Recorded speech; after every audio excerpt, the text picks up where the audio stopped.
The sun sets over a lonely construction site, casting long shadows. Another day ends at this half-finished building, a place that should be empty. But inside, a lone worker finds the usual mess left behind, muttering about those damn kids.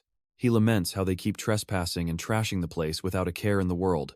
His cheapskate boss won't even hire a guard, leaving him to clean up a mess he's not paid for. Frustrated and fed up, he gives a stray soda can a swift kick. The can rolls across the dusty concrete floor, a small clatter echoing in the silence. It spins and skitters away into the dim light, before coming to a gentle stop right beside a single, elegant, high-heeled shoe. The worker's eyes go wide, his annoyance instantly replaced by a nod of unease as he calls out into the darkness. His mind races, trying to process the shape he's seeing in the gloom. He points his flashlight forward, the beam revealing a woman's lifeless body discarded amidst the trash. The story immediately hits the news, breaking the story of the body found at the construction site, as we focus on a woman named Finn. The victim is identified as 5-year-old Sharon Russo, but Finn seems completely disconnected, just staring at her meal. Her friend's voice cuts through the haze, asking if she's all right, noting she's barely touched her food. Finn blinks, realizing she had spaced out again, lost in her own world. As she finally takes a bite, a TV in the background reports the grim details of Sharon's death. The police have no motive yet, and are warning the public to avoid the crime scene. Then comes the bombshell. This is the third murder of its kind, and a serial killer is now suspected. Her friend is horrified, exclaiming that the city is no longer safe, while Finn quietly agrees, her face a mask of composure. Her friend is horrified by the sheer brutality, questioning if some people are just born evil. Finn, however, finds the randomness of the violence to be the truly terrifying part. On the TV, a police spokesperson urges the public to remain vigilant as the investigation continues. The blonde friend suggests they all stick together until this is over, turning to Finn for agreement. But once again, Finn is completely gone, staring off into the distance, lost in thought. Her friends notice she's zoned out again, but this time, a dark realization flickers in Finn's mind. It's him.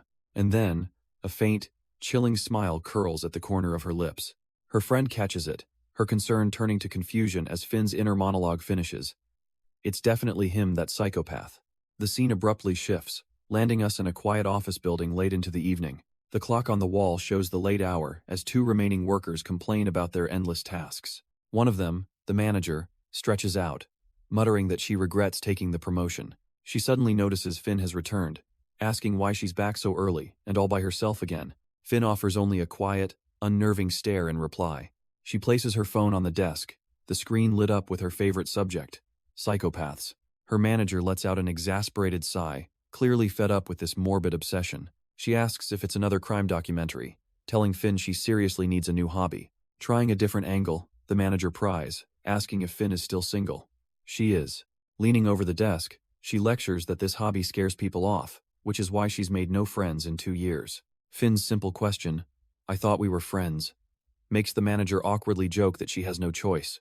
Seeing Finn's completely serious face, she quickly backtracks, claiming she was kidding, and that she's just a very busy woman. Having failed to get through, the manager switches tactics, telling Finn she needs to find new hobbies and mingle. She keeps pushing, asking if Finn has ever even considered dating or if she's crushing on anyone at all. For a moment, she seems genuine, thinking to herself that Finn is a kind person who just needs to open up. But her pushiness returns as she offers to set up a blind date, and Finn can feel her patience wearing thin.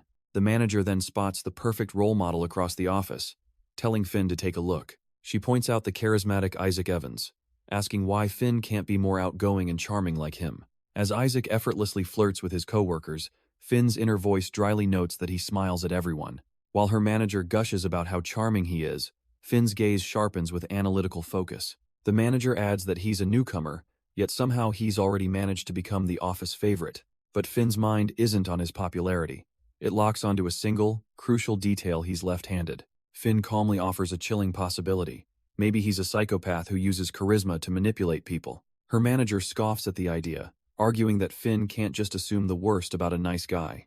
She even claims that this is why Finn's teammates avoid her; she makes them uncomfortable. But Finn has tuned her out, already researching the subtle signs of a psychopath on her phone. As the workday ends, the manager loudly reminds everyone to clock out so they don't have to come in on the weekend. With a flourish, she jokes about how much she loves the office, practically living there herself. The other employees, including the charming Isaac, exchange goodbyes and head for the door. Just as Finn is about to leave, her manager stops her, announcing a sudden change of schedule. She's being moved to the night shift for a month, and the manager smugly reminds her it's in her contract. When Finn doesn't argue, her boss sarcastically congratulates her for being the perfect, obedient employee. As the sun sets over the city, Finn begins her solitary walk home. The world keeps moving, but her mind is stuck on her own isolation. She reflects on her deepest fear, being vulnerable with another person. She just can't grasp why people are so desperate to find someone to spend their life with. Why live in constant fear of being alone? She convinces herself she'll be just fine on her own. But her resolve crumbles as a tear escapes, a silent testament to her pain. She can't deny the truth any longer, not even to herself. Because sometimes, despite all her defenses, it gets incredibly lonely.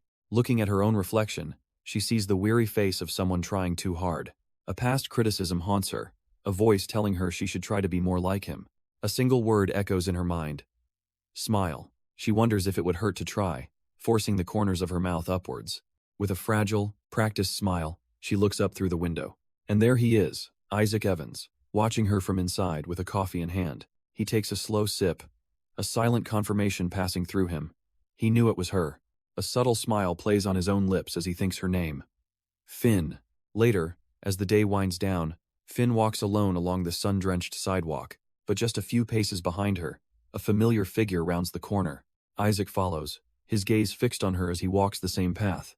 The evening deepens into night, settling over a quiet, waiting train station. On the platform, she waits for her train, just another face in the evening crowd. She puts in an earbud, tuning into a true crime podcast to pass the time. The show's intro booms, a deep dive into the darkest corners of the criminal world. As the train doors slide open, the host's voice beckons her to dive in. She steps across the threshold, completely lost in the story. And tonight's topic? The disturbing and ever-present threat of stalkers. The narrator details their obsessive methods, as the camera reveals Isaac, on the very same train. Finn stares out the window, completely oblivious to the chilling irony unfolding. The train ride ends, and she arrives in her neighborhood, the streets quiet under a deep purple sky. A lone streetlight buzzes and flickers, waiting for her to step into the dark. Her footsteps are the only sound echoing through the empty street. But then, she hears another set of steps, heavy and close behind. A glance over her shoulder confirms her worst fear. The man from the train is right there. Her heart hammers against her ribs as she instinctively clutches her bag tighter. Every warning from the podcast is now screaming in her head. Her fingers fumble inside, finally closing around her pepper spray. She whips around, aiming it directly at his calm, unbothered face. With a shaky voice, she demands to know why he's following her. Just then, the only streetlight above them begins to flicker and buzz wildly. And in an instant, it dies, plunging them both into total darkness. Then, just as suddenly, another light source illuminates the quiet alley. He stands there completely unfazed, warning her to be careful with that pepper spray. But Finn's expression hardens. She's not buying his innocent act for a second. He casually pulls an earbud out, acting as if he couldn't hear her over his music. She ignores his excuses and repeats her demand, her voice steady. Why was he following her? He just laughs it off, claiming this is all a big misunderstanding because he lives around here. She immediately calls his bluff. If that's true, why has she never seen him before? He simply says he just moved in. With a casual gesture, he points down the very same street she's heading. As if on cue, the broken streetlight buzzes and flickers back to life, flooding them with light. And in that moment, the horrifying truth dawns on her. This strange man is her new neighbor. And sure enough, there are moving boxes stacked right outside one of the doors. It gets worse. He explains their units are right next to each other. What are the odds? Finn finds it all a little too odd, asking when exactly he moved in. He just says a couple of days ago. She points to the boxes, but he casually dismisses them as empty trash he'll take out tomorrow. Trying to diffuse the tension, she waves it off, saying she was just curious. But he leans in with a thoughtful expression, finding this whole coincidence amazing. He tells her he has a completely random question for her, asking her not to get weirded out. Then, with an unnerving intensity, he asks her if she believes in destiny. The question hangs in the sterile silence of the hallway. Finn is left utterly speechless, her mind racing. What did he just say? He leans into his point, asking if she ever feels the universe is trying to tell her something. He muses that he's probably seen her around before, and then, as if by magic, they discover they're next-door neighbors in the very same building. It's just too wild. Isaac admits that he's normally a skeptic when it comes to things like destiny, but this is just too much to be a simple coincidence, he asks, putting her on the spot. A tense silence hangs between them in the sterile apartment hallway. But Finn, thoughtfully playing with a strand of her hair, finally breaks it. She counters that while these kinds of events are rare, they happen more than you'd think. They only gain meaning, she explains, if people choose to give it to them. She looks him dead in the eye, stating plainly she doesn't believe in destiny or coincidence. Things are either caused or random, and there's nothing in between. Isaac takes a moment, a subtle smirk playing on his lips after being so thoroughly shut down. He has to hand it to her. Her logic is sound, and he admits he can't really argue with that. Finn, eager to end this strange encounter, just says she's exhausted and welcomes him to the neighborhood. He wishes her a good night, seemingly letting the conversation end there. But just as her hand touches the door, he calls out her name, stopping her in her tracks. She turns back, a flicker of confusion and alarm crossing her face. How does this stranger already know her name?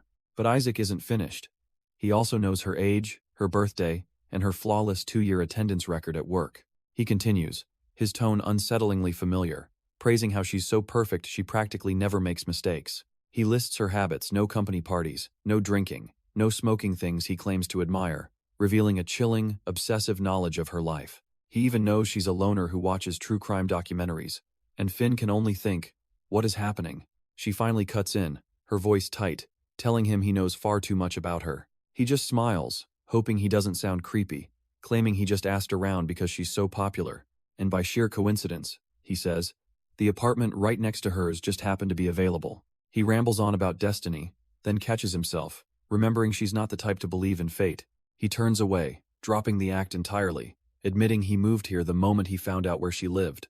With a chilling intensity in his eyes, he confesses the simple truth. He is here because she is here. Finn stands frozen, the horrifying reality of the situation finally crashing down on her.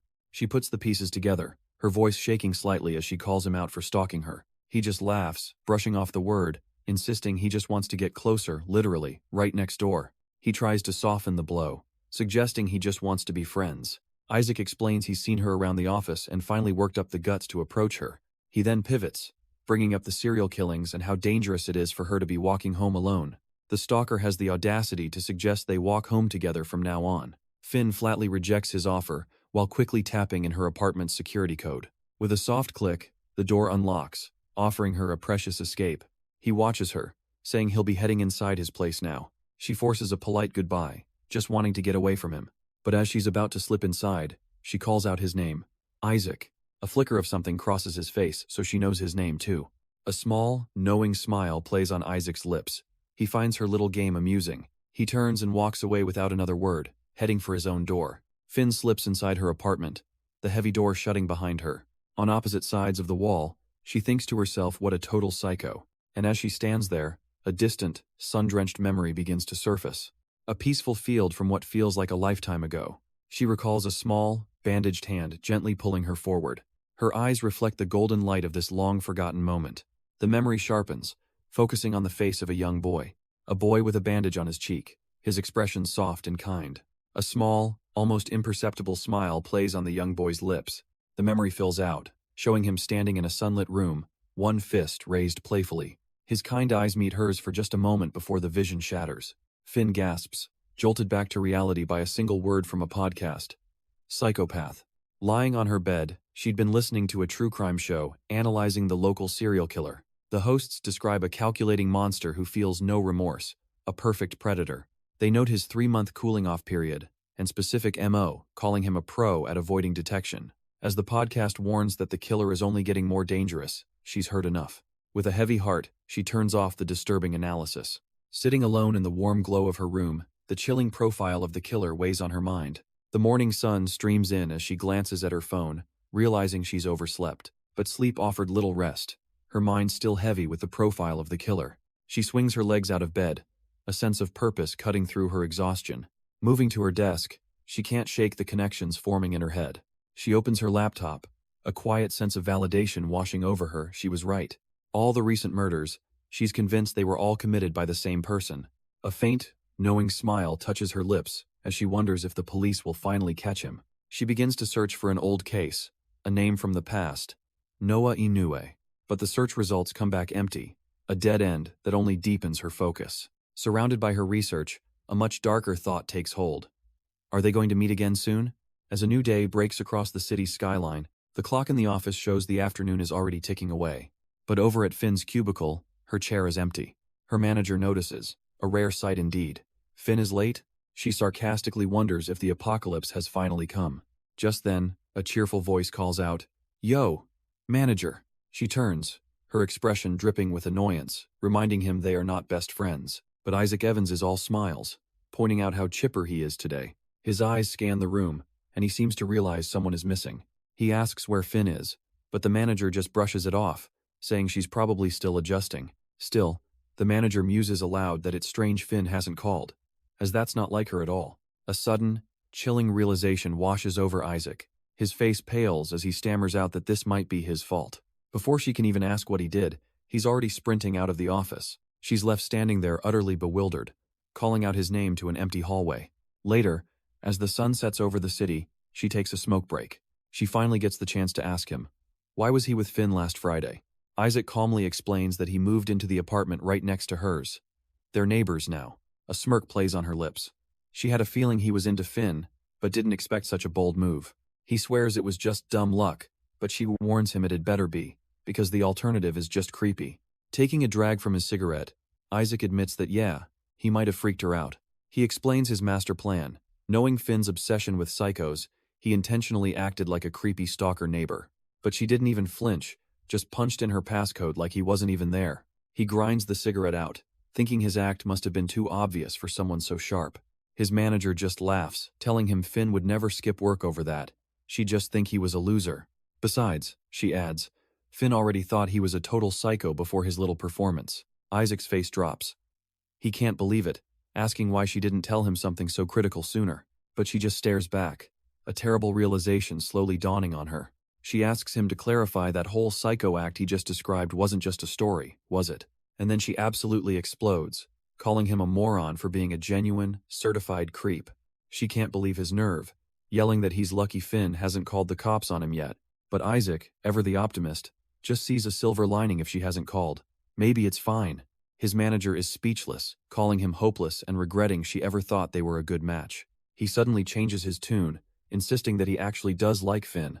He vows to apologize, and asks if she'll still help him out, just this once.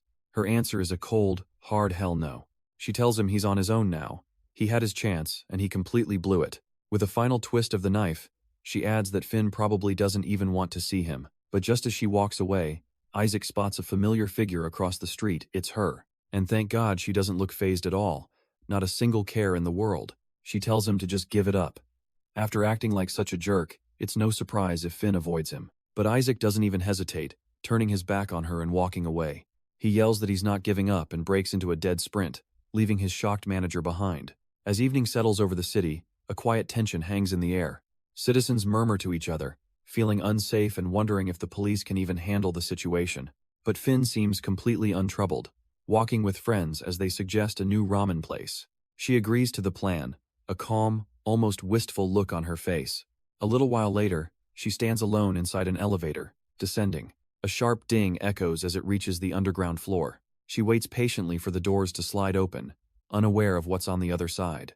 As the doors begin to close, Finn stands inside, completely unaware that Isaac is sprinting towards her. He lunges, his finger jabbing at the call button, but he's just a second too late. The doors continue to slide shut, sealing the gap.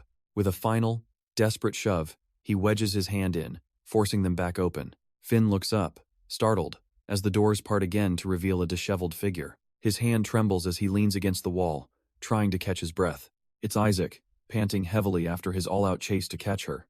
He finally manages to look up, a faint smile playing on his lips. Finn just stares back, her expression unreadable as she takes in his sudden appearance. An awkward silence hangs between them until he finally breaks it with a simple hi. Finn breaks the tense silence, coolly observing that he seems a bit out of breath. She looks at him, her expression unreadable, and asks if he's in a rush. Isaac avoids her gaze, admitting with an apology that he ran to catch up with her. Her suspicion grows. She asks him why he would do that, and what he could possibly need. He finally begins his confession, apologizing for his behavior last Friday and admitting it was all a lie. The whole thing about him being a stalker, he clarifies, was just a misunderstanding. He explains that after the pepper spray incident, he thought it would be a funny prank to act that way. Isaac hangs his head, admitting the joke was stupid and insensitive, though the part about her being popular was true. She listens stone-faced as he says he'll understand if she's angry and doesn't want to talk. He then makes his final plea, asking if they can just start over and be friends. Finn's response is not at all what Isaac was expecting. She calmly asks if it was all just an act. She then sighs, saying it's too bad because she was really starting to get into it. She'd been excited about having a psycho neighbor, a real-life thriller playing out. With a disappointed look, she laments that it's back to boring reality now. Isaac is left completely speechless, his mind reeling from her bizarre reaction. She stares him down for a tense moment, letting him stew in his confusion. But she can't keep a straight face for long, letting out a little snort. She finally bursts out laughing, mocking the utterly dumbfounded look on his face. Wiping a tear from her eye, she apologizes for being so weird, admitting she can see the appeal of a good prank. Who pretends to be a stalker? He's definitely a unique character, she says, still laughing. Having had her fun, she tells him that as far as she's concerned, they're even now. A prank for a prank, all settled in her mind. She turns to leave, wishing him a nice day as the elevator dings open. Without another word, she steps inside, ready to head back to her own apartment. But Isaac isn't about to let her go that easily. He quickly follows, calling out her name and stopping her in the hallway. He looks her in the eye, confessing he was serious about wanting to get closer. He quickly pitches an idea, a cafe with great pastries, promising they'll be back before their break ends. Finally, he summons his courage and asks if she'll have lunch with him. She considers it, then playfully asks if he's treating, and with his eager yes, she agrees. A spark of triumph flashes in Isaac's eyes. Head secured his chance. Finn confirms it with a casual smile, ready to grab lunch together. And with that, their impromptu date was officially on. The two of them walk side by side, heading out of the office. Isaac strolls with a newfound confidence, feeling like he's finally made a breakthrough. She leads the way down the hall, seemingly unbothered by the sudden development. He watches her go, a subtle, satisfied smirk crossing his face. Later, back in the office break room, the news is already spreading. Her manager can't believe it, commenting on how persistent that new guy Isaac really is. But when Finn mentions they're going out to a cafe, her colleague is left utterly stunned. Her manager is in total disbelief, asking if Finn is actually going to have lunch with him. She even tries to warn Finn off, suddenly calling Isaac a jerk and a stranger. But Finn stops her, turning around with a calm, knowing look. Wasn't this her idea? She asks if her getting closer to Isaac isn't exactly what the manager wanted all along. Caught off guard, the manager asks how she knew, and Finn admits she had a hunch. She explains that Isaac knew personal details about her, information only her manager had. Finn gently reminds her that leaking an agent's private information is a huge breach of protocol. It could have jeopardized her safety, and will get the manager in deep trouble if it happens again. Panicked, the manager starts apologizing, explaining it was a misunderstanding, and that she knows Isaac from a past job. She admits she never seriously considered setting them up, but when Isaac started showing interest, she thought they'd be a perfect match. She recalls Isaac mentioning how he learned his tricks from his old teammates, and while she knew he had a warped sense of humor back in the day, she truly believed he had matured, but now realizes he's still the same old jerk. Remembering the awful prank he pulled, she begs Finn to cancel their plans immediately. But Finn just calmly sips from her mug, telling her it's all good. The manager is stunned she's still going to meet him after what he did. Finn simply smiles, reassuring her that he's just being friendly, and it's only lunch. Defeated, the manager can only think one thing. That dumb prank of his actually worked.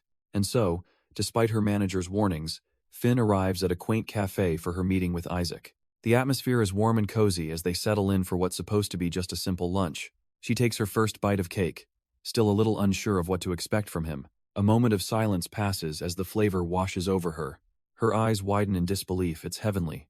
Maybe the best thing she's ever tasted. But her bliss is cut short by the sound of laughter, and she looks up, demanding to know what's so funny. Isaac just smirks, telling her she's cute when she's like this, acting like one bite of cake has changed her entire world. He gestures to the absolute mountain of desserts on their table, dryly noting she ordered a lot for someone who only kinda likes sweets. A little flustered, she asks if he's worried about the bill, but he smoothly insists it's his treat. She glares at him, telling him to wipe that smug look off his face before he makes her lose her appetite. Seeing her reaction, Isaac's smirk fades, and he apologizes, saying he's just glad they can talk like this. Finn quietly studies him, realizing he seems surprisingly normal, has nothing like the strange, intimidating person she'd heard about.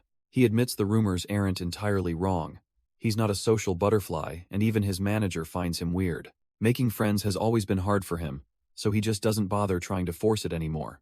But then, to her surprise, Isaac looks at her with genuine understanding. He tells her he knows exactly what that's like, because he's been in her shoes before. It's tough, he says, when people judge you just for being different from their idea of normal. Leaning in, he dismisses any notion that she's the weird one here. In fact, he thinks she's pretty amazing just the way she is. But Finn's expression completely shifts, the warmth draining from her face. She cuts right through the moment, asking if this is his usual strategy for luring in victims. She lays out her theory. He zeroes in on women who are alone, using his charm and good looks to make them feel comfortable and safe. Then, once they've finally dropped their guard, he strikes and kills them. Isaac just stares, completely blindsided by the sudden dark accusation. He stammers for a moment, asking if she could possibly be serious. And then he just cracks up, laughing out loud. What is this, an interrogation? He can't believe at first she thought he was a psycho, and now he's the serial killer from the news. He then turns her own logic back on her, questioning if her talk about prejudice was all just an act. But Finn isn't backing down, pointing a finger as she lays out her own theory. She wonders aloud if the charming man sitting before her is just an act. She frames him with her hands, suggesting that anyone who enjoys sick pranks might be capable of far worse. After all, Isaac just smirks, telling her it's not fair to keep bringing up the prank he already apologized for. He calmly warns her that throwing around baseless accusations like that can lead to serious trouble. But she insists she'll suspect everyone, noting that psychopaths are known for appearing perfectly normal. This just confuses Isaac. If she's so cautious, then why is she still sitting here with him? He points out the obvious flaw. If he were the killer, being seen with a loner like her would be incredibly stupid. His logic hits home, leaving Finn speechless and forced to actually think for a moment. Finn concedes his logic is fair, but still insists it doesn't mean he isn't a psychopath. Isaac just laughs, noting she's already decided he's guilty, and asks why she's so fixated on the idea. She looks down, her strange reasoning bubbling just under the surface. The answer she gives is completely bizarre. She's fixated because she wants to meet an actual psychopath. Isaac is stunned into silence for a beat, simply asking why.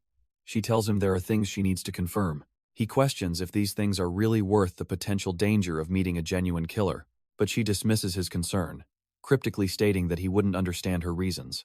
So he changes tactics, asking if she'll cut ties with him if he's not a psycho. She bluntly agrees, seeing no other reason to connect with him. Isaac feels a little hurt, saying she's not giving him a fair chance and asking if she sees anything else interesting about him. He even throws out the idea that perhaps they could just try being friends. Her eyes narrow slightly. So there's nothing else? What a real bummer. But Isaac suddenly changes his tune, deciding he doesn't care about her reasons. As long as he gets a chance to talk with her, that's all that matters to him now. She's a little surprised he still won't leave, but coldly tells him to suit himself. And with that, their strange meeting comes to an end as night falls over the city. Leaving the cafe, they part ways on the busy streets.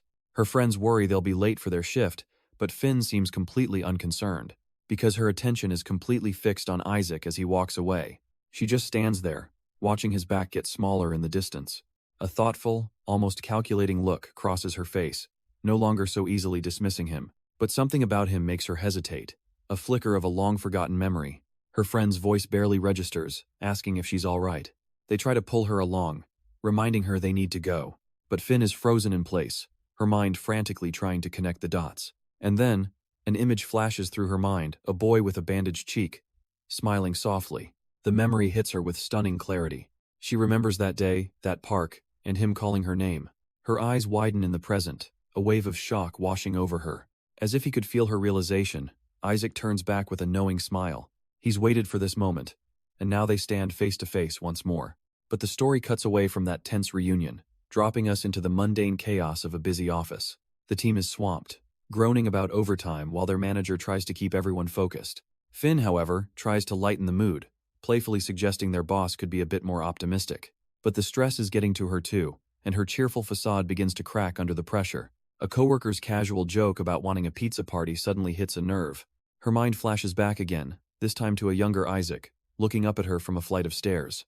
In a bizarre coincidence, her manager stands up and makes an announcement to the whole office. If they can clear their queue by 11 p.m., she'll treat them all to pizza. But the offer doesn't cheer Finn up.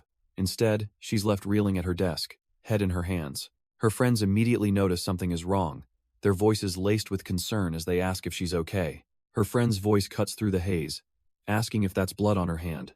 Another coworker rushes over in a panic, exclaiming that she's bleeding and needs the nurse immediately. But Finn just brushes them off, insisting she's fine and will go by herself. As she walks away, a blue-haired colleague just leans back in his chair, watching her go. His gaze follows her with a quiet, unreadable intensity, a silent observer to her breakdown. Alone in the hallway, Finn presses a hand against the wall, trying to steady herself. Her expression is completely drained, the weight of everything pressing down on her. The long, empty corridor to the clinic stretches out before her, a daunting path. It's such a drag, she thinks.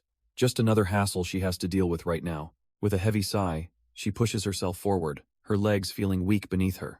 She takes another tired step forward, just trying to get to the clinic. But with that single step, her world completely warps. The hard linoleum floor is suddenly replaced by the cool splash of water. Her eyes fly open in a silent, shocked gasp.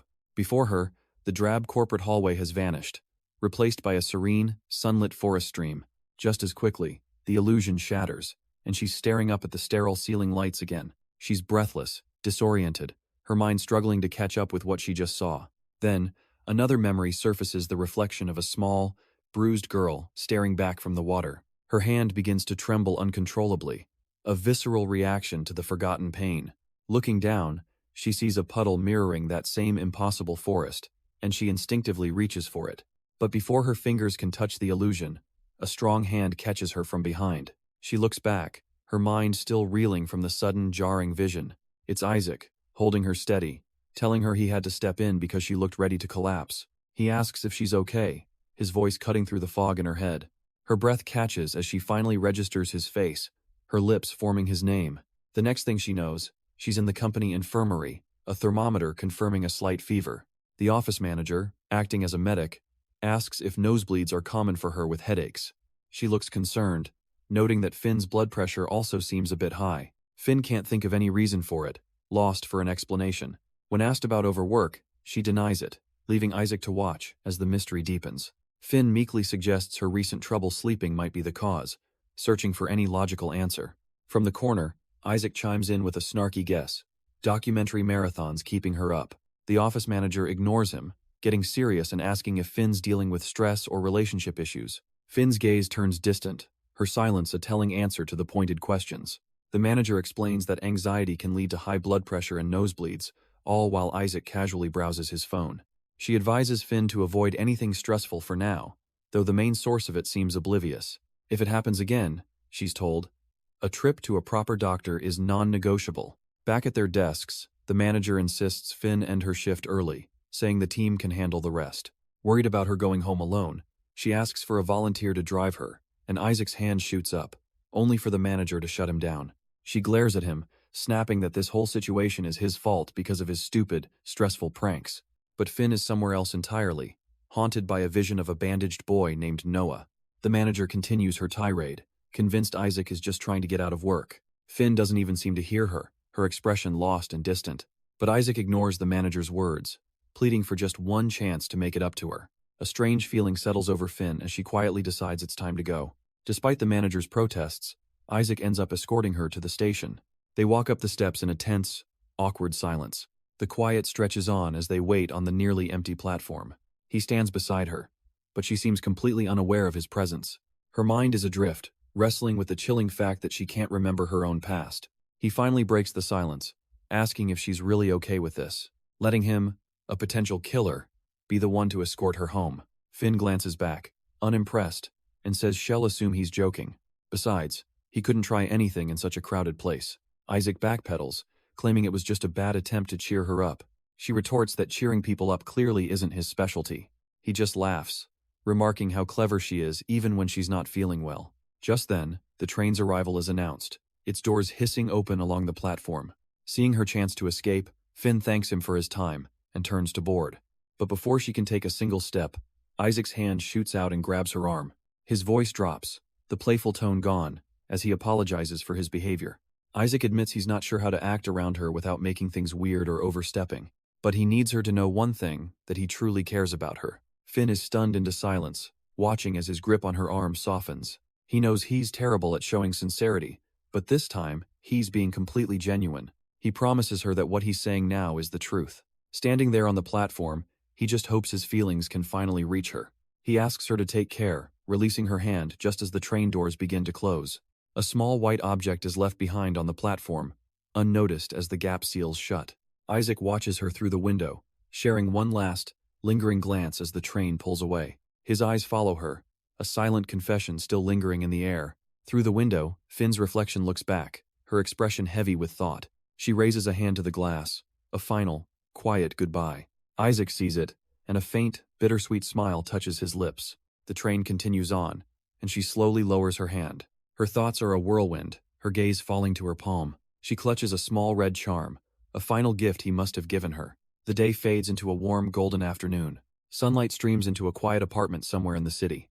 A phone on the bed suddenly buzzes to life, shattering the peace. Lying in the quiet of her apartment, she glances at the screen's glow. A message chimes in from an old colleague, asking about the serial murder case. Her fingers tap out a quick, decisive reply. She tells him not to worry, she'll just swing by the station herself. With the message sent, a look of quiet resolve settles on her face. A fleeting thought crosses her mind. She hopes he wouldn't mind her getting involved again. And so, her path leads to the local police precinct as the sun begins to set. Inside, the sound of determined footsteps echoes down the sterile hallway. A detective storms through, already fuming about the reporters making his life hell. But his true rage is reserved for a far more heinous crime, the theft of his strawberry drink. A colleague smirks, teasing the great detective Scott Lee for getting an earful from his superiors. But Scott isn't laughing. He's frustrated, knowing the media leak just made his job infinitely harder. His partner tries to lift his spirits, reminding him he's the best for the job, before mentioning new files have arrived. And one more thing, he has a visitor waiting for him. Across the room, a young woman is already looking through a case folder, completely absorbed. Scott immediately confronts her, demanding to know who let her touch restricted files. He asks why she isn't at work, and she calmly explains that she's on the night shift now. He scoffs, furious that anyone would let a stranger, especially her, into his office. His partner just laughs, reminding Scott that he practically raised the girl himself. But she pays his protective outburst no mind, simply telling him she brought a gift. She offers him a canned drink, a small peace offering she thought he might need. Scott sighs, reluctantly giving her a 5-minute window before she has to leave.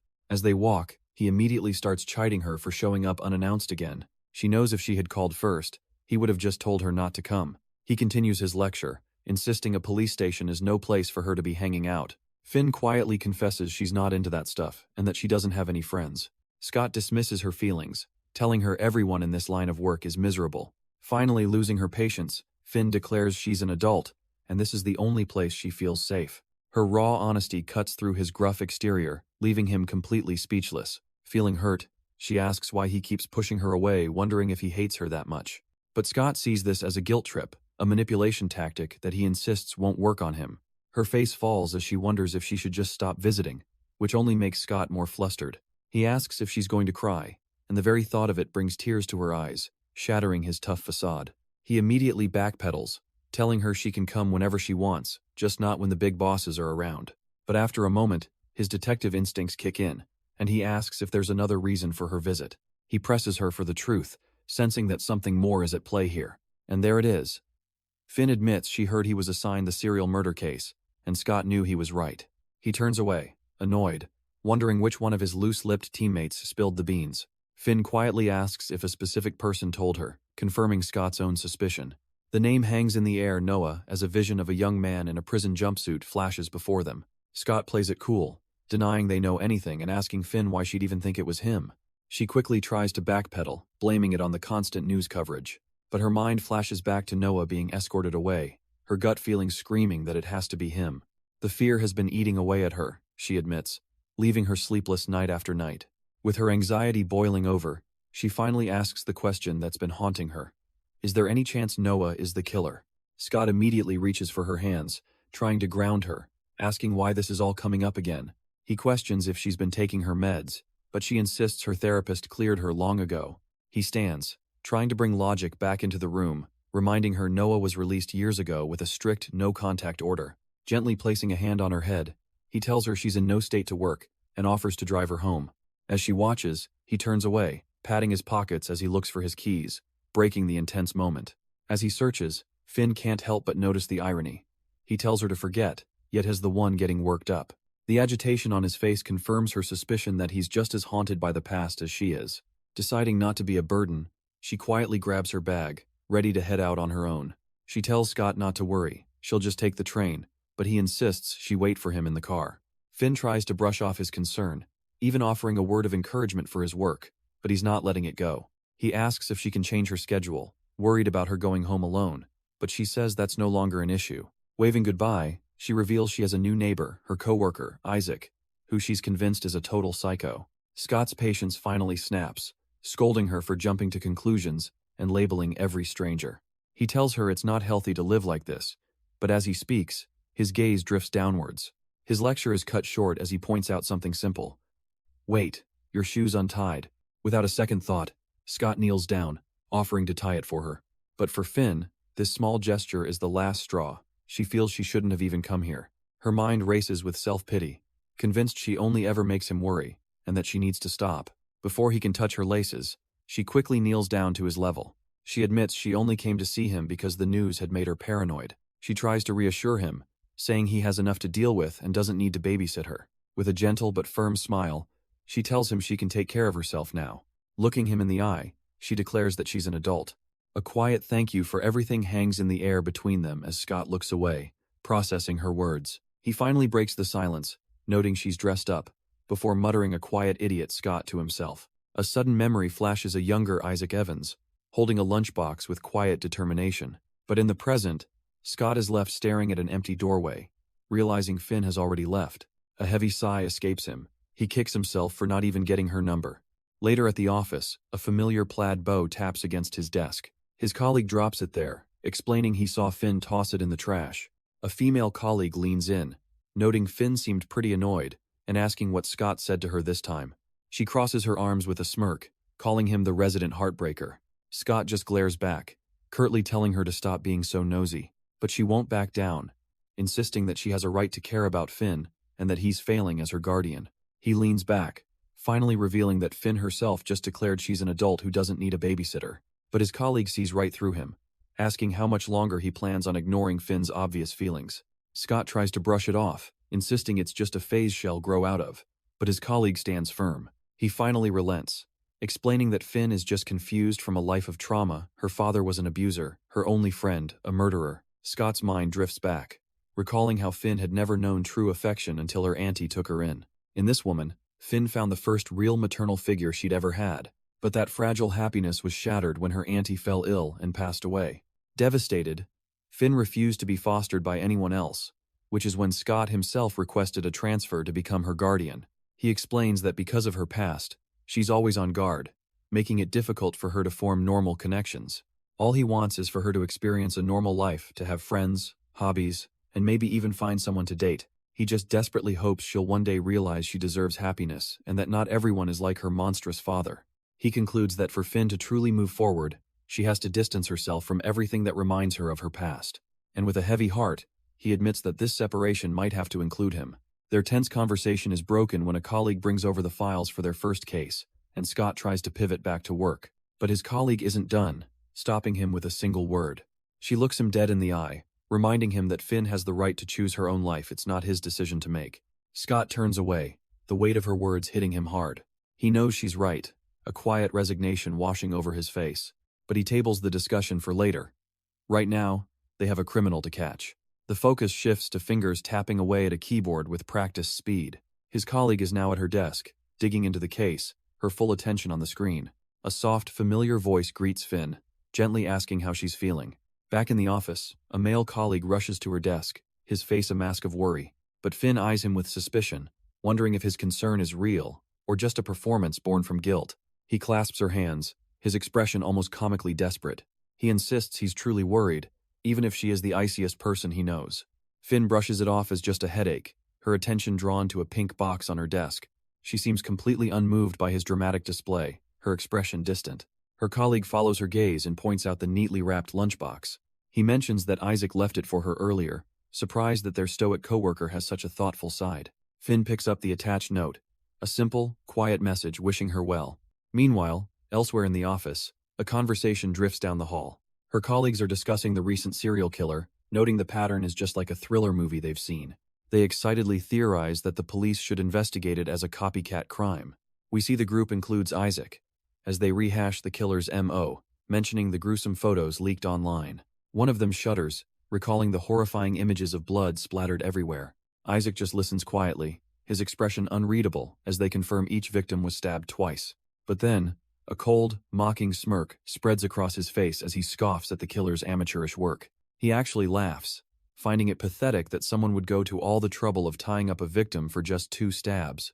His coworkers stare, shocked and unnerved, as Isaac calls it a complete waste of a thrill. The tense silence is broken as one of them calls out his name, utterly bewildered by his chilling detachment. Just down the hall, Finn is standing with a neatly wrapped lunchbox, looking for someone. Suddenly, Isaac's voice calls out, his cold eyes locking onto her from across the room. He smoothly dismisses his unnerved colleagues, telling them to go on ahead without him.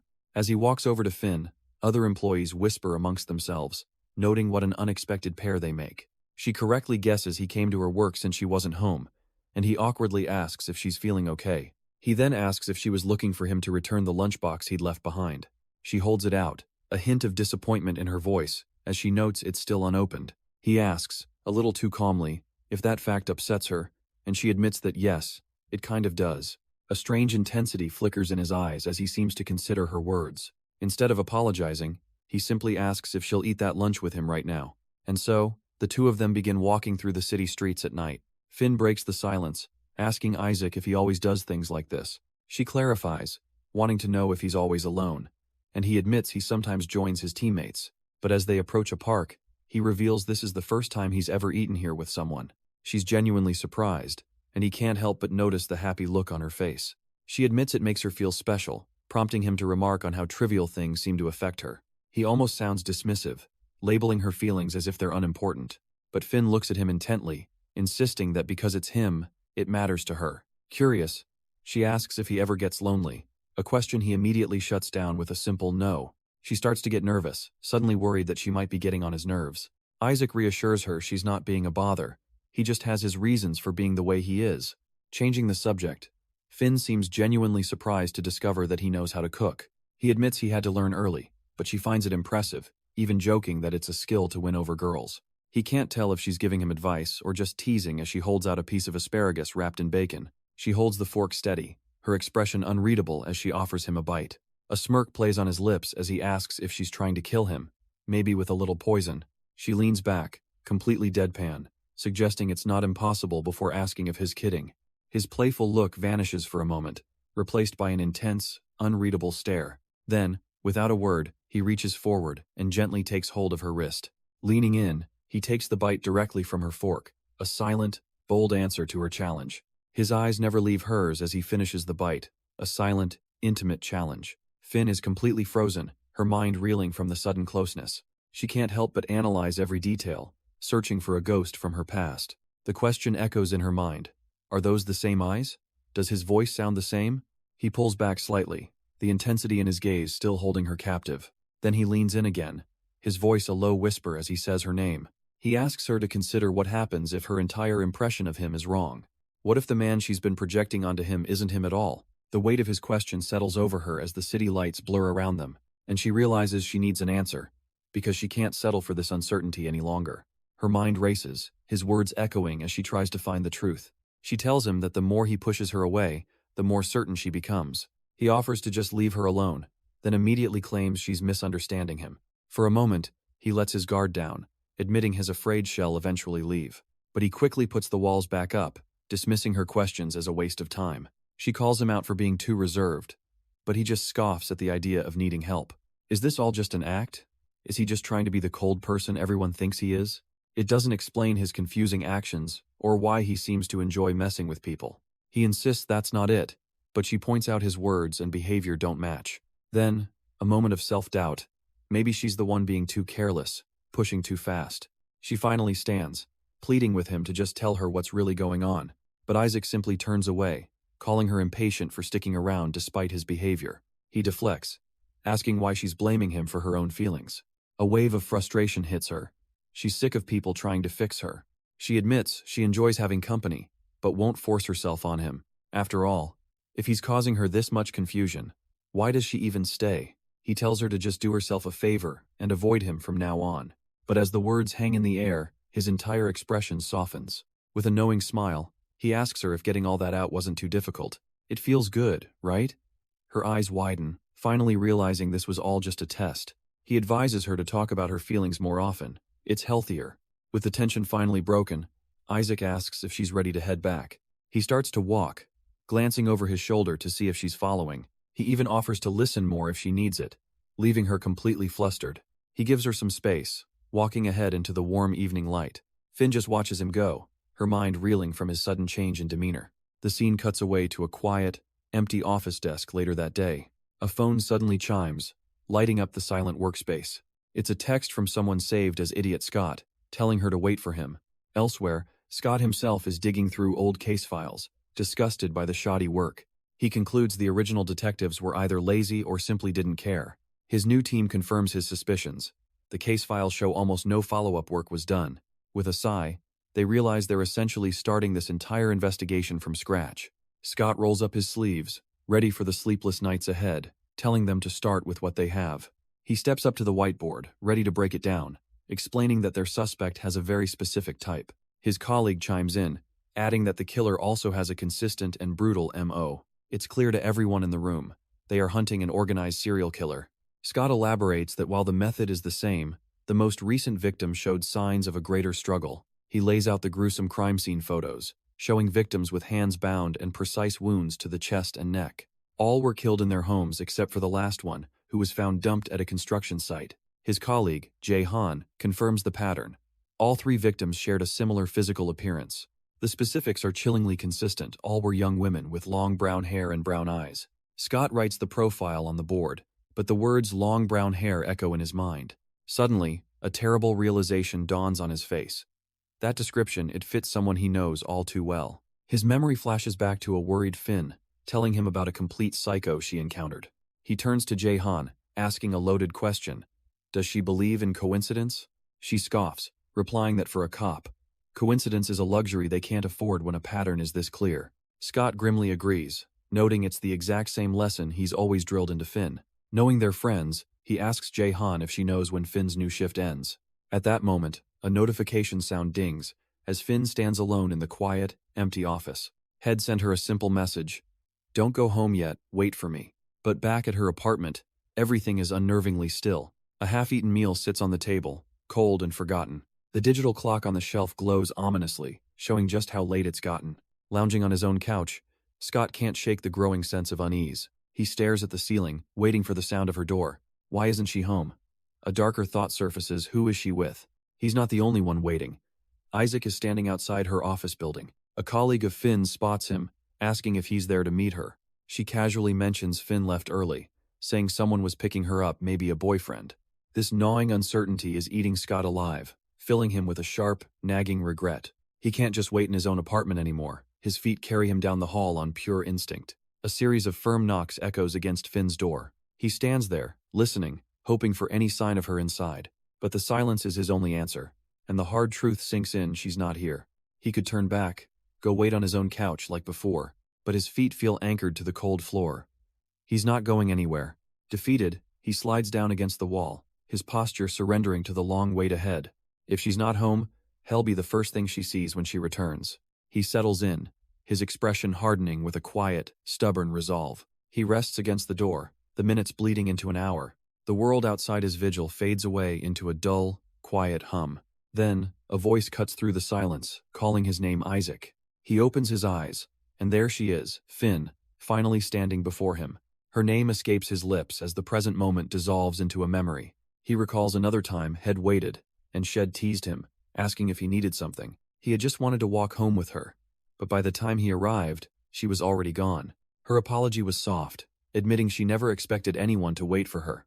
Back in the present, he pushes the memory away, just relieved that she's finally safe. But he can't forget what she called him back then, the psycho neighbor. But their reunion is cut short by the arrival of a sharp-dressed man, stepping right between them. Finn turns to Isaac, confirming his name with a knowing look.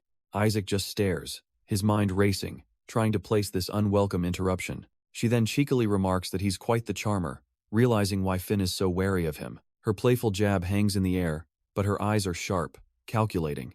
The man introduces himself with a disarming smile. His name is Scott, and he's a detective. He immediately turns his attention to Isaac, asking if he's all right, noting he looks like he's just seen a ghost. Before Isaac can even process the question, Finn quickly steps in, nervously claiming to be a fan. Scott raises an eyebrow, clearly not expecting that response. A fan? She explains she saw him on TV once, discussing the Cold Lake murders back when she was a student. She lays it on thick, praising how he fearlessly exposed a politician's kid during that old case. Scott chuckles, remarking that the interview almost got him fired, but she insists he was amazing for calling out police incompetence. She then playfully asks if he remembers her being there, before admitting she was just a face in the crowd. Isaac, completely baffled, pulls her aside to question her sudden change of heart, but she reminds him he told her to be nice. Scott smoothly interjects, apologizing to Isaac for Finn's confusing behavior, saying she can be a bit rude. He explains her little habit of assuming every new person is a psychopath, even blaming her for chasing off the previous tenant. Finn immediately protests, claiming the guy was just evicted for not paying his rent, looking thoroughly annoyed. He then turns back to Isaac, teasingly noting that she's harmless and single, which makes her absolutely mortified. As she tells him to just shut up and leave, Scott flips the script, asking if she's the one crushing on Isaac. He finally drops the act, handing Isaac a bag he'd left in the car, and telling him to get some rest for work tomorrow. With a final look back, Scott promises to call Finn later. She seems to accept this, clutching her bag with a hint of a blush. Finn then turns to Isaac, wishing him a good night before their first day at work. As she heads inside, Scott thanks Isaac for making sure she got home safe. He remarks that Isaac must be a really nice guy to care so much for a new neighbor. It's a relief, he says, to know someone else is watching out for her when he's not around. But then, his friendly tone evaporates, replaced by a chilling seriousness. Isaac's eyes narrow, sensing the sudden shift in the atmosphere. Scott's hand clamps down on his shoulder, delivering a quiet but clear threat. Then he just turns and walks away with a casual wave, leaving Isaac frozen in the hallway. Isaac can only stand there, replaying the encounter. What the hell was that a threat? The sheer audacity of Scott's warning is just irritating. The next day, the office empties out as colleagues wish each other farewell. Finn says goodbye to a new friend, who wishes her a safe journey home. She turns from the departing coworker, ready to head out herself. And that's when she spots Isaac, leaning casually against the wall by the elevators. He looks up as she says his name, a silent acknowledgement passing between them. Later, the two of them are waiting on a quiet, late-night train platform. They stand in a comfortable silence, two new neighbors on their commute home. But Finn can't help but check her phone. A flicker of concern on her face, still no word from Scott. The air on the platform is thick with unspoken thoughts as they wait for the last train. Isaac glances over at Finn, whose weariness is written all over her face. Finally, the train doors hiss open, revealing a completely empty car. They take their seats, a respectable distance between them, as the train begins to rumble. The steady motion of the journey through the city's neon glow is almost hypnotic. A fleeting memory surfaces for Finn, her younger self, tired and waiting alone. Isaac notices her struggle to keep her eyes open, her resolve fading with each stop. Her head begins to nod, the long day finally claiming its victory, and with a soft tilt, she drifts off to sleep, her head coming to rest on his shoulder. His gaze is intent as he breaks the silence, noting that she's acting different today. It's her quietness, he explains, that feels so unfamiliar. She lets out a weak laugh, asking if that's really so weird. But he presses on, a genuine concern in his voice as he asks if something is wrong. He finally gets to the heart of it, his expression hardening as he asks her about Scott, wanting to know their relationship. Finn keeps her gaze low, turning the question back on him. Why would he ask something like that? And with a surprising vulnerability, Isaac just lays it out on the table. He's jealous of him. Has seen how she's more herself when Scott is around, and he admits he wants that genuine side of her for himself. A heavy silence fills the train car before Finn finally concedes. Hes right, and it's because she likes Scott. She doesn't just like him, she likes him a lot. And the confession hits Isaac like a physical blow, but she immediately follows it up with a painful admission. Her feelings are totally one-sided. She's not even looking for him to reciprocate. She's just content with the way things are now. A thick, awkward silence descends upon them as the train speeds through the night. But Isaac, still reeling, can't drop it, asking how she and Scott got so close in the first place. She deflects, asking why he's so desperate to know, adding that it's a long story. He immediately senses her hesitation and backpedals, assuring her she doesn't have to talk about it. As the train rumbles along the tracks, Finn finally breaks the silence, calling out his name. The brakes let out a loud screech, announcing their arrival at a station. Changing the subject completely, she looks over at Isaac and asks if he'd like to get a drink. The full moon hangs in the starry sky, setting the stage for a much longer night ahead. And just like that, her mind drifts back to another night, another time.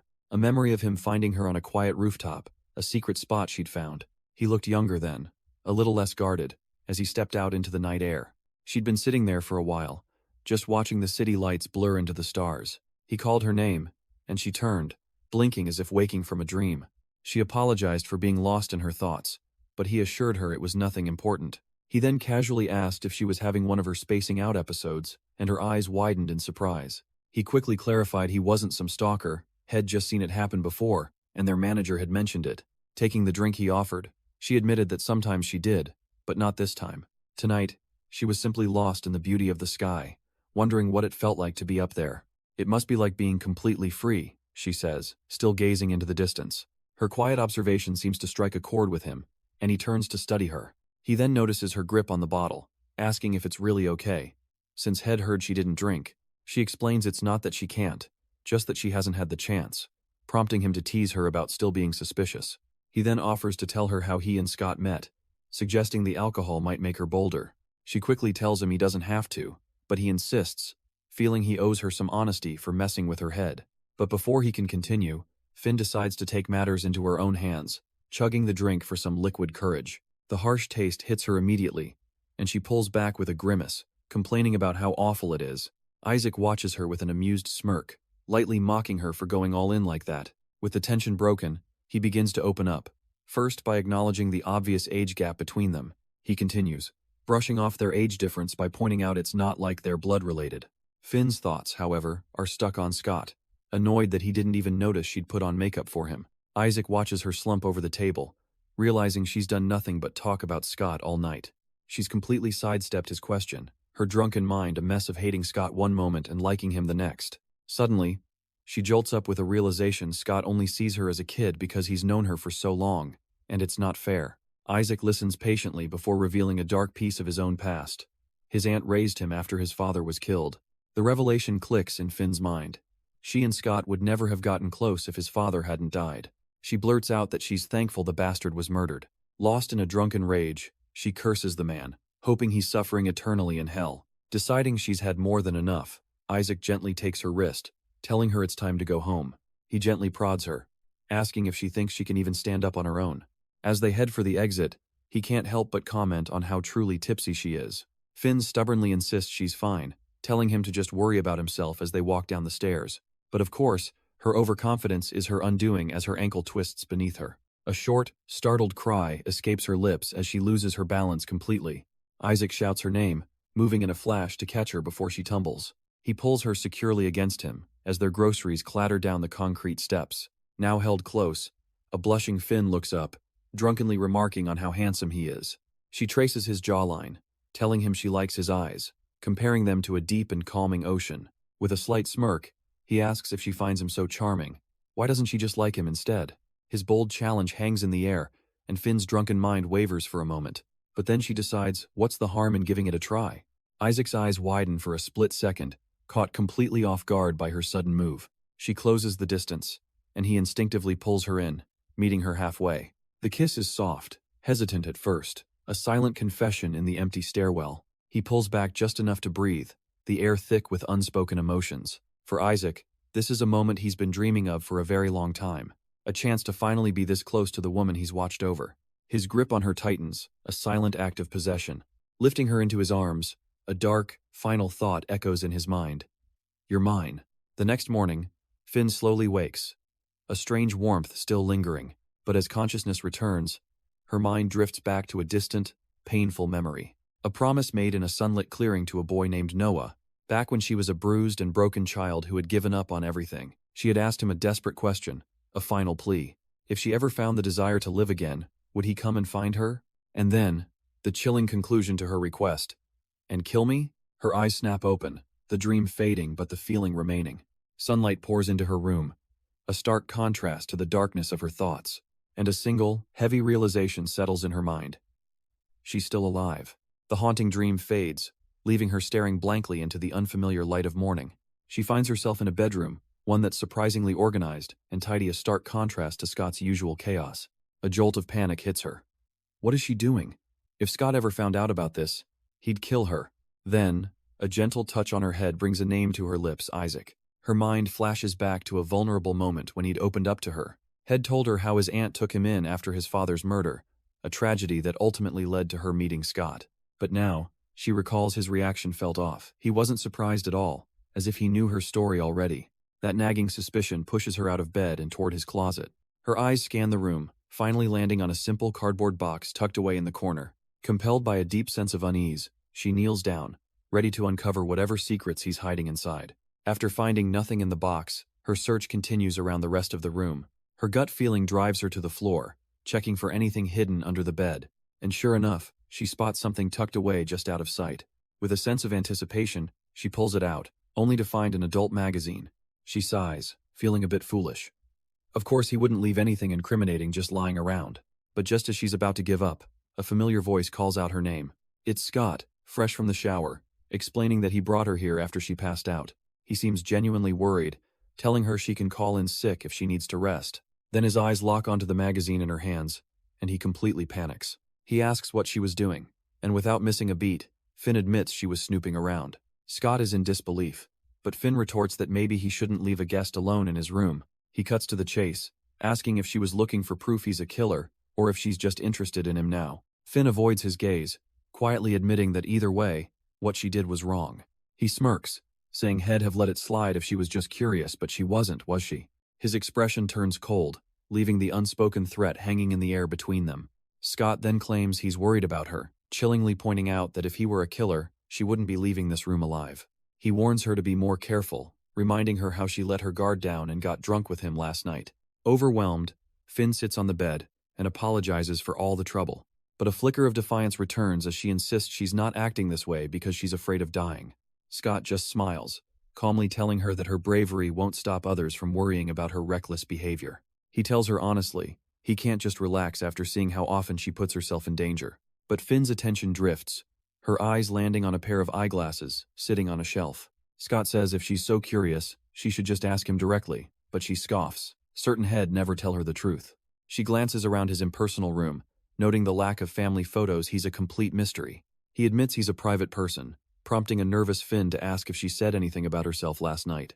Scott looks at her, almost in disbelief. She doesn't remember anything at all? He leans in, a hint of disappointment in his voice, before revealing she spent the night talking about him. Finn's face flushes with embarrassment, and she quickly apologizes for how awkward that must have been. But he smoothly reassures her, reminding her that he did say he wanted her to open up more. Now, he declares it's only fair he gets to ask her some questions, though he dismisses last night as just drunken antics. Finn wonders to herself if getting close to someone is always this complicated. Scott just gives her a look and suggests they do things the traditional way. And then, right there on the edge of his bed, he asks her to go out with him. The scene cuts away, the sound of a car horn pulling us into a different time. A man grips the steering wheel, looking tired and frustrated from his long search. He reports his findings to Finn. There's absolutely nothing about Scott Lee on the internet. She stares out the window, already knowing why. No articles, no news clips, nothing. Because back then, he was a minor, his identity legally protected from the public. Finn turns to her investigator with one last favor, promising this will be the end of it. All she needs to know is if he saw the man from back then, would he recognize his face? The investigator sits in his car, his mind flashing back to the face he was shown. He recalls the image of the young man from all those years ago, that sharp, cold gaze. And then, his answer comes through, clear and simple. It's not him. The scene shifts to the sterile silence of a morgue. Inside, a detective and a coroner stand over another victim's body. The detective smirks, noting her mother seemed more inconvenienced than heartbroken.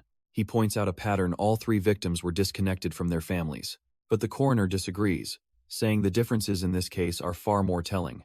Unlike the others, this woman fought back. She has defensive wounds all over her arms.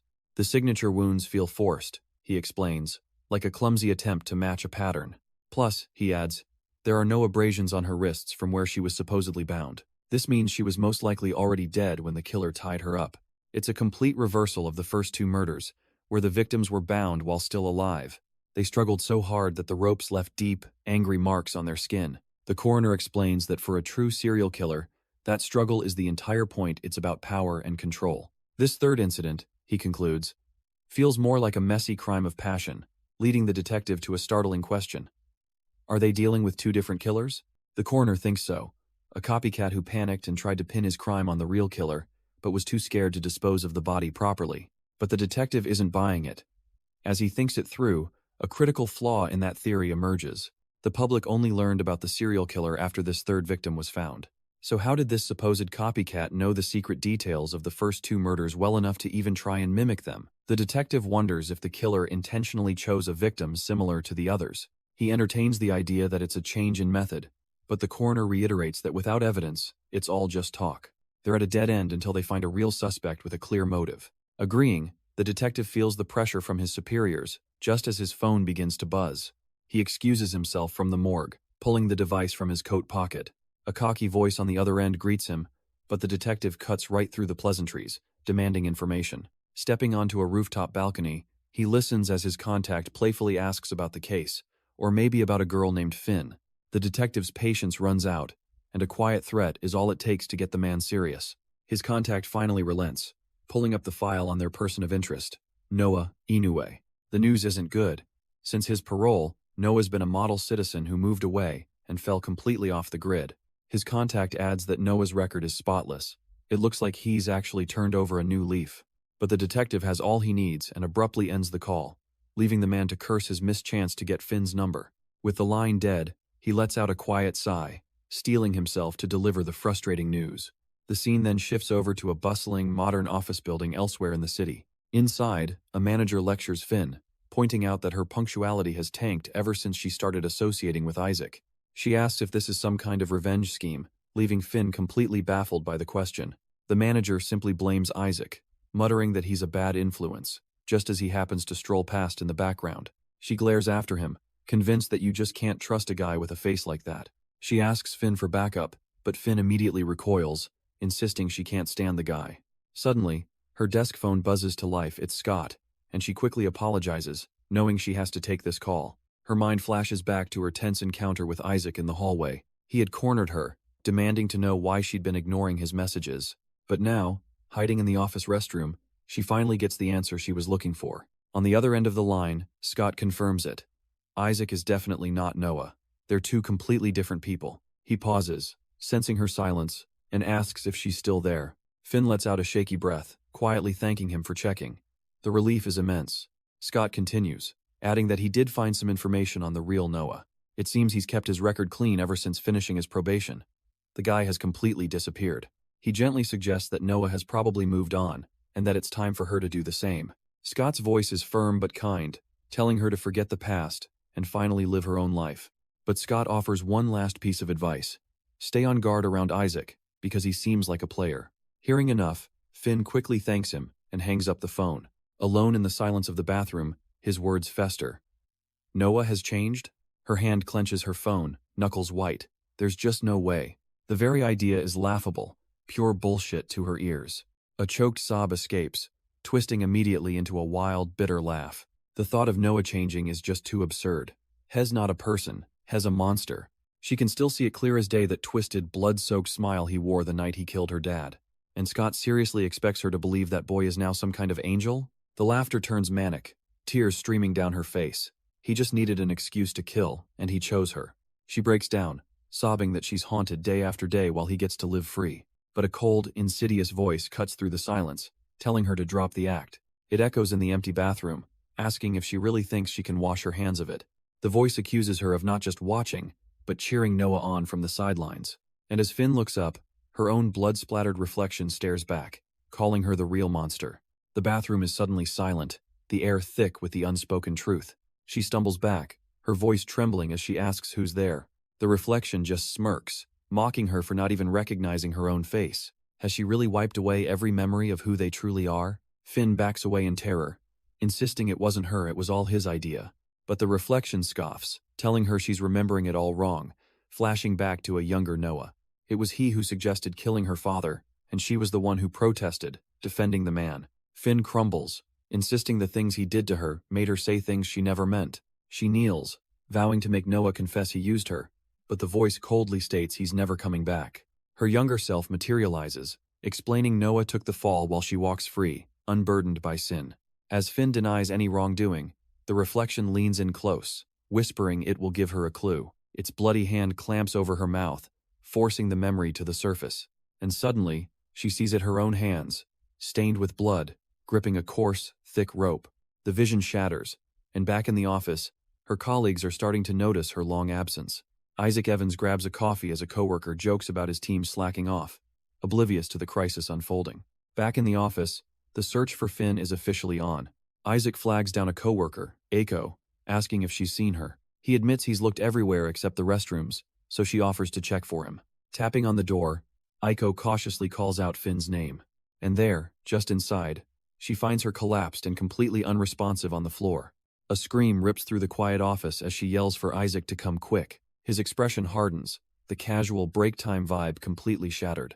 The scene dissolves into the sterile, quiet hallway of a hospital. Finn is now resting in a sunlit room, hooked up to an IV drip. For the first time in what feels like forever, she looks to be at peace. Her eyes slowly flutter open, the pale hospital light stinging a little. She sees Isaac sitting by her bed, and her first thought is cold, there's no reason for them to talk anymore.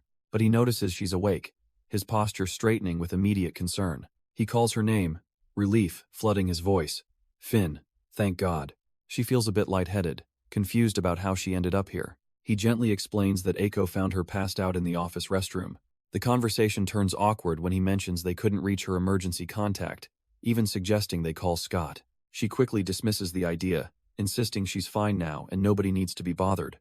Isaac senses the wall she's putting up and makes an excuse to leave, saying hell, go find the nurse. As he walks out, a dark memory haunts him. His father used to beat him when he was a kid. Seeing his pain, Finn decides to share her own, telling him about her abusive father. He blamed her for her mother's death, seeing her as nothing more than a painful reminder. She fidgets, recalling how there was never money or food, only his impossible demands. Isaac listens, his expression hardening with a grim understanding of her suffering. She confesses the darkest thought she ever had, a desperate wish for her father to just be gone. And then, in a twisted answer to her prayer, he was killed right in front of her. Overwhelmed, she explains it's like a curse. Only the most painful memories remain. Isaac can't just stand by. He pulls her into a firm, comforting embrace. She leans into him, confessing all her flaws, convinced she's a complete mess because of her past. And holding nothing back, she prepares to ask if he could still want someone so broken. With her heart on the line, she finally asks if he could ever really date someone so broken. Isaac holds her tighter, his answer immediate and unwavering. Of course he could. His hand gently cradles her face, a silent promise in his touch. He makes it clear that for him, there isn't anyone else. And as their world stands still, the city moves on, hiding its darker secrets in plain sight. The investigation brings Scott and his partner Jay to the first victim's home, a place as bleak as her fate. Jay reports that the area is a blind spot with limited surveillance, but she'll canvass for witnesses. Scott tells her to be quick, his focus already piercing through the apartment door, ready to uncover its secrets. Inside, the first thing he sees is a photograph of the victim, Kiana, with the parents she lost as a child. He surveys her small, lonely room, realizing she was an orphan who'd been living completely on her own. He learns the victim was isolated. If not for her boss, her body might have gone undiscovered. Scott runs a gloved hand over the wall, noting every point of entry was secured, except for the broken kitchen window, a fatal vulnerability the killer exploited before it could be fixed. The scene is eerily undisturbed, showing no signs of a struggle, only a chair used for a clean escape. In his mind's eye, Scott sees the killer crouching in the dark, waiting for her to come home. She was ambushed the moment she walked in, a knife already at her throat.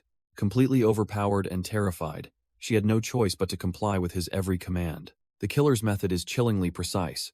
He uses a weapon from the victim's own kitchen. This whole operation is far too meticulous, too clean. This can't be his first victim. Stepping outside, he tracks the likely escape route, a quick jump or a shortcut across the rooftops. He mutters to himself that a fence here is pointless. This area is rife with theft. But his thoughts drift back to the killer, an expert stalker who knows his victim's routines inside and out. Just then, a woman's voice calls out, confirming he's with the police and asking about Kiana's murder. Scott turns, and she looks at him with a pained expression. He asks if she knew the victim. She introduces herself as Kiana's landlady, someone who felt closer to the girl than anyone else. She paints a picture of a sweet, hard-working girl with few friends, always juggling jobs to pay for school. She even fondly remembers the day Kiana happily paid her back with her first corporate paycheck. The landlady chokes up, still unable to believe that a girl with such big dreams is gone. But then she mentions something unexpected. She thought Kiana was about to get a boyfriend. Scott immediately questions this, as his team found no evidence of a relationship, but the landlady insists.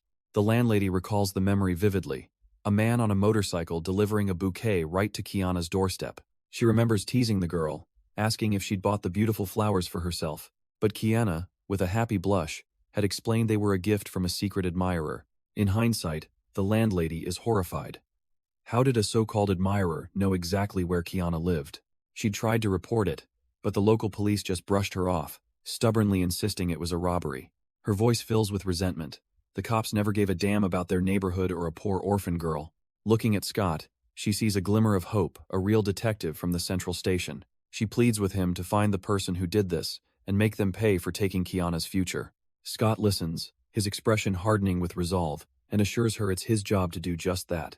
As their conversation ends, a phone starts ringing urgently back at the station, ready to pull them deeper into the case. Wasting no time, Scott immediately gets on the phone with his colleague Marco, a new task already formed in his mind. He orders Marco to check every flower shop in the city for any delivery orders addressed to Kiana Yates in February. Meanwhile, the story shifts to a quiet, almost sterile-looking building. The long, empty hallways give off an institutional vibe, a place far removed from the bustling city. Here, Isaac Evans walks into his room, a heavy silence following him. He drops onto his bed, the weight of the day settling on his shoulders. Alone in his room, he stares into space, lost in thought. Just then, his phone buzzes, breaking the quiet. It's a text from Finn, letting him know they're safe in their room and thanking him for his help. Isaac sends a gentle reply, telling Finn to rest, a small moment of care in his otherwise complicated life. And as he sits there, a smug thought crosses his mind. He finally got her number. His hand drifts over to a racy magazine lying on his bed, a secret little stash. A dark, possessive look glints in his eyes for just a moment. He flops back, idly holding the magazine aloft, feeling pleased with himself. With no one around to see, he decides to flip through his prized possession. But as he turns a page, something hidden inside slips out and onto the bed. He pauses, his eyes widening in realization. He'd forgotten he stashed them here. A nervous thought hits him. He nearly got busted. Didn't he? That was way too close. The tension immediately breaks into a relieved, almost manic laugh. He sprawls out, surrounded by his true collection. Polaroids of women, including one of Finn. The next day, the city moves on, completely unaware of the predator in its midst. For most people, it's just another mundane end to a long workday. Inside a corporate office, a few colleagues are the last to leave. One friend is getting impatient, but it seems Millie has forgotten her password again. Their light-hearted complaining is cut short as they all look up toward the entrance. A handsome, blue-haired colleague gives a friendly wave, announcing he's clocked out and waiting for Finn. At the sound of her name, Finn quickly insists she's ready to go right this second. With a newfound sense of urgency, she finally logs out and grabs her things. She hurries past her friends, who can only watch with knowing, teasing smirks. As the pair leaves together, the gossip begins. They're neighbors, and have gotten very close, very quickly. As the pair walks off, the remaining colleagues immediately start speculating on what their deal is. The dark-haired friend finds it hard to believe, reminding them that Finn dating would be completely out of character. But her coworker in the leopard print top disagrees, pointing out Finn's been acting strange since he arrived and is even coming in late. Another colleague is more pessimistic, figuring this new guy will just get bored and leave like all the others before him. "You two don't get it," their blonde friend insists, standing up with her hands on her hips, convinced this time is different. She argues that Finn has never been this comfortable with anyone, especially after only 2 weeks. Tearing up, she gets emotional, so happy that their friend has finally found someone who truly understands her. The others can only chuckle at her dramatic reaction, asking if she's actually crying. "Of course," she says, "they're tears of joy." Even the most skeptical friend has to concede the point, though she still thinks they've been watching too many dramas. The scene shifts ominously to a phone screen, displaying an article on how to spot a psychopath hiding behind a charming facade. It describes them as calculating and strategic, willing to hurt anyone to get what they want. They feel no guilt, take no accountability, and will always place the blame on others. For the cynical colleague, now alone in her bathroom, a single thought echoes, "He's gone."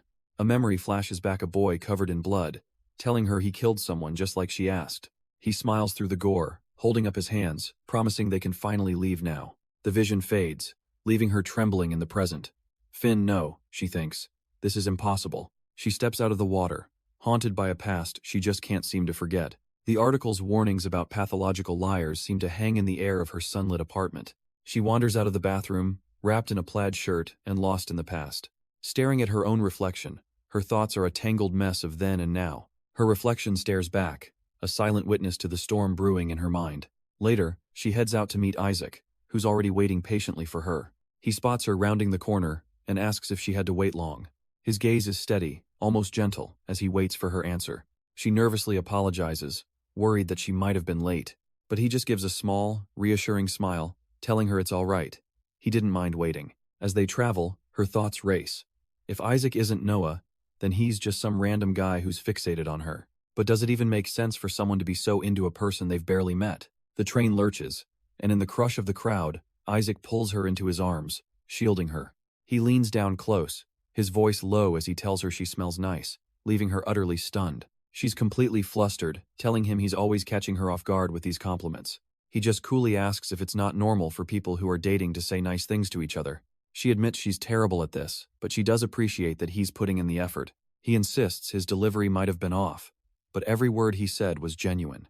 The intensity makes him blush, and he covers his mouth as she playfully tells him to stop. He asks if she's enjoying this, and she can't help but laugh, admitting his flustered face is amusing. The teasing stops for a moment as they just look at each other, the crowded train fading away. Seeing her chance, she asks Finn if he's free to go on a proper date this weekend. He agrees without hesitation, and she follows up, asking if there's anywhere he'd like to go. Her gaze turns serious, her voice steady as she gives him her one and only destination, the cemetery. And so their first date begins, not at a cafe or a movie, but at the grave of Allison Lee. He watches from a distance as she kneels, paying her respects in the quiet field of tombstones. She looks back, offering to give him some privacy if he needs it, suggesting she could wait on a nearby bench. Privacy? Finn seems almost confused by the offer, wondering what for. She figures it's obvious most people visit graves to have a good cry or to talk to the person they lost. But he explains that's not why he's here. He comes for the silence, to clear his thoughts. Besides, he adds, Scott Lee is too busy to visit, so he handles the upkeep. He tells her how he once found the grave completely neglected, overgrown, and covered in moss, and it genuinely annoyed him. A small, knowing smile plays on his lips as he admits he's here more often than her actual blood-related brother. Looking at the headstone, she puts it all together. She tells him she can see it clearly, even if he doesn't say it. He loved her. His answer is quiet and simple. Yeah, she was nice. He liked her. And with that, she's left to contemplate this unexpectedly deep revelation. She opens up, recalling how this woman taught her everything, giving her the parental love she never had. With a heavy heart, she explains that for the first time she was treated like, he finishes her sentence without hesitation, like a human being. The two sit in a moment of shared, somber understanding. She breaks the silence with a light jab, asking if he's getting too emotional. But he's calm, saying that from what she's told him, he's sure she's in a better place. She clarifies if he means heaven, and he quietly agrees. His casual mention of the afterlife catches her completely by surprise. He notices her look, confused, asking if he said something wrong. He didn't expect her to believe in things like heaven, hell, or life after death. He explains he was baptized Catholic and tried other churches, but doesn't go much these days. She then turns the conversation, asking him if he truly believes in God. The question seems to catch him off guard. He takes a moment, searching for the right way to explain his complicated feelings. It's not about absolute certainty, he says, but more like a choice, a deep desire for God to be real. He knows that for most believers, faith is a source of solace and comfort, but his own reason for believing, he admits, is a little different. He talks about the world's injustice, how people who destroy lives often get away with it. She listens quietly, realizing that for him, God represents a final, inescapable judgment. He finishes with a cold conviction. The good will go to heaven, and the wicked must suffer in hell. But she counters his point, wondering if it would be better to take matters into their own hands. He seems to agree, a grim satisfaction in his voice as he invokes the old law, an eye for an eye. He asks if she's on the same page, and she stares, caught off guard by his sudden intensity. The chilling conviction in her eyes reflects her own dark thoughts, and yet, just as quickly, he reverses course, reminding her that killing is a grave sin. She's left completely baffled by his sudden reversal, wondering what that was all about. He smoothly changes the subject, breaking the tension by saying he's getting hungry. Still processing his conflicting words, she agrees, asking him where they should go next. An idea forms, and after a moment's thought, she suggests an unexpected destination. An amusement park? He seems genuinely surprised, calling it an odd choice. She's practically buzzing with energy, calling for him to hurry up as he notes how genuinely happy she seems. Holding their tickets to Little Village, he's still a bit baffled by her choice of destination. She explains it's a place she's dreamed of visiting since she was a little girl, always hearing her classmates rave about it. It's a picture-perfect world in her mind, filled with happy couples and the kind of joy she always wanted. Spotting a food vendor, she points out some delicious-looking snacks, remembering he was hungry. Without hesitation, she steps up and orders two, pulling him along for the treat. But the fun and games quickly escalate as they make their way toward the infamous speed coaster. The moment he's strapped in, a wave of instant regret washes over his face. This was a bad idea. As the coaster begins its climb, his cool demeanor completely shatters into raw panic. And then they drop, his terrified scream echoing as the ride plunges down the steep tracks. After the adrenaline rush, they slow down for some ice cream, and she gets Isaac's attention. She suddenly asks why he never questions her about her past, even after she mentioned her father. With the Ferris wheel looming behind them, he explains that he doesn't believe in prying into such personal matters. He tells her he'd rather wait, patiently, until she feels ready to open up to him on her own. His considerate answer clearly touches her as she gazes up, lost in thought for a moment. Then, she turns back with a dazzling smile, her mood completely lifted. With newfound excitement, she declares that their next stop has to be the Ferris wheel. From high up in their cabin, she points out the sights of the amusement park below. Spotting a couple in another car, she playfully wonders aloud what her own first kiss will be like. Isaac sees his opening, asking if she truly remembers nothing from that night. But she deflects, saying he told her she was wasted. Isaac smoothly turns the question back on her, asking what her own idea of a perfect first kiss is.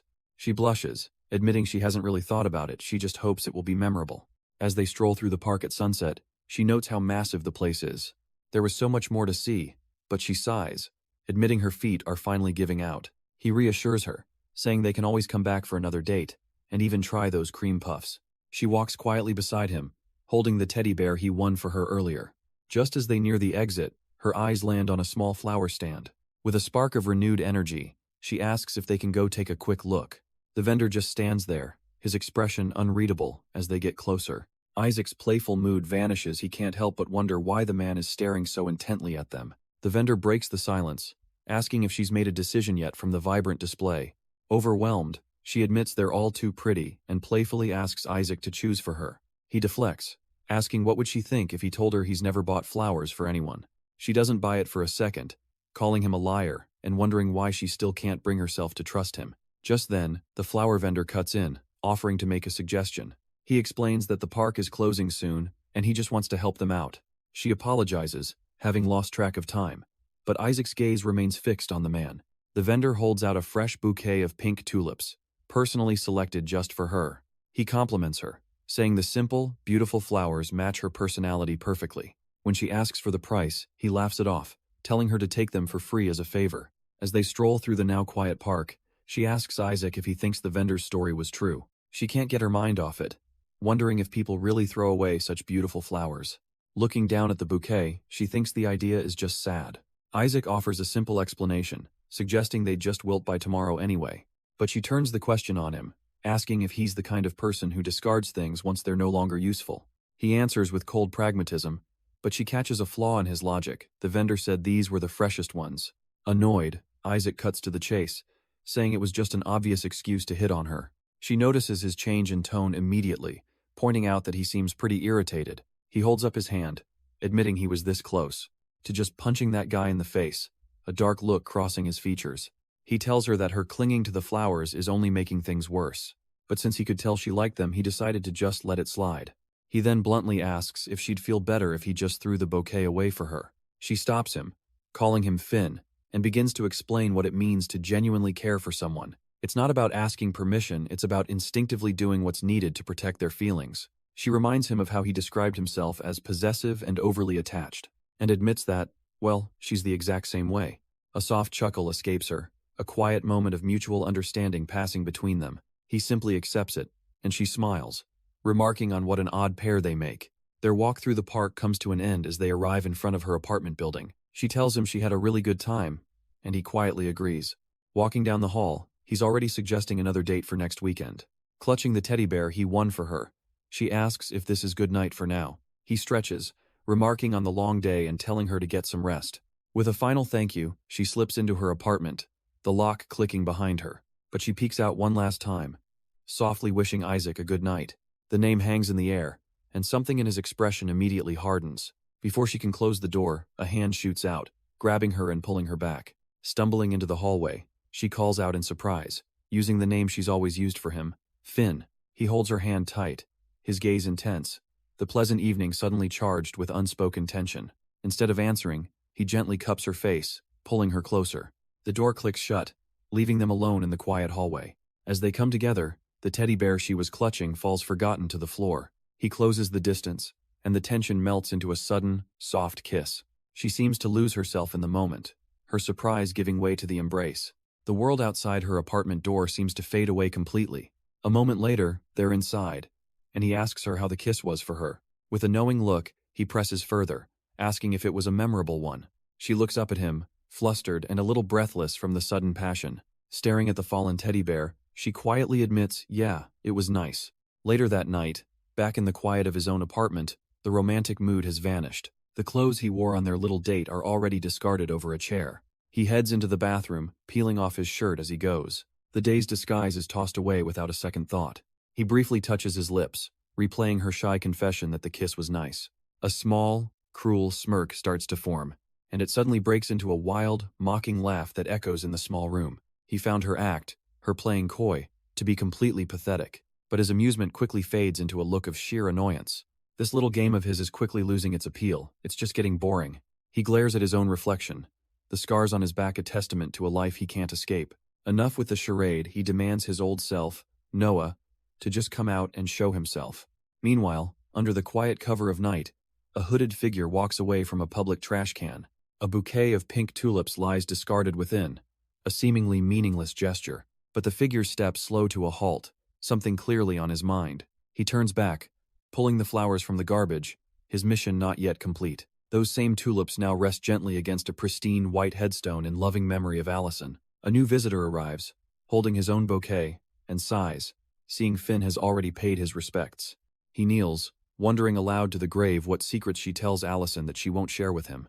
He finally admits his own fault in their distance, realizing he might be the one pushing her away. He speaks to the empty air, apologizing for a promise he couldn't keep, convinced it's better this way.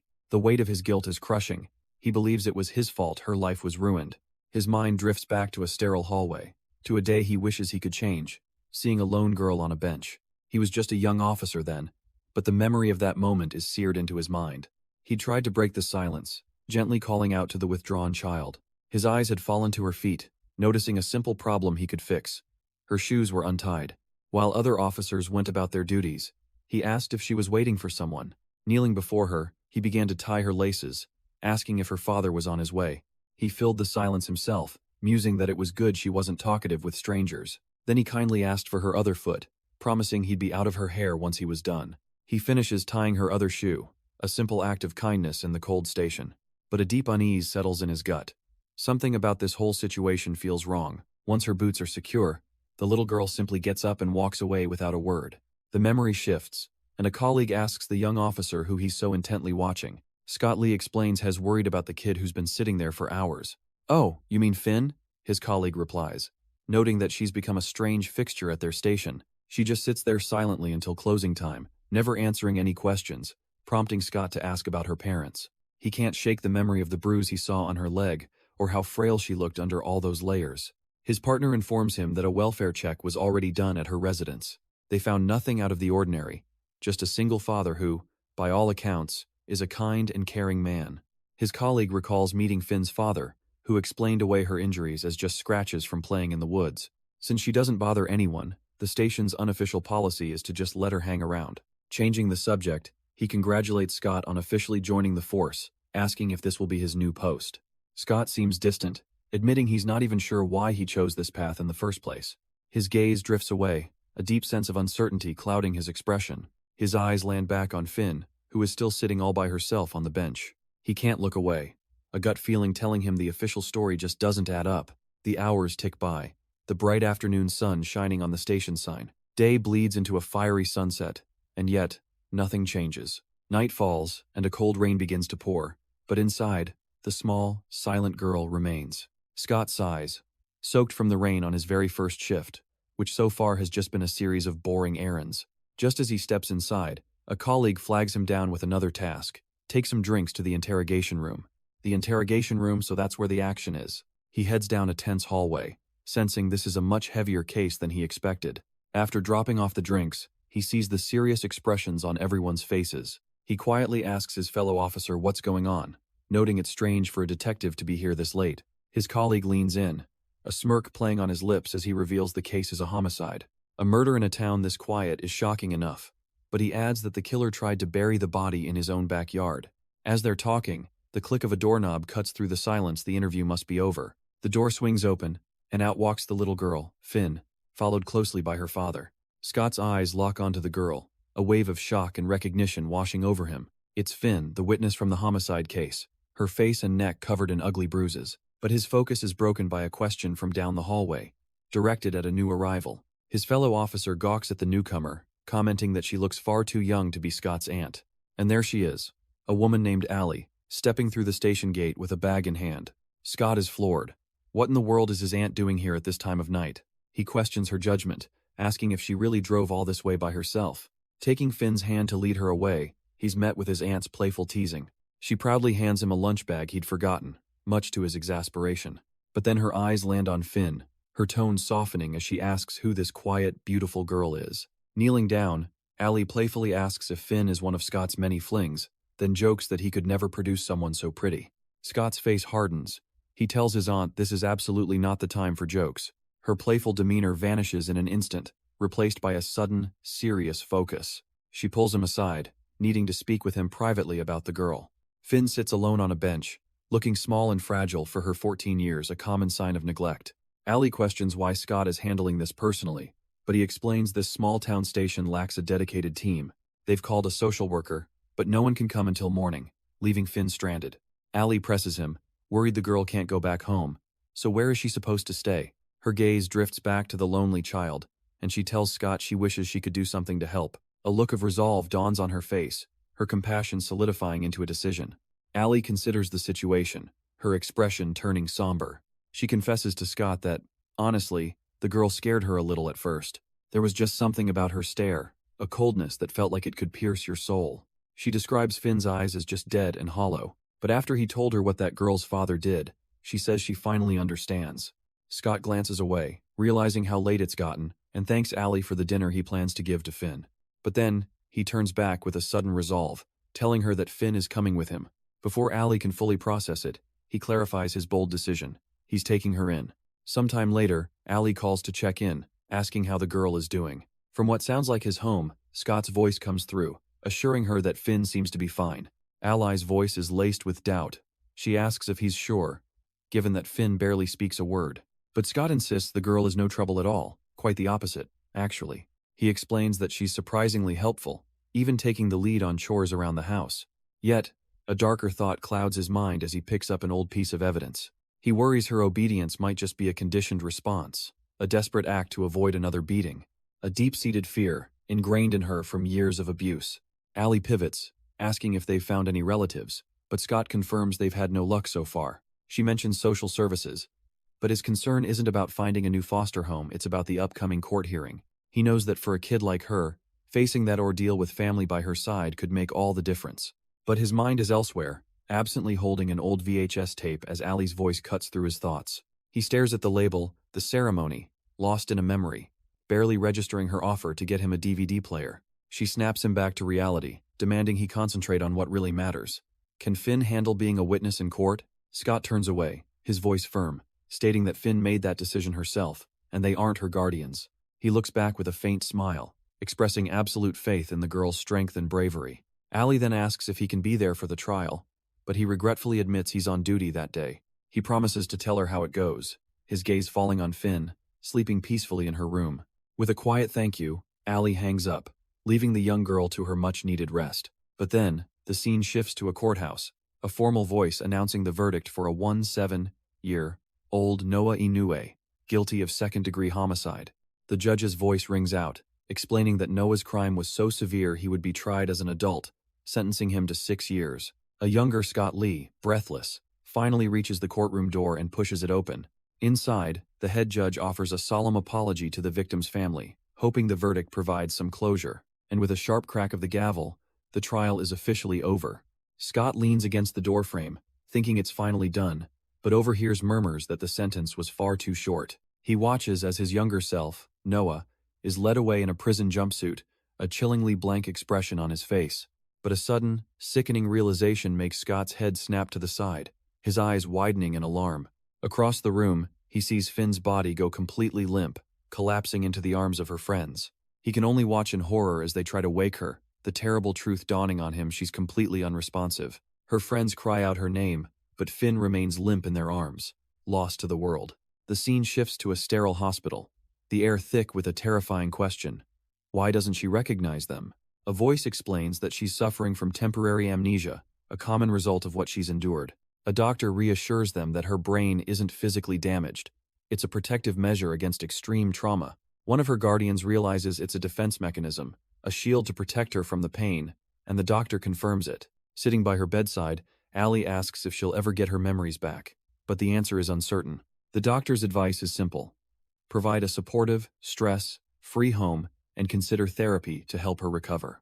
But the idea of therapy feels like a distant dream, something not even available in their small town. This harsh reality sparks a new resolve in Allie. Maybe it's time to find Finn a real, permanent family.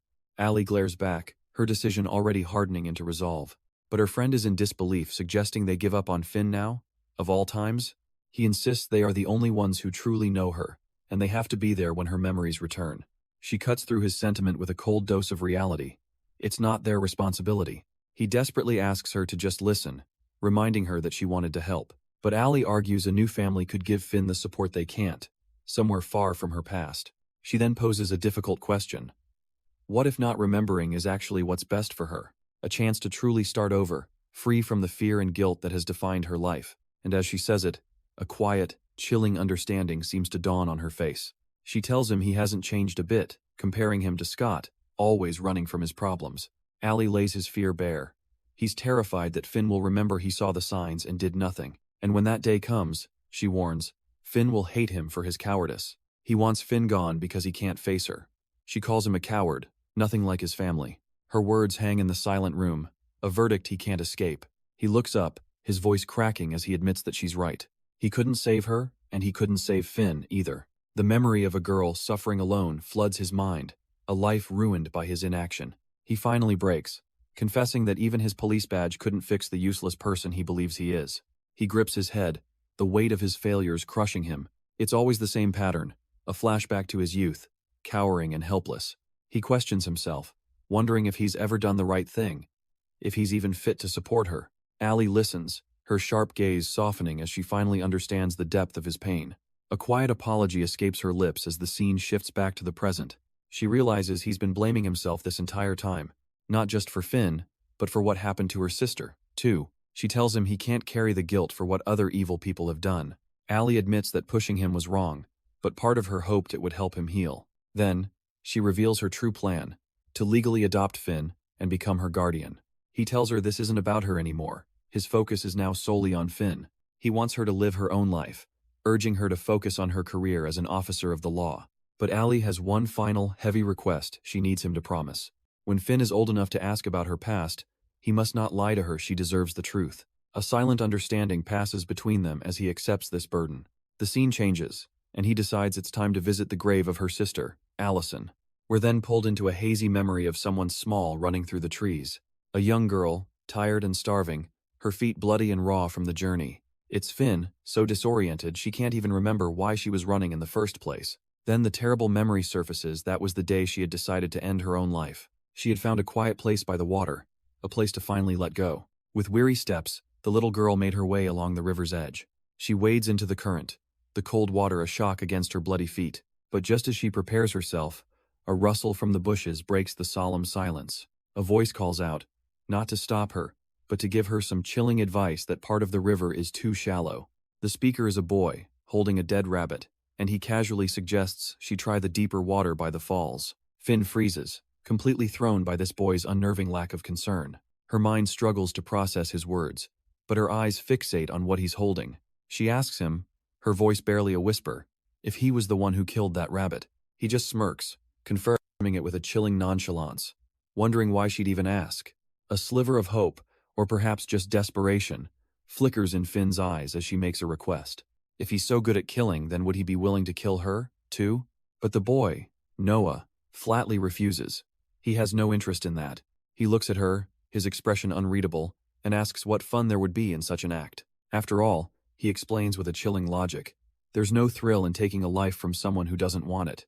The memory dissolves, replaced by the harsh morning light of the present. A hand hangs limply, lifelessly, over the edge of a bed. The scene is still, as if she hasn't moved all night. An adult Finn is sprawled out, unconscious, as a critical thought surfaces. Isaac is not Noah.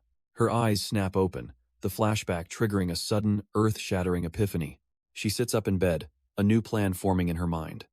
For some reason, spending time with him is bringing back her memories. So, as she starts her morning routine, she tries to convince herself that this is a perfectly fine arrangement. She'll just keep Isaac close until she remembers everything she needs to. A simple, logical goal. But a cruel, mocking voice laughs from the depths of her mind, calling her pathetic. In the mirror's reflection, a vision of her bruised younger self appears, accusing her of just making excuses. The vision scoffs, doubting she even wants to remember Noah at all. It tells her to stop using him, and be honest with herself for once she actually enjoys Isaac's company. As she walks into her living room, the hallucination is now sitting on her couch, taunting her for being so love-deprived. The younger Finn looks up, a twisted smile on her face, and asks if she's going to make him promise, too. It leans in, whispering the old, terrifying words, "Cross your heart and hope to die." And with a sick, sweet smile, the vision asks if she's willing to kill for him. But just as the memory reaches its peak, a sharp knock echoes through the apartment. Finn snaps back to reality, the hallucination gone, replaced by a weary thought that her prince has arrived. She makes her way to the door and scans her keycard. The lock clicks open.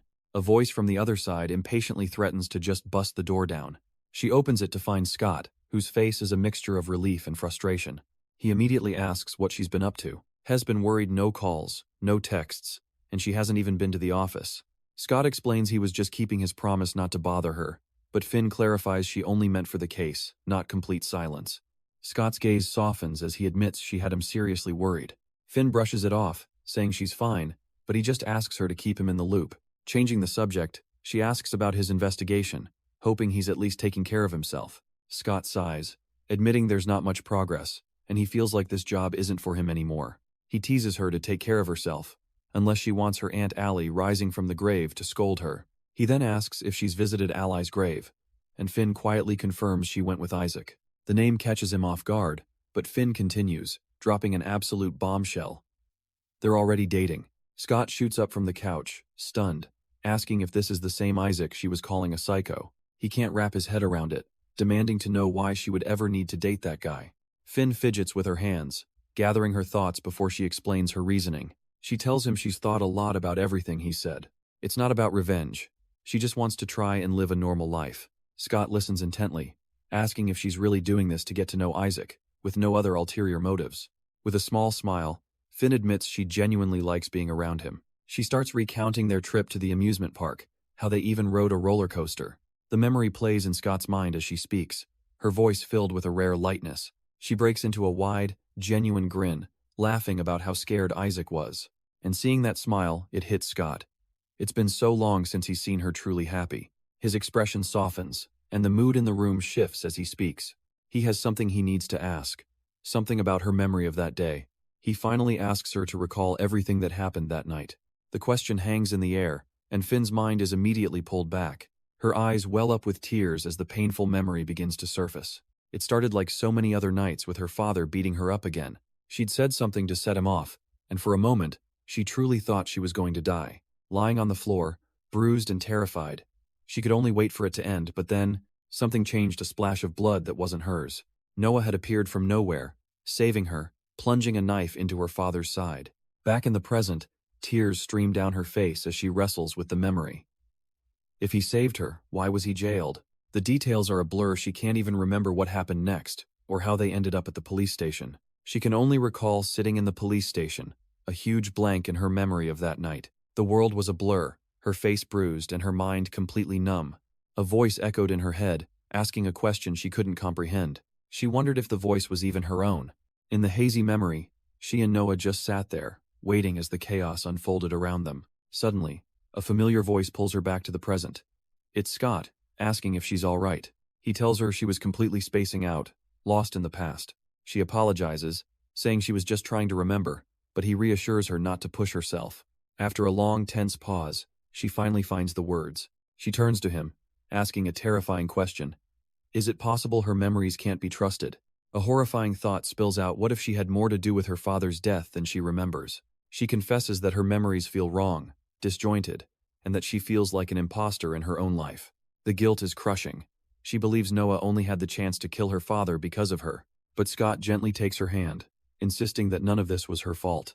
He explains that what she's feeling, this sense of not deserving happiness, is common for survivors. She wonders if remembering everything is the only way to heal, but he poses a chilling alternative. What if it isn't? He suggests that her mind might be protecting her, and that the memories will return when she's ready. His words seem to land, and she apologizes for even asking about that night, lost in her own dark thoughts. Trying to lift the mood, he suggests a quick walk before he has to head into the station. But before they can move, his phone buzzes. It's Jay.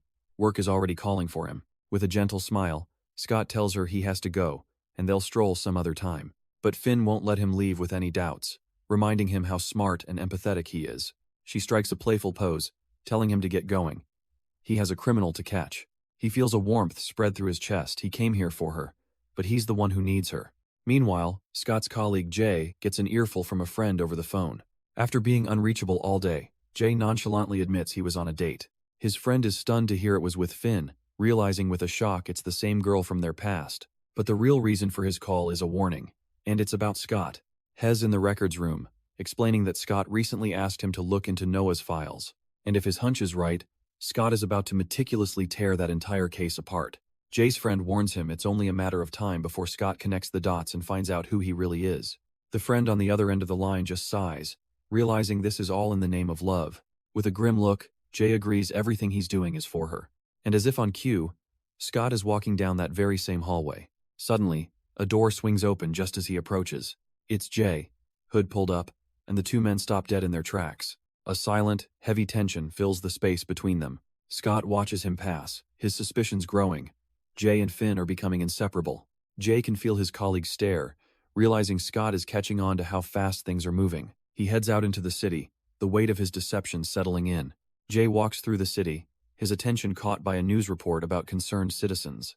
The broadcast details mounting frustration over the slow progress in the serial killer investigation. He stops to watch, the report noting the killer's 2 to 3 month cycle, hinting another attack is due.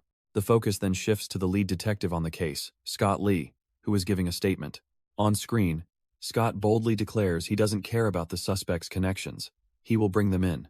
Elsewhere, a mysterious man with glasses watches the same broadcast with a sharp, calculating gaze.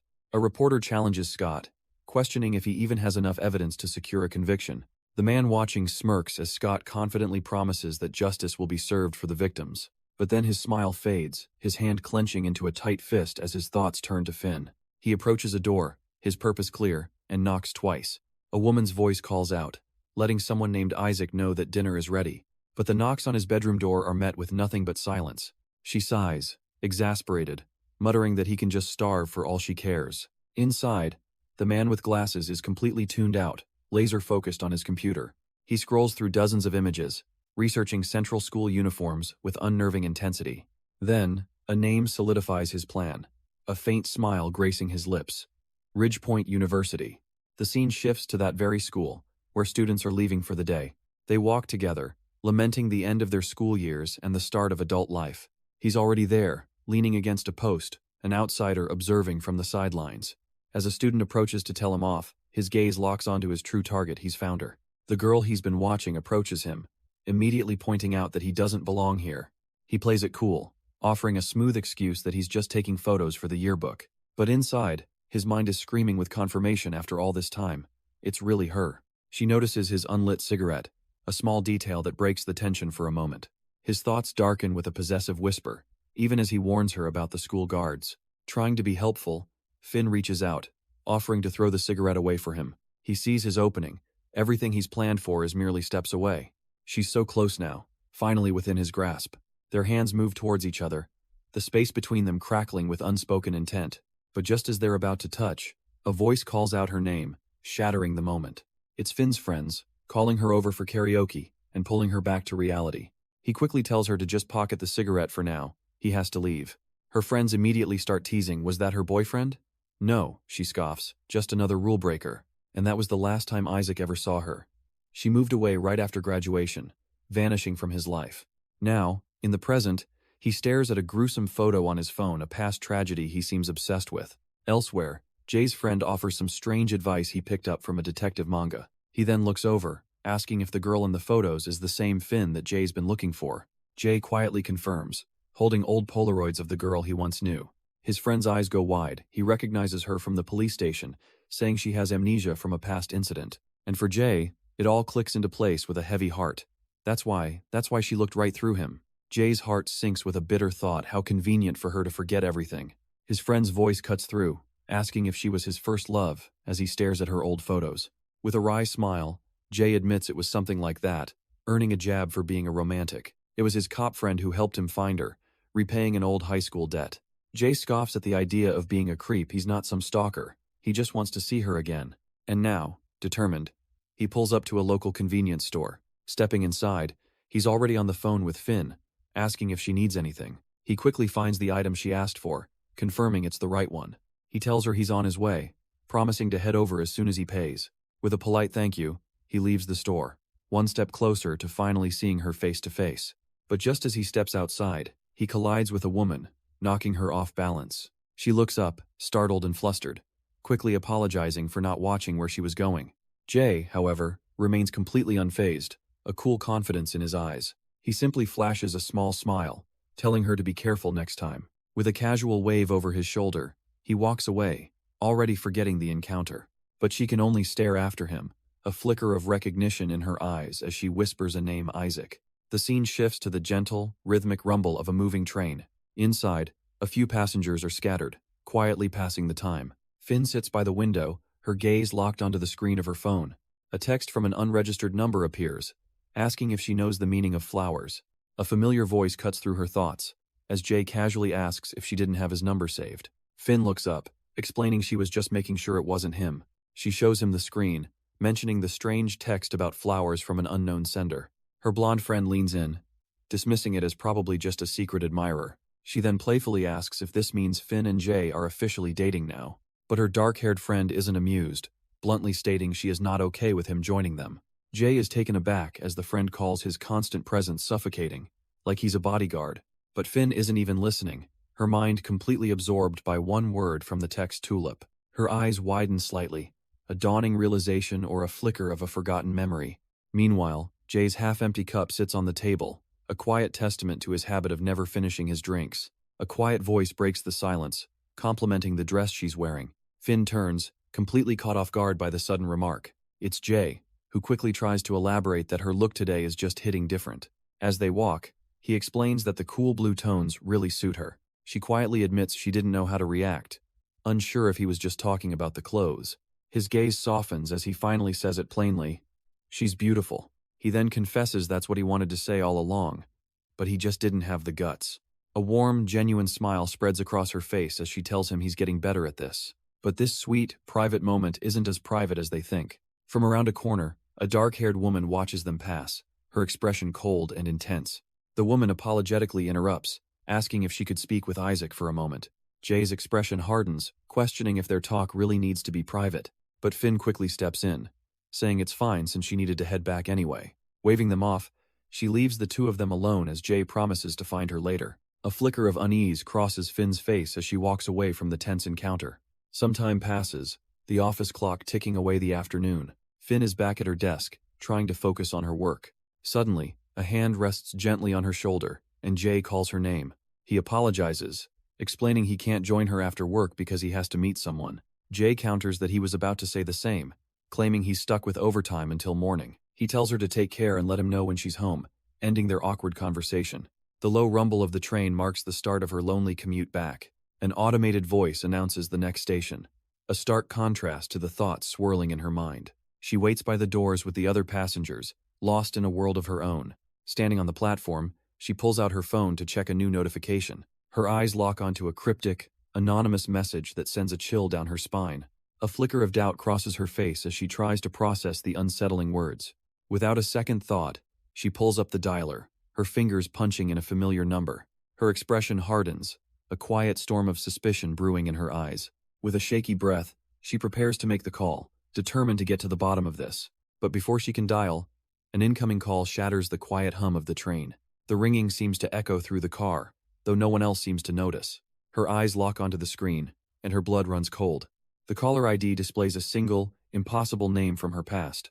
Noah. Suddenly, her surroundings blur, replaced by haunting figures from a time she tried to forget. A wave of pure, unadulterated terror washes over her face. A phantom in a red hoodie drifts past her, a ghost walking among the living. She's completely frozen, trapped in a waking nightmare as the train slows. With a soft chime, the doors slide open, breaking the horrific spell. And standing right there on the platform are the very same shoes from her vision.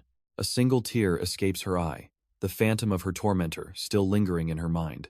The train's arrival is announced, the automated voice a cold, indifferent sound. As the doors slide open, the crowd begins to pour out onto the platform. Finn stumbles out with them, her feet moving on autopilot. But then, panic ignites in her chest. She starts running, convinced he's here.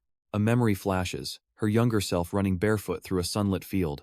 She shoves past strangers in the station, her mind screaming for someone to help. The past and present blur together, the terror of that day as real as it is now.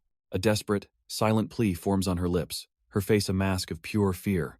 Her hand reaches out into the crowd, a desperate search for a savior. Suddenly, a firm hand grabs her arm, and a familiar voice calls out her name. It's Scott, his expression laced with concern as he asks why she's running away in a panic. He notes that she's trembling, her eyes still clouded with a deep-seated fear. He pulls her close, trying to soothe her with a gentle reassurance that she's okay. As he holds her, a menacing figure in a red hoodie watches them from the crowd. His face is pale and stoic, a ghost from a past she can't escape. Finn instinctively clings to Scott, burying her face in his shoulder for a moment of safety. But the memory's eyes glow with a chilling intensity, a silent threat that he's here now. Later, in a sunlit hallway, Scott explains he was only at the station because his friend bailed on him. He looks at her, gently probing, asking if she's really all right after seeming so freaked out. Finn tries to play it cool, brushing off her breakdown as just another random panic attack. But her eyes betray her as she insists it's nothing, telling him not to worry. Scott's gaze hardens slightly. He knows she's lying, but he can't force it out of her. He relents, promising to stop nagging even though he can't just switch off his concern. With a sigh, he tells her to go inside and get some rest, turning to leave. He offers one last lifeline, promising to come right back if she needs anything at all. As he walks away, Finn is left with a look of pained indecision, unable to let him go. Her hand shoots out, grabbing the back of his jacket as she calls out his old name, Isaac. She apologizes, finally admitting she knows he wishes she would be more open with him. Then, taking a breath, she asks if he wants to come inside. Inside her apartment, the heavy silence is broken only by the slow spin of a ceiling fan. Finn finally opens up, explaining how she called that unknown number from earlier. The person was on the same train, and she even jokes grimly that this time, it might actually be a stalker. Scott's expression darkens with regret, and he immediately apologizes for letting her go home by herself. She tries to brush it off as paranoia, admitting she didn't confirm anything since someone rushed off the train right then. But he's not convinced, thinking to himself that's too much of a coincidence for the usually skeptical Finn. He urges her to be careful, reminding her there's still a serial killer on the loose and she shouldn't be out alone. Hearing this, Finn's composure finally cracks, her gaze falling to the table. Scott gently takes her hand, and she admits she really thought she was ready for this. Her whole life, she whispers, she's been preparing for the day she would finally have to face him again. She always knew, she says, that one day Noah would find her. But despite preparing her whole life, the mere thought of him is enough to paralyze her in fear. She clutches her head, wondering why she's so terrified. What more could he do? Is she truly afraid of dying? Scott finally interjects, asking the one question on his mind. Who is Noah? Finn apologizes, then drops the bombshell. Noah was her childhood friend and the one who killed her father. He was the first person she ever felt close to, she admits, as Scott listens with a heavy heart. She remembers just talking for hours, sharing bits and pieces of her life with him. Looking back, she doubts he was even interested, but he listened, and to her, that was everything. It was a kind of shared solitude, one that blinded her to all the warning signs. As Scott watches her, he realizes her story, her expression. It's all exactly like her testimony from the trial, almost as if it's been rehearsed. He sees it now, a flashback to the trial, her rehearsed words echoing in his mind. But Scott's voice cuts through her memory, asking a question that shatters the narrative. Finn snaps back to the present, clearly caught off guard by his sudden insight. Without waiting for an answer, he takes her wrist, silently telling her to follow him. She asks where they're going as he leads her away from the living room. He simply says he has something he needs to show her. He brings her into his study, the door closing behind them with a soft thud. Inside, Scott gestures toward a wall, his entire demeanor shifting to one of intense focus. Finn is stunned to see an entire investigation board, realizing he's been tracking the serial killings from the very first victim. This means he solved the pattern before the police, and he coolly admits she seems to have learned from the best. Finn begins to explain, her voice laced with uncertainty as she sits on her bed. She shows him a newspaper clipping, saying she saw the murder on the news and noticed the victim looked just like her. But the real connection, the one that chilled her to the bone, was the method of the killing. It reminded her of Noah. The memory surfaces of a younger Noah, holding up a dead rabbit, his eyes gleaming with a disturbing pride in his hobby. Her expression darkens as she recalls that he had a very specific, preferred way to kill. He would bind his victims, then slice their throats just enough to ensure a slow, agonizing bleed-out. The hearse? Sighing. The horrifying parallel snaps into place, imagining the human victim suffering the same ritualistic cruelty as that rabbit. Scott finally speaks, cutting straight to the point. Is she saying Noah is the killer, and that he's doing this because of her? She can't say for sure, but the crushing weight of the possibility is too much to bear. If she's right, she whispers, it means more people have died all because of her. Her voice is heavy with guilt. The thought of others dying for her is a fate worse than death. She opens her eyes, steeling herself for his dismissal. She knows she must sound crazy, even admitting that Scott himself had called it a stretch. Feeling foolish, she apologizes for wasting his time with what feels like paranoid nonsense. But Scott isn't dismissing her at all. Instead, he points to a key detail in the newspaper. If the killer is picking victims that look like her, then he knows her current appearance. He's always watching. The murder's happening in her city, he explains, all but proves it. He likely already has her address. Finn looks at him, her voice barely a whisper, needing to know if he truly believes her. He meets her gaze, admitting he's not convinced it's Noah, but he has no doubt that someone is targeting her. And with a look of absolute resolve, he makes a vow. He doesn't care who it is, they're not touching her on his watch. Scott's vow of protection is the final straw, and tears begin to stream down Finn's face. He gently tries to comfort her, but she pulls away, begging him not to look at her in this state. Through her sobs, she asks the one question that has haunted her. Why won't he get tired of her? For the first time, she feels truly seen by someone, and the feeling is both wonderful and terrifying. Scott takes her hands, his expression soft, asking if she really hasn't figured it out yet. He tells her plainly that he's crazy about her, and nothing she does could ever make him leave. Leaning in close, he promises to protect her, no matter what it takes. Seeing how exhausted she is, he offers to go, but her expression stops him. With a newfound sense of safety, Finn asks him to please stay a little longer, and as the warm afternoon light fades into the cool blue of the evening, he does. Night falls, blanketing the room in a quiet, cool blue. He watches over her as she sleeps, a rare moment of tranquility. But a memory surfaces in his mind, an apology filled with regret. Finn suddenly whimpers, trapped in a nightmare, begging her unseen tormentor to stop. His gaze turns cold, his thoughts drifting to someone who refused to take responsibility. He thinks about how everything could have been so different, how he might have even grown to like them, if things had gone another way. He leans in, pressing a gentle, protective kiss to her forehead. They could have had a normal life together, but that path was destroyed. And now, he resolves, she will have to live in this hell right alongside him. His mind plunges into the past, to a time when he was just a battered boy. A red-haired figure stood before him, coldly blaming someone else for his condition. He hissed that she was the reason Isaac was becoming weak. And the only way to deal with weakness, he preached, is to cut it out completely. That dark advice triggers a horrifying memory, a woman lying on the floor, unmoving. He remembers staring down at the face of his own mother, her life bleeding out. A young Isaac, small and helpless, could only watch from the corner of the room. But in the present, Finn awakens, sensing his distress. She finds Scott trembling, tears rolling down his cheeks as he's trapped in the nightmare. The man who seemed so in control is completely broken by the ghosts of his past. She gently nudges him, apologizing for having to wake him up. It's just that he looked like he was trapped in a terrible dream.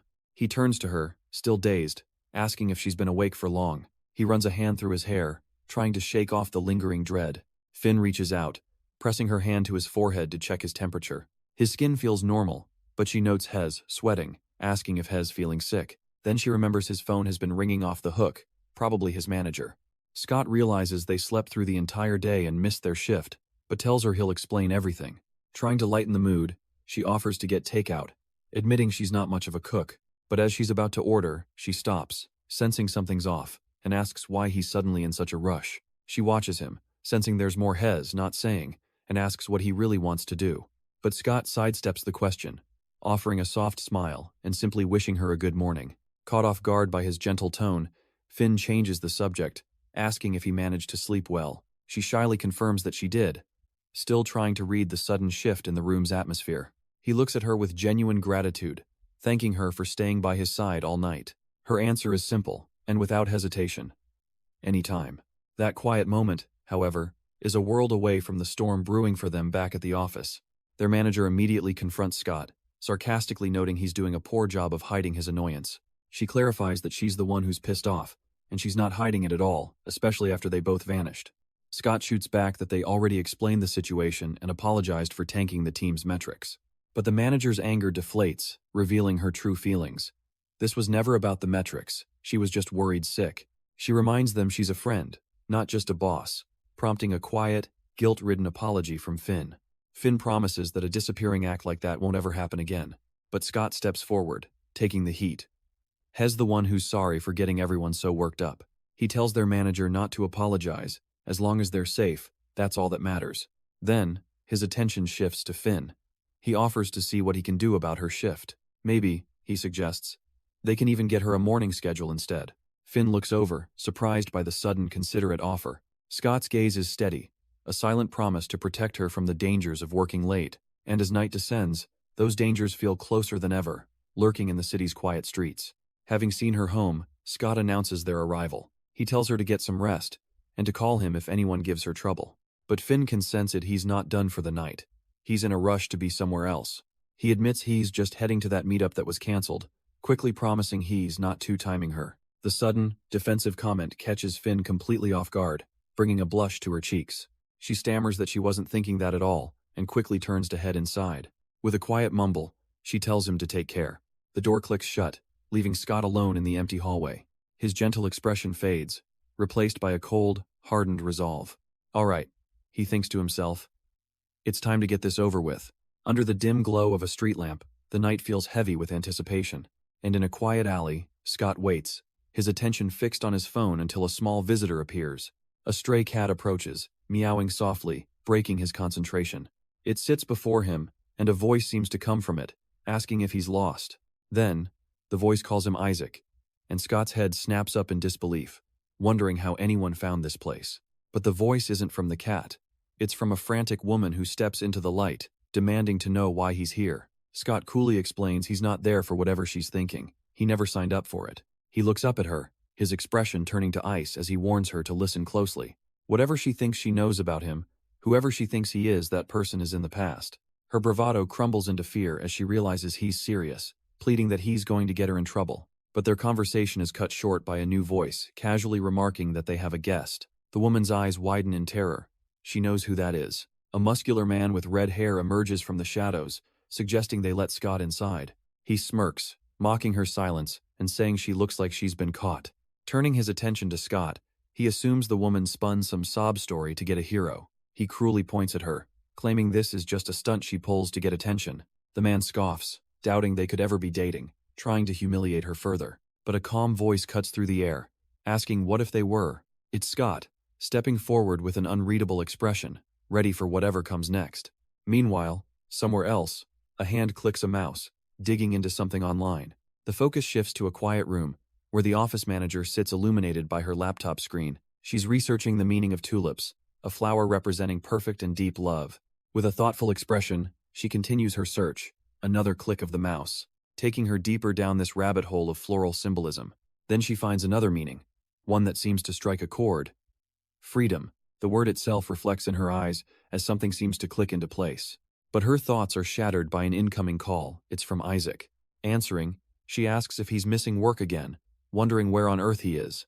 Her tone shifts from mild annoyance to sharp concern when he gives her the answer: the hospital. We're left staring at a cold, numbered door, confirming his location and deepening the mystery. She steps into the room, her expression a mixture of relief and deep concern. And there's Isaac, sitting up in bed, trying to look casual despite the fresh bandages. Her voice is tight with anxiety as she immediately asks what on earth happened to him. He just gestures for her to sit down first, trying to calm her down before he explains. Taking a seat, she presses him again, her eyes fixed on his bruises. Did he get into a fight? Who did this? Isaac just watches her, a strange, unreadable intensity in his eyes. Then, he completely deflects, turning the tables to ask how she slept, if she got enough rest. Finn is thrown completely off guard by the bizarre question. What is he even talking about? He chides her gently, asking why she's so worried about him when she should be looking after herself. She points to his bandaged hand, exasperated, but he admits he only called to make sure he hadn't woken her up. Her patience gone, Finn calls him out for hiding things, and seeing her genuine worry, Isaac finally relents. He explains that his cancelled meeting was with Eva, her teammate, and admits he lied about not seeing her. They only spoke for a moment at the station, but Finn needs to know what was so important. He doesn't sugarcoat it. Eva wanted him to kill someone for her. Finn is floored by the absurd request. And Isaac wryly agrees, wondering what kind of impression he gives off. He elaborates that Eva wanted him to get rid of her abusive boyfriend, feeling completely trapped. A dreadful thought crosses Finn's mind as she hesitantly asks if he actually did it. Isaac immediately reassures her, telling her of course he didn't kill anyone, but he couldn't just ignore the situation either. He had to come up with a different plan. His solution? Confront the boyfriend, a simple-minded thug who was easy to provoke into a fight Isaac intentionally took hits in to build a police report, though Isaac admits he didn't expect the guy to pull out a cutter, which got him pretty good before the cops showed up. Still, he laughs it off, saying the plan worked perfectly. The more hurt he was, the longer the thug would be locked up. But Finn isn't smiling. Her expression is heavy with concern. Seeing her serious face, Isaac is confused, wondering how she can't find this whole situation a little bit funny. He immediately backtracks, realizing how unhinged he must sound, and apologizes for his strange reaction.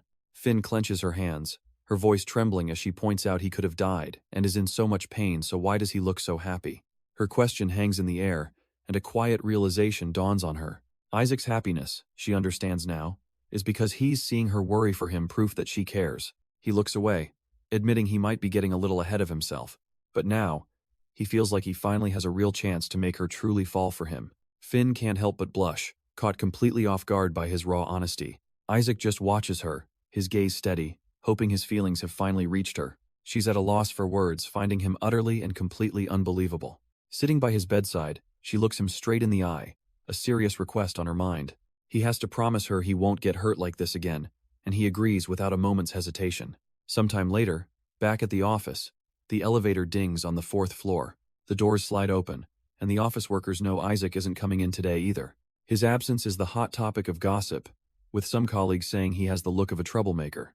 One woman defends him as friendly, but her coworker counters with a juicy rumor she heard. Apparently, Isaac was fired from his last job for fighting, planting a seed of doubt about his true nature. Her blonde colleague immediately backpedals, apologizing to Finn for being so insensitive. She's completely mortified, having forgotten for a moment that Finn and Isaac are actually dating, but Finn just waves it off, assuring her that Isaac is the type who would probably just laugh about it. Just then, another coworker chimes in, curiously asking what's up with them, both skipping work the other day. As Finn walks off, her colleagues can't help but notice how much she's changed since dating Isaac. She's lost her gloomy aura, she smiles more, and she's stopped bringing up all that creepy stuff she used to. It seems that despite the rumors, he's actually been a pretty positive influence on her. The thought sends Finn spiraling back into a memory, a time when someone understood her investigative nature all too well. It was Isaac, looking younger and more intense, as he pleaded with her to trust him just this once.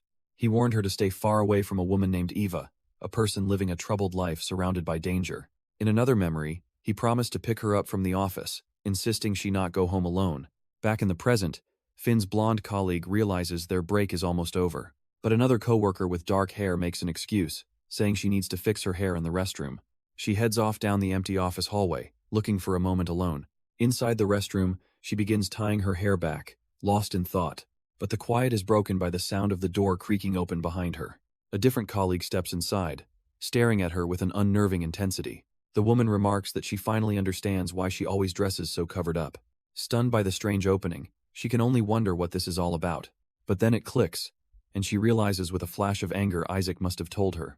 Her colleague's expression turns to disdain, wondering why Finn chose him of all people. Finn coldly shuts her down, turning to the sink and stating she has nothing to say. With a mocking tone, the woman tells her to go ask her boyfriend if she wants answers. She stops, then reveals a startling fact. Isaac specifically told her to avoid Finn. Her gaze is dead serious, and Finn realizes this isn't just petty office drama. The woman clarifies that she holds no personal grudge. This has nothing to do with her. But then she grabs Finn's shoulder, her voice dropping to an urgent whisper. She pleads with Finn to listen very carefully and stay away from Isaac for her own good. "Don't end up like me," she begs, her eyes wide with a desperate warning to save herself. And with that chilling message delivered, she walks away, leaving Finn frozen in place. Finn just stands there, completely stunned by the cryptic warning she just received. The clock on the wall signals the end of the day as a manager announces that everyone can leave. Those with remaining tasks are told to finish up, but the office is already buzzing with people packing up. Still reeling, Finn turns to head back to her desk, the words replaying in her mind. Her face is a mask of confusion and worry. Don't end up like me. What could that possibly mean? She glances over at the woman who warned her, now sitting calmly at her desk, working as if nothing happened. Deciding she needs some air, Finn packs up and makes her way out of the building. As she steps outside, she overhears some colleagues complaining about just wanting to go home. One of them gets teased for barely starting their shift, but Finn's attention is stolen by a sudden ringing. She looks down at her phone, and her blood runs cold. It's a call from Isaac. Her mind made up, Finn watches the other woman from a distance, ignoring the insistent buzzing in her pocket. With a heavy heart and a look of grim determination, she makes her choice. She silences the call from Isaac, tucking the phone deep into her bag. Sorry, Isaac, she thinks, walking away with purpose. She knows what she has to do first. Her path takes her through the quiet city streets at night, tracking down the one person who might have answers. She finally catches up and calls out the woman's name, Eva. The colleague turns, her expression shifting from surprise to immediate annoyance. What is this? She scoffs, accusing Finn of following her and calling her crazy. But Finn remains calm, her gaze steady, simply saying there's something she needs to discuss. Eva's anger deflates into a guarded apology, admitting she's sorry for what happened to Finn's boyfriend but insisting she can't say more. But Eva stops her, her voice trembling with the weight of a long-buried secret. She confesses that she once asked someone to kill her father, and they actually went through with it. It's a soul-crushing regret she's carried ever since, and she pleads with Finn not to end up like her. Her story spirals back in time, to a childhood shrouded in constant fear. She remembers watching helplessly as her dad relentlessly abused her mom. She begged her mother to leave with her, to escape, but was always met with the same empty promises. The little girl couldn't understand it, feeling utterly worthless, as if she didn't matter enough to be saved. In her despair, she swore she'd never be like her mother, a bitter promise etched into her own skin. Finn stands in stunned silence, finally understanding the source of her colleague's deep-seated trauma.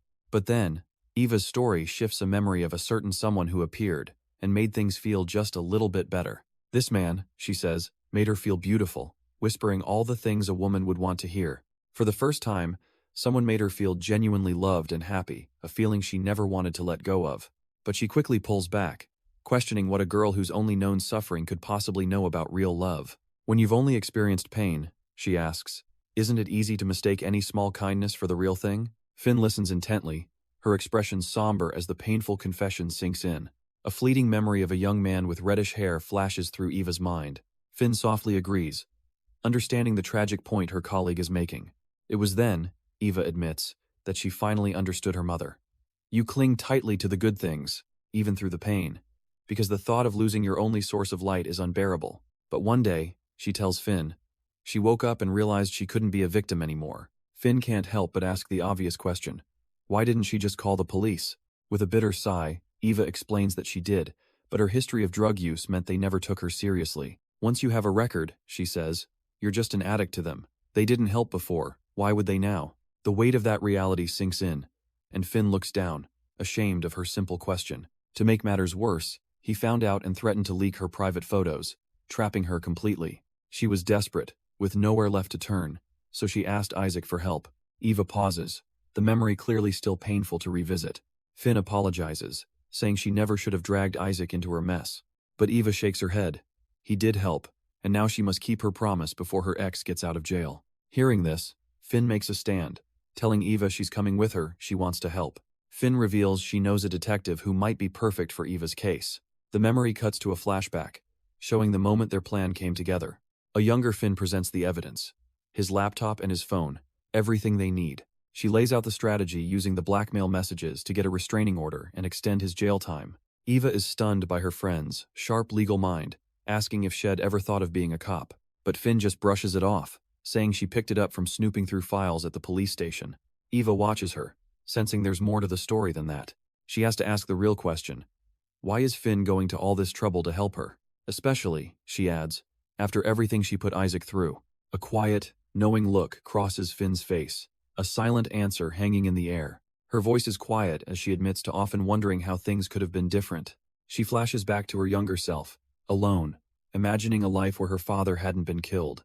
Eva listens, finally understanding that Finn helps others because no one was there to help her. Taking a breath, Eva decides to ask the one question that hangs in the air between them. She gently probes, asking Finn how her father actually died.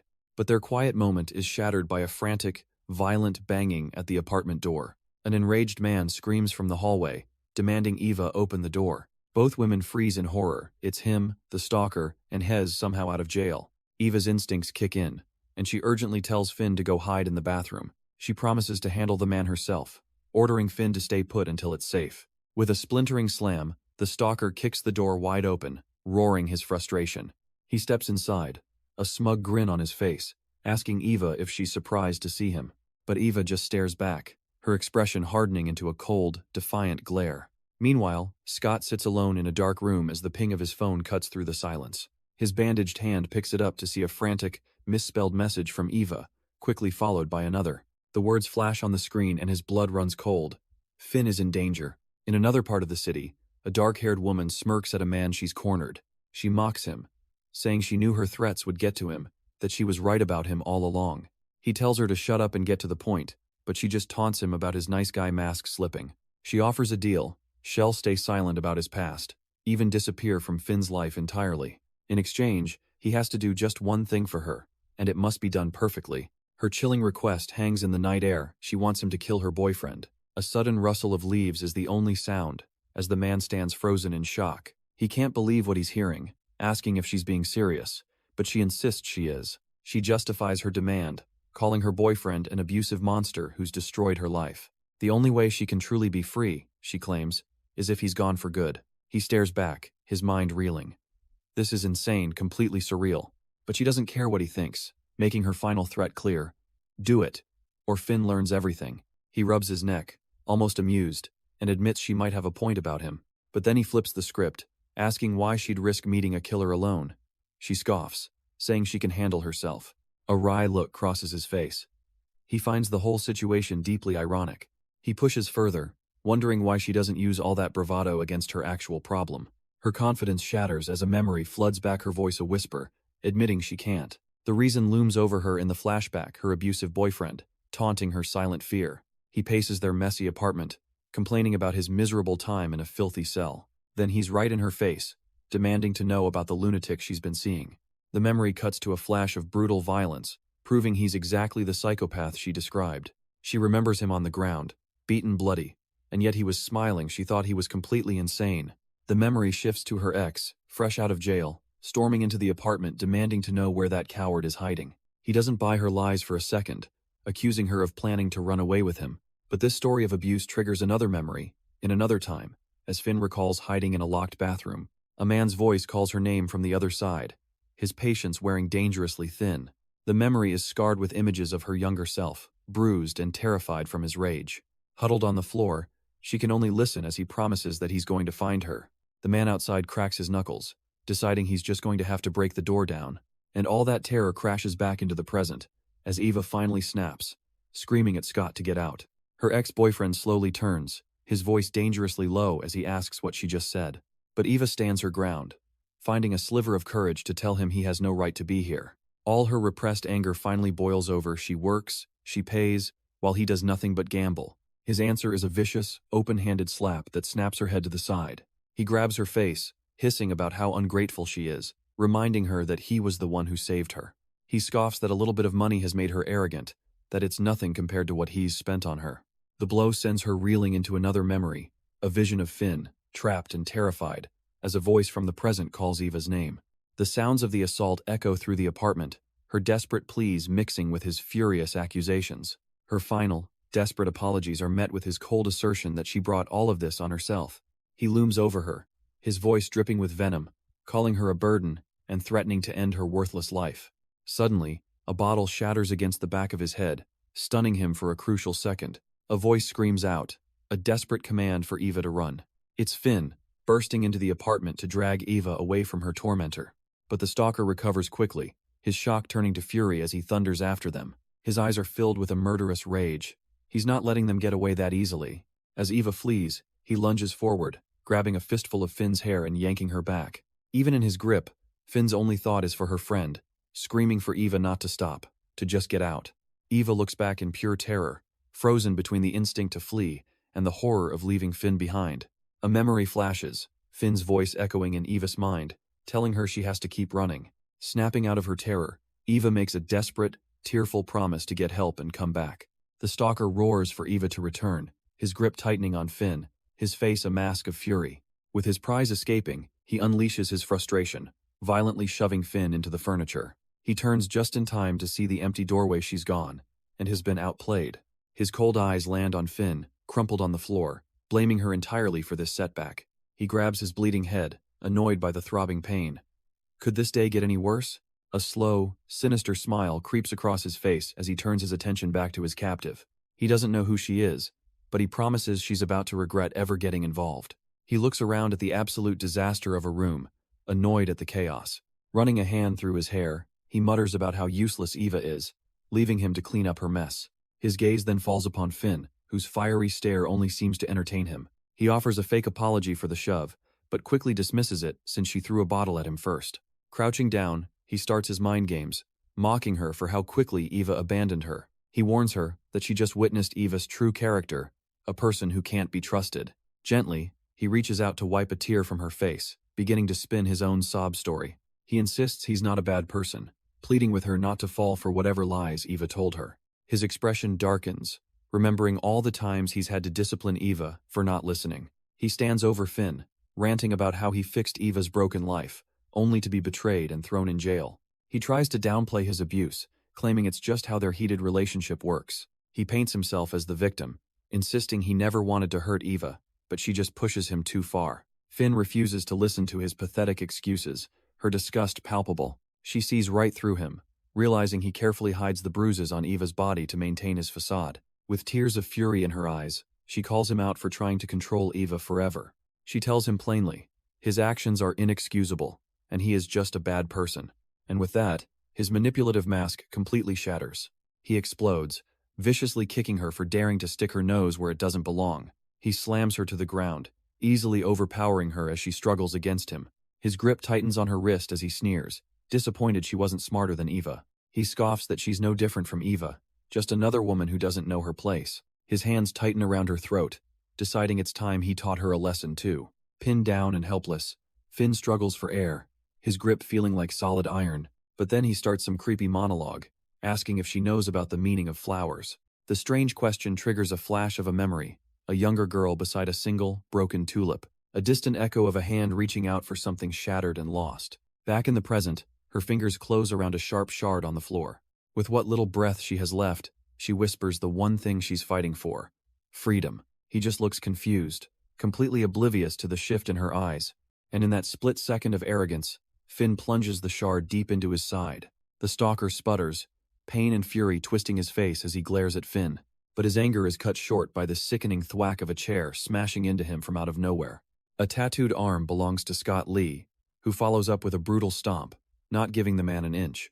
The once confident predator is reduced to a cowering mess on the floor, trying to block the blows. He can barely see straight, his mind screaming, "Who the hell is this guy?" Scott stands over him, a silent, menacing figure whose presence alone feels like a death sentence. His eyes are cold, focused, and completely unhinged.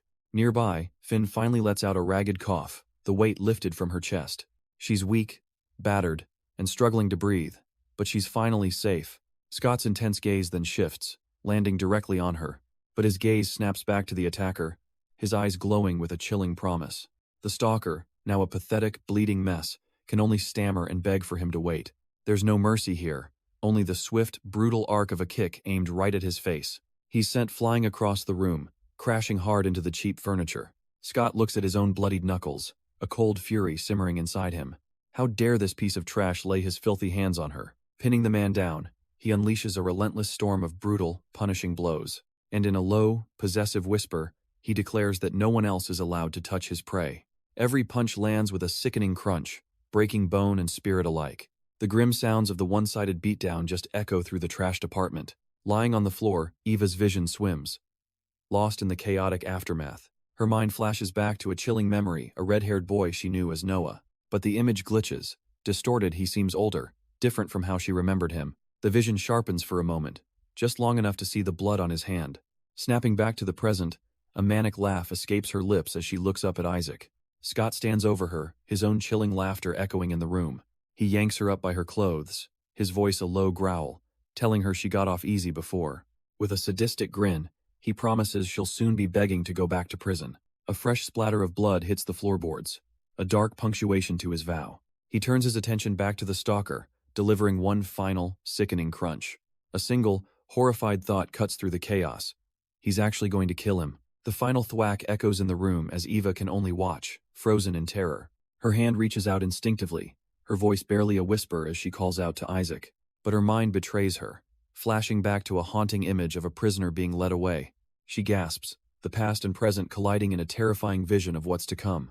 Her voice finally returns, a desperate scream for Isaac to stop this madness. He stands there, spattered in blood, as she begs him not to cross a line he can never come back from. She warns him through her tears that if he does this, they'll take him away. They'll take him away too, and she can't bear the thought of losing him to the same fate. But her desperate plea meets a wall of ice, his gaze remaining chillingly distant. She sobs, the thought of being left alone again, of feeling that cold, utterly breaking her. Reaching for him, she pleads, terrified of being abandoned in the darkness once more. And just like that, the ice in his eyes shatters as he pulls her into a desperate hug. She buries her face in his shoulder, clinging to him as he softly tells her it's okay now. Holding her tighter, he promises he's not going anywhere, his voice a quiet anchor in the chaos. But outside, their private world is shattered by the arrival of a police car in the alley. An officer steps out, his gaze drawn upward toward the scene of the brutal confrontation. Meanwhile, two detectives are already assessing the situation, one questioning if it was just self-defense. His partner grimly points out, the scene looks less like defense and more like a murder. The blonde detective's face sets with grim determination, demanding to be brought up to speed. A new figure steps onto the scene, a man identified as Detective Scott Lee, whose unexpected arrival raises questions. The focus shifts to a bruised Ava, defensively asking if this interview is really necessary since she's already told the police everything. But Scott isn't there to interrogate. He calmly sits, assuring her he just wants to know why Finn was at her house. She looks at him, a flicker of recognition in her eyes, so this must be the detective Finn had mentioned before. With a somber expression, she confirms it, a silent understanding now hanging in the air between them. The weight of it all comes crashing down, and Eva tearfully confesses that this whole mess was her fault. She explains that Finn, haunted by her own father's abuse, had come over to help get evidence against Eva's boyfriend, Isaac. Finn had saved her, but gotten hurt in the process, and now Eva is drowning in guilt, apologizing for the danger she caused. Scott listens patiently, a sad look crossing his face as he remarks how lucky Finn is to have people who care, wistfully wishing he had the same. Then, looking at the broken woman before him, he offers a sliver of hope, telling her that now, she has someone too. Scott tells her he's heading to the hospital, certain that Finn is dying to know if she's okay. He gently invites her to come with him, thinking Finn would be overjoyed to see her safe. But his words trigger a flashback to that night, seeing Finn on a gurney outside an ambulance. The memory brings it all back, and Ava crumbles, apologizing for ever dragging Finn into her life. She remembers him a younger, furious version of Scott, glaring at her, his voice dripping with contempt. He had promised her that her worthless boyfriend would rot in jail for what he did. But then came the ultimatum. She had to stick to their deal and stay away from Finn for good. Back in the present, the weight of that promise settles on Eva's face. She looks up at Scott, her decision made, telling him she can't bring herself to see her. All she asks is that he tells Finn she was grateful, as the lonely hospital looms in the night. The sterile quiet of the hospital corridor hangs heavy in the air. Inside a room, a nurse informs Finn that the police have cleared her to go home and rest, but Finn just sits on the edge of the bed, head bowed, exhausted. The nurse's question about her guardian barely seems to register, until she looks up and sees Scott standing in the doorway, his expression grim. He wastes no time, sitting down to ask if this was just another secret she planned on keeping. His frustration is palpable. Why is it so hard for her to rely on him? Why didn't she just call? He softens slightly, admitting he knows it's hard for her to open up, but this is different. She put herself in danger. For him, he explains, hearing the news was like being thrown right back into the past. He felt that old, familiar sense of responsibility, a need to help that she just can't bring herself to explain. Finn finally admits it, whispering that she hoped fighting back would somehow lighten her guilt. When her attacker pinned her down, it was like reliving a nightmare. But this time, she fought with everything she had. Scott listens intently as she confesses that it felt good, really good. But that feeling of empowerment quickly turned to fear, because it felt eerily familiar. Her mind starts to race. Are her flashbacks wrong? Is she a fraud who can't even trust her own memories? As she starts to spiral, Scott gently reaches out, telling her it's all right. He looks at her with complete sincerity, assuring her that she did what she had to do. Kneeling before her, he softly places a hand on her head, telling her how proud he is. But he needs her to promise him she won't be so reckless ever again. Just then, the click of a door handle announces a new arrival, a tattooed young man with a familiar, dangerous glint in his eyes. This younger, tougher version of Scott explains he's here because the police were asking too many questions. He eyes the scene from down the hall, watching Scott comfort a vulnerable Finn. Scott turns, acknowledging the boy's arrival as if he was expecting him all along. He gently tells Finn to get ready, letting her know their ride home is here. The young man waits with a cold, impassive stare, his purpose clear. Later that night, a car pulls up to a quiet apartment building. Inside, Scott stands watch over Finn's room, a silent guardian. She's finally asleep, exhausted from the day's harrowing events. With a final, worried glance back at her sleeping form, Scott quietly slips out of the room, leaving her in peace. The door clicks shut, sealing her in safety for the night. Down in the parking lot, Scott leans against his car, bathing in the cool night air. He takes a call, a voice telling him to keep a close eye on Finn, but he's already one step ahead. Elsewhere, a bruised and desperate Eva is giving her own warning about the man she knows as Isaac. Her detective friend is taken aback. He thought Isaac was a friend, someone who'd helped her. But she can't shake the memory of what Isaac did to her boyfriend, a chilling display of his true capabilities. She urges the detective to use his authority to run a background check if he has any doubts. She's known him for years, ever since high school, and she's about to reveal his real name. At that very moment, Scott is on a different call, the man on the other end eager to serve. And Scott's command is simple. He needs a complete file on someone, family, background, every last detail. The detective takes a drag from his cigarette, the name echoing on the line. Isaac Inoue. A single cup of coffee sits on a table, a quiet moment before the storm. And across town, Scott hangs up his own call, a quiet satisfaction on his face. He touches his jaw, a faint bruise on his neck, as his mind drifts back in time. He remembers a photo shoot, where a stylist noted the striking resemblance between him and his sister. A younger Noah, his face framed by glasses, had simply stated the obvious. They are siblings. The assistant quickly backpedaled, clarifying she only meant they weren't related by blood. But his stepmother, Mrs. Inoue, proudly affirmed that Noah was her husband's son, whom she loved as her own. The photographer calls for everyone's attention, preparing to capture the happy family portrait. He raises his hand, beginning the countdown to immortalize a perfect, fragile lie. The camera flashes, freezing the young family in a perfect, smiling lie.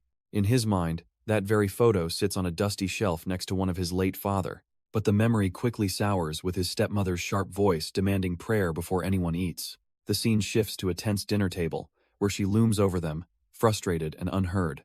A young Noah listens silently as she preaches about being grateful for their blessings. She talks of sin and disobedience, of the need for repentance that she doesn't see. Then, her pious facade shatters, and she cries that they're cursed, that it's all his fault. She points at her own red-haired son, blaming his defiance for her husband's death. He refuses to pray, to fast, to go to church, and she wails that this will keep them from heaven. As she spirals, convinced she's damned, her son just looks back coldly, muttering that she's lost her mind. She grabs her son, telling him to starve for all she cares, but he's not leaving. She demands to know if he's going to see that girl again, reminding him the girl's father already warned him away. But Noah has had enough of her screaming and turns his back on the entire conversation.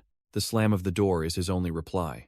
His mother's anger crumbles into desperation as she begs Isaac to go after his brother. Without hesitation, Isaac rushes out of the house, calling Noah's name into the afternoon air. The commotion draws the eyes of neighbors, who whisper about the family's constant fighting. Isaac scans the street, breathless, trying to figure out which way his brother went. And then he sees him, walking calmly down the street with a girl. He stops, a wave of complicated emotions washing over him as he watches them from a distance. But another memory now haunts Isaac's mind, the face of a young Finn. He remembers her then, bruised and hollowed out in that blood-red hoodie. The image of her brokenness is seared into his memory, and he can't help but wonder, was she crying back then? Was all that pain, all those tears, somehow for him? The thought lingers as he sets his phone down, unable to shake the feeling. Moments later, Finn's own phone lights up with a message from him. He can't sleep, and it seems neither can she. Isaac admits he wasn't listening to her earlier, a quiet apology for his distance. Her reply is immediate and desperate, a simple request to come over. And true to his word, Isaac shows up with takeout from a new noodle shop. He quietly admits he realized they haven't had a proper meal since leaving the hospital. Finn, looking exhausted but touched, murmurs that it smells good. But the heavy silence that follows speaks volumes, the weight of their ordeal still clinging to them both. They settle down on the couch, the food laid out between them like a fragile truce. A palpable distance separates them, the air thick with unspoken thoughts and anxieties. Finn finally breaks the quiet, asking if he's mad at her for some reason. He turns the question around, asking what she thinks, but she begs him not to play mind games. Defeated, she just guesses he must be tired. What else could it be? But Isaac looks her dead in the eye, telling her that's not it. She's the one who seems different. She starts to spiral, wondering if it's because of Eva, or if she's somehow a bad influence on him. Her voice cracks as she asks the dreaded question. Is he suggesting they should stop seeing each other? But Isaac just sighs, telling her she's stressing over nothing, he's just tired. That's all. Unconvinced, she sees herself as a bad omen, someone who ruins the lives of people who get close to her. It's a curse, she whispers to the empty room, to hurt those who are good to her. Isaac cuts through her self-pity, telling her that sulking and feeling miserable won't solve anything. She looks up, flustered, trying to explain that's not what she meant at all. He reminds her that she's not the only one who's broken, that they're not so different, her and him, because he, too, watched someone he cared for get taken away by a person he had trusted completely. Isaac admits that since that day, his own life has been turned upside down, just like hers. He tells her when he chose to be with her, he accepted everything, and she has to do the same for him. He gives her one last chance, a final out. If she has any doubts, she should run away now. But Finn doesn't run. Instead, she closes the distance between them with a kiss. He pulls back slightly, his voice low, asking if she truly understands how dangerous she is to him. He kisses her gently, holding her face in his hands. With a soft pull, he says she has the power to make someone completely worship her. He lifts her effortlessly onto his lap. Their bodies finally close on the couch, to bend them to her will. Without them even realizing it, he murmurs, lost in the moment. And as the night deepens, the world outside fades away, leaving only the sound of their breathing. Breathing his name, Finn makes the final call. They're going to his room. The bedroom door clicks shut, sealing them away from the rest of the world. He carries her effortlessly, their lips never parting as he crosses the room. They tumble onto the bed, a tangle of limbs and desperate passion. Every touch is electric, a release of tension that has been building for far too long. Clothes are hastily discarded, forgotten in a pile on the floor. She looks up at him, her eyes filled with a mix of want and unwavering trust. But then, Isaac pauses, his shirt now gone, revealing the intricate tattoo snaking up his arm. Seeing his hesitation, she asks what's wrong. Unaware he's thinking how vulnerable she is before him. His bandaged hand gently cups her cheek as he warns her that if this goes any further, he can't promise control. He gives her one last chance to back out, his mind whispering that he could end this now. But looking up at him, Finn's only question is a fragile one. He's not going to hurt her, is he? The question lands like a physical blow, his expression hardening with the weight of his own past. With a flicker of resolve in his eyes, he gives her his answer, no. That's all she needs to hear, pulling him down as she tells him she's all his for the night. Their hands lock together as the bed groans, his bandaged one covering hers. All hesitation is gone, replaced by a desperate, breathless passion. He holds her, their bodies moving as one, lost in the heat of the moment. But as they embrace, a cold thought anchors him. He'll keep her close, but not until she remembers everything. And just like that, the scene shifts to a cold, sterile office. Files detailing a brutal stabbing. A detective studies the grim details. The wounds were messy, torn as the blade was pulled out. But his eyes narrow on one crucial inconsistency. The third victim was different. The cuts were clean, symmetrical, made by some kind of double-edged weapon he can't place. This new evidence solidifies the team's theory of two killers, though the strange similarities still connect them. His colleague with the glasses smirks, telling him he could at least pretend to be thrilled about their finding. He then points out how awful the detective looks, asking if he got any sleep, but gets a terse reply about waiting for a call. As he leaves, the colleague brings up Finn, warning him that getting personally involved could cost him the case. Their female partner quickly shuts him down, telling him to watch his lead detective, who's already getting sidetracked. She walks away as he tells her to save the lecture, but she coolly informs him she wasn't planning on it. With the office quiet again, he turns back to his screen, his partner asking if he's had any luck with the flower shops. She reports back with a sigh the flower shops were a dead end, with too many businesses and no old records to speak of. He wasn't surprised. It was a long shot anyway, and his mind is already elsewhere, profiling the killer. His partner adds that the victims lived far apart, making it impossible to pinpoint where the suspect might strike next. But she wonders, how does he find them? Does he just wander the city until a target presents itself? The lead detective muses that killers hunt for patterns, targeting those with predictable routines that make them vulnerable. And as he speaks, a new connection surfaces, a single, vital link between all of them. They all took the train. She confirms that all 3 victims were regular commuters with similar schedules, riding the train at roughly the same time. Her partner immediately grasps the implication. The killer could be hiding in plain sight, blending in as just another passenger. The lead detective is hesitant, knowing that even with CCTV, a stalker might just look like another face in the crowd. But then it clicks. He pulls up a metro map, his eyes tracing the path all the victims lived along a single railway line. The lead detective is furious with himself, realizing how much time they wasted chasing the wrong lead. His partner agrees this new train connection is a lead so obvious, she can't believe they missed it. Just then, another detective arrives, interrupting them with a discovery from his social media deep dive. He found an online post mourning a tac-tac influencer who died on the same day as their 3rd victim. And it turns out, she was their 3rd victim, living a secret life online under a different username. He plays her last known video, a vlog she posted just 1 week before she was murdered. But as the footage rolls, the lead detective's eyes narrow, and he tells him to pause it. Right now. He's noticed something in the video, a basket of flowers the victim is holding. The scene abruptly shifts as a phone buzzes, cutting through the quiet of a sunlit room. Finn's eyes slowly open, the sound pulling her from sleep as she turns to find Scott lying beside her. The insistent buzzing cuts through the quiet, her manager's name flashing on the screen. Still wrapped in the sheets, Scott gently nudges her, letting her know it's her phone ringing. A jolt of pure panic hits Finn, her manager, and she scrambles to answer. But in her frantic haste, she tumbles right off the bed, earning a worried cry from Scott. A little while later, it's Scott on the phone, handling the situation with a calm voice. He reassures the person on the line that Finn is okay now, but definitely needs some time off. Hanging up, he turns to her with good news. Their manager approved a 3-day medical leave. With work sorted, his focus shifts entirely to her well-being, his gaze softening as he asks if she's in any pain. Finn fidgets, admitting she's not really hurting, but her legs feel a little weak. A deep blush then spreads across her face as she realizes he was asking about her bruises, not last night. Mortified, Finn can only stutter as Scott clarifies he was talking about her fall from the bed. He can't help but chuckle at her misunderstanding, arms crossed as she calls him a perv. His smile softens as he gently pats her head, promising to be more careful with her next time. With the air cleared, he brings up their new reality.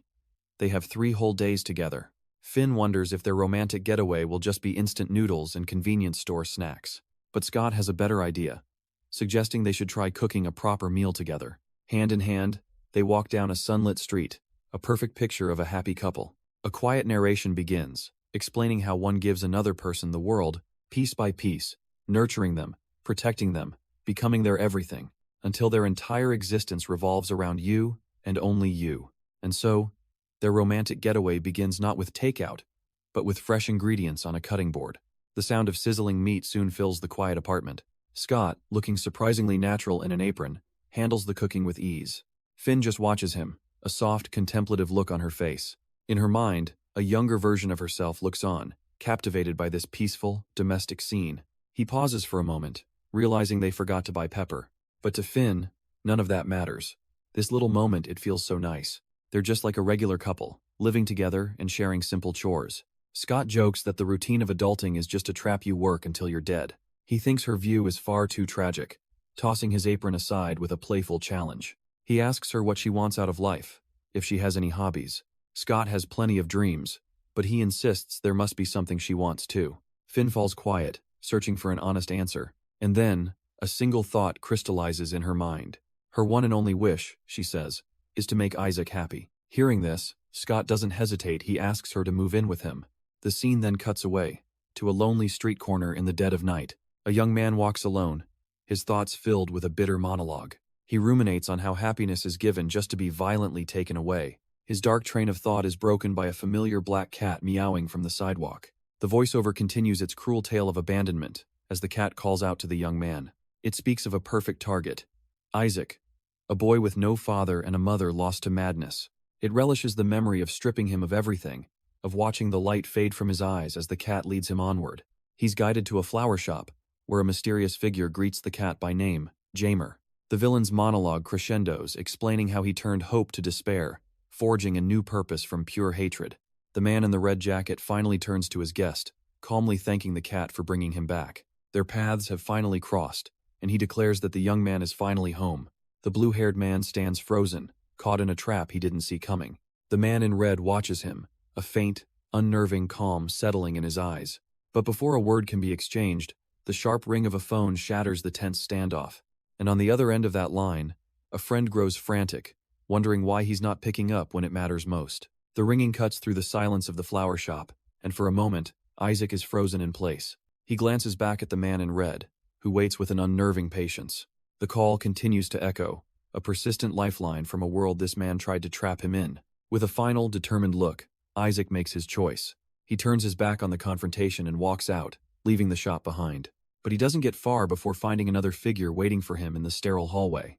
It's the detective, telling him they need to talk somewhere more private. Isaac tries to deflect, saying he needs to get back to Finn, but the officer is firm this can't wait. Then, he drops the name that stops Isaac cold. "I need to talk to you, Isaac Inoue." The detective's choice for a private conversation turns out to be a quiet, roadside food stall. Isaac eyes the single bottle of soju, wondering why they're here of all places. The detective just slumps into his seat, admitting he's stressed and could really use a drink. But Isaac is impatient, reminding him he needs to get back to Finn.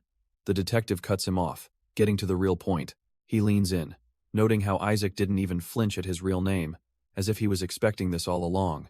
A wry look crosses Isaac's face. He's actually surprised it took the detective so long to connect the dots. The detective sighs, explaining it was a long time ago and he wasn't even on that case back then. He glances at the bottle, realizing one won't be nearly enough for this conversation. With a wave to the vendor, he orders 2 more, settling in for a long night, much to Isaac's surprise. He then offers a cigarette, but Isaac refuses. He's trying to quit, a promise he made to Finn. The detective sarcastically gives Isaac credit for playing the perfect boyfriend, but then he drops the act, bluntly telling Isaac he needs to stop seeing Finn. He cuts through the excuses, demanding to know what Isaac's real intentions are. Isaac argues it's unfair, but the detective scoffs, asking who would date someone tied to their mother's murder, even if Finn doesn't remember. Isaac's eyes harden as he explains that her forgetting is the only thing that saved her life. The detective sighs, admitting Isaac was a victim too, but insists he has no idea how long it took for Finn to recover. He reveals that even after her adoptive aunt passed away, Finn's despair drove her to self-harm. The memory is still vivid, him finding her, carrying her as she whispered that it had happened again. She was completely broken, crying that it was all her fault, that now her aunt was gone too. He explains how she blamed herself for everything, shutting herself away from the world until one day, she decided to try and live again. Isaac's expression is grim. All he wanted was to protect the peace she fought so hard to build. The detective concedes the point, even thanking him for never revealing that his own mother also died that night. But he insists that as long as they're together, her memories are a ticking time bomb, and if Isaac truly cares, he must leave. Their heavy conversation is briefly interrupted as the stall owner brings out their food. The 2 men sit across from each other, the air thick with unspoken history. The detective presses on, arguing that hiding the truth isn't the same as protecting her. He asks how Finn will feel when she learns the man she trusts most has been lying, but Isaac just scoffs at his hypocrisy. Then, the detective's tone shifts, becoming urgent. Her past is the least of their problems right now, because Finn's life is in danger. Isaac is stunned, demanding to know what he means. The detective reveals the gut-wrenching truth. The man he's hunting is targeting Finn. He looks at Isaac, almost disappointed, wondering how he never considered that Noah might be their prime suspect all along. The detective lays out the chilling facts. All the victims look just like Finn and live in her city. A cold realization hits Isaac. This killer's twisted logic is terrifyingly similar to Finn's own. He pushes back, refusing to drag Finn into an investigation based on a theory, no matter how logical it sounds. The detective reminds him of the past, how Finn's father was killed by a stab to the chest, and how his own mother's throat was slit, her hands and feet bound, the very MO of the current killer. Isaac scoffs, pointing out that the detective also fits the profile, but the officer calmly states he has an alibi. But even if it's all true, Isaac won't risk Finn's fragile mental state for this. He knows her memories will return, and he's determined to be by her side when they do. The detective's true motive surfaces: a pained memory of Allie, vowing to support her recovery. He looks at Isaac with desperate sincerity, asking for the chance to be. The detective lays out his chilling theory. The killer is sending Finn a message through his murders. He believes there's a strange, twisted attachment between the two of them, and whatever the killer has planned for their eventual reunion, it can't be anything good. He reminds Isaac that he's officially assigned to the case, meaning he can't be her 24/7 guard. So, he strikes a deal. He'll focus on making the city safe again. If Isaac accepts the responsibility of personally taking care of Finn, the weight of that proposal hangs heavy in the silent, empty street. But as the detective turns to leave, he drops an absolute bombshell on Isaac. He announces that he and Finn are moving in together, and Isaac just freezes in place. The detective leaves him with one final, piercing question. Why are you so desperate to protect her, Isaac? And for that question, Isaac has no real answer, simply admitting to himself that he doesn't know. The detective turns away, a faint smile on his lips, concluding it's just because Isaac likes her that much. He slips his phone back into his pocket, the difficult conversation now behind him. With his task complete, he prepares to head back. He lets out a quiet sigh, the weight of the night settling in. Walking off alone under the streetlights, he can only shake his head, thinking what a smooth talker Isaac is. Later that night, the detective finally makes it back to the police station. The office is nearly deserted, with only a few dedicated souls still burning the midnight oil. One of them, a blonde colleague, sees him arrive and immediately starts teasing him about his talk with his boyfriend, Scott. Unfazed, the detective just drops the latest development. Those two are already planning to move in together. She concedes that Isaac might have made a good point, but her concerns remain. The detective argues that Finn is acting like a different person, making impulsive decisions. His colleague fires back, questioning if it's Finn who's not ready, or if he's the one who can't accept this new side of her. He scoffs at her love advice, considering her own lack of dating experience, but she tells him to stop being a jerk. Brushing it aside, she asks about the urgent call he took earlier, the one that involved Isaac. He finally reveals it. He had someone run a background check and found out Isaac is Noah's stepbrother. She's floored, connecting the dots. Noah, the very man who murdered Finn's father. Her mind races, wondering why Isaac would seek out Finn instead of holding a grudge for putting his stepbrother away. But the detective's somber expression tells her the story is far more complicated than she thinks. He then drops another bombshell. On the night of the murder, it wasn't just Finn's father who died, there were two victims. The detective begins the story. A rainy night, and a panicked kid stumbling into the police station. That kid was a young Isaac, looking absolutely desperate. He was crying, begging them to please save his mom. Around that same time, another team had cornered a young Finn and Noah at the train station. In the interrogation room, Noah played dumb, spinning a tale about just running away together. But Finn, burdened by the truth, broke her silence and confessed everything. This, the detective reveals, is the only reason Isaac's mother ever got any semblance of justice. The original investigators were skeptical, refusing to believe two kids could stage a murder to look like a simple robbery. His colleague takes it all in, her heart aching for Finn's impossible choice and Isaac's crushing betrayal. He admits there's more to it, a whole police cover-up, but she just scoffs, saying that's the least surprising part of the story. He admits with a heavy heart that the police were negligent, and their failures led to this. His colleague tries to lighten the mood, spinning a romantic theory that Isaac knew all along and admired Finn for her sacrifice. He brushes off her K-drama-like fantasies but agrees on one thing. Isaac is likely looking for Finn to protect her. Her words trigger a memory for the detective, something Finn told him years ago that she's probably forgotten by now. In a flashback, he's giving a younger Finn a piggyback ride, asking why she feels she has to testify against Noah. She answered with a chilling clarity, because the world doesn't need another monster. He admits he didn't get it back then, only truly understanding after years of seeing the worst of humanity as a detective. The colleague's eyes widen in horror as she connects the dots. Finn wasn't talking about Noah becoming a monster. She meant Isaac. He explains that when people are victims of abuse, with the right support, they can sometimes move on. But his case files are full of stories where that choice isn't an option, where victims of neglect become the very criminals they hunt. It's a vicious cycle. Victims are either continuously victimized, or they become abusers themselves just to survive. The detective's voice trails off, his mind caught on a single, lingering question. Did Finn's intervention all those years ago truly save Isaac? And as if in answer, the scene shifts to a quiet apartment door. Isaac unlocks it and steps inside, groceries in hand, his day seemingly normal. But then he sees a figure through the glass, and his hand instinctively reaches out. His disbelief quickly hardens into a tight, angry fist. He can't believe the nerve.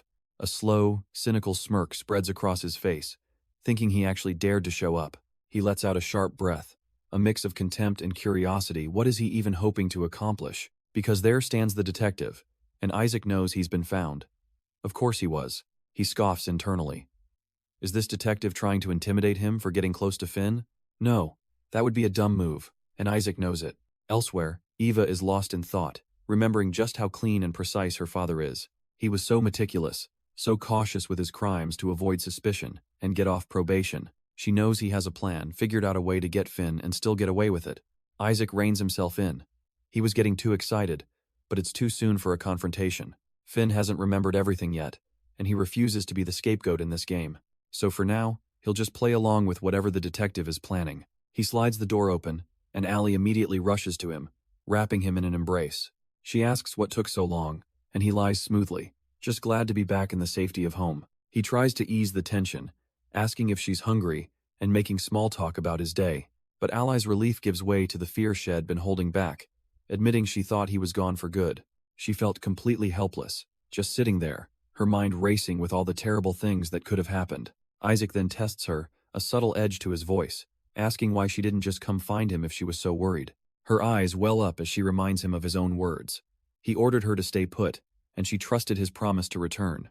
Satisfied with her answer, he pulls her into a tight, possessive hug. He praises her obedience, calling her a good girl, his voice soft but laced with an unmistakable sense of ownership. He tells her that from now on, everything he does is to protect her, to keep them together. And then he demands a promise that she will always, always choose him, no matter what happens. As she agrees, the tense moment dissolves, replaced by the bright sun of a new day. We're pulled into a memory, a field of flowers, where a young Finn confesses her feelings for Noah. It's more than a crush, she explains. She wants to spend her entire life with him. She asks if that's a good enough reason, but he just scoffs, asking if she ever gives up. She wonders aloud if loving someone is a good enough reason to die, but he coldly calls her a liar. Defeated, she stretches her bruised arms, admitting that maybe she just sucks at wanting to die. She flops onto the grass, lamenting that she's useless, just as her father always said. Lying there, she explains that being murdered would at least be proof she ever existed. But Noah is unimpressed, saying he'd get more satisfaction wrecking the flowers because they have more life. He clarifies she doesn't deserve death because she can't see its beauty yet. She's just numb and empty. His perspective was strange. He saw art in the final moments, and weirdly enough, she found it calming. She desperately wanted to be part of that art he described, the raw struggle, the final surrender. To her, he was like a god, reaching out when she was at her lowest. And in her vulnerable state, his twisted visions slowly became her own. Noah's dark philosophies were all she knew. They became her truth and her reality. So pleasing him, earning his approval, felt like her one true mission. He told her she had to live, be free, and find a purpose for herself. She was to go out, see the world, and experience every single emotion. To cherish everything around her, the places, the things, and the people. He explained that she needed to truly live in order to understand what he saw. And when she finally did, he promised he would give her the pleasure of ending it all. Her purpose was to witness the end of everything in the most exquisite way imaginable. Noah acted like a god, a delusional psychopath, but to her, he was the god who told her to live. The first step on that twisted path was simple. Her own father had to die. With his philosophy so deeply ingrained, she wonders where his thoughts end and hers truly begin. He had told her that every choice she made from that point on would decide her future. As he walked away, promising they would meet again, someone's shout was too late to stop them. Finn gasps, jolting awake from the memory, and her boyfriend on the couch notes that she's up. She asks who he was talking to, and he casually claims it was just the police with an update. He asks if she was having a bad dream, but she tells him they weren't dreams, they were memories. He looks at her, his voice low and knowing, as he asks if her memories were about Noah. She admits that some of the memories were about Noah, and her boyfriend pulls her closer, promising he'll never let that man near her again. He then announces he's heading to the station, telling her to clean up as he needs to leave early. When she asks to join him, he shuts it down immediately, insisting she should rest because it's much safer here at home. She watches him go, a hint of unease in her voice as she asks if he'll be long. He slips on his jacket, rattling off a list of rules. Don't go out, lock the doors, call him if anyone suspicious shows up. With a casual goodbye, he's gone, leaving Finn alone with her thoughts and a deeply unsettled expression. She turns away from the door, her body language stiff with tension.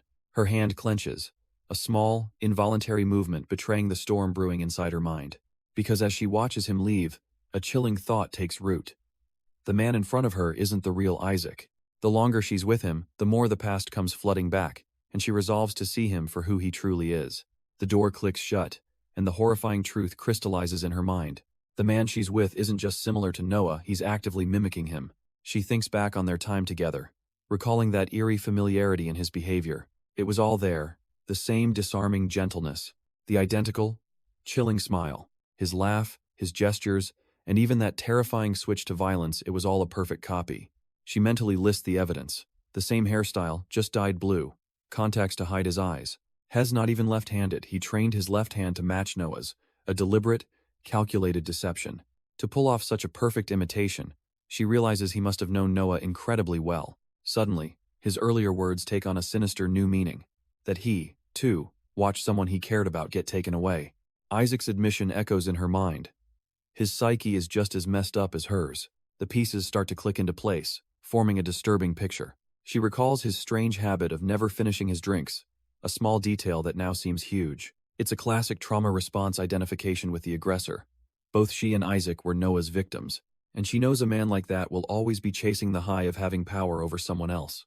So what does he truly want from her? Why hide his identity with such care? He must have known her for a long time, given his lack of reaction to her father's murder. His only reason for being here has to be her connection to Noah. Maybe he's seeking revenge. Honestly, she's already drowning in her own problems without adding him to the list. And yet, she can't shake the feeling that she still owes him something. Exhausted on her couch, a chilling thought solidifies. Noah never cared about her. He wanted her to live, to struggle, just to savor the moment he finally ended her life. And the worst part? It would all be her fault, because she's the one who asked for it. But Isaac has different. Has mimicking Noah, but it's just a shoddy imitation. She remembers his touch. His eyes. Isaac isn't an emotionless monster.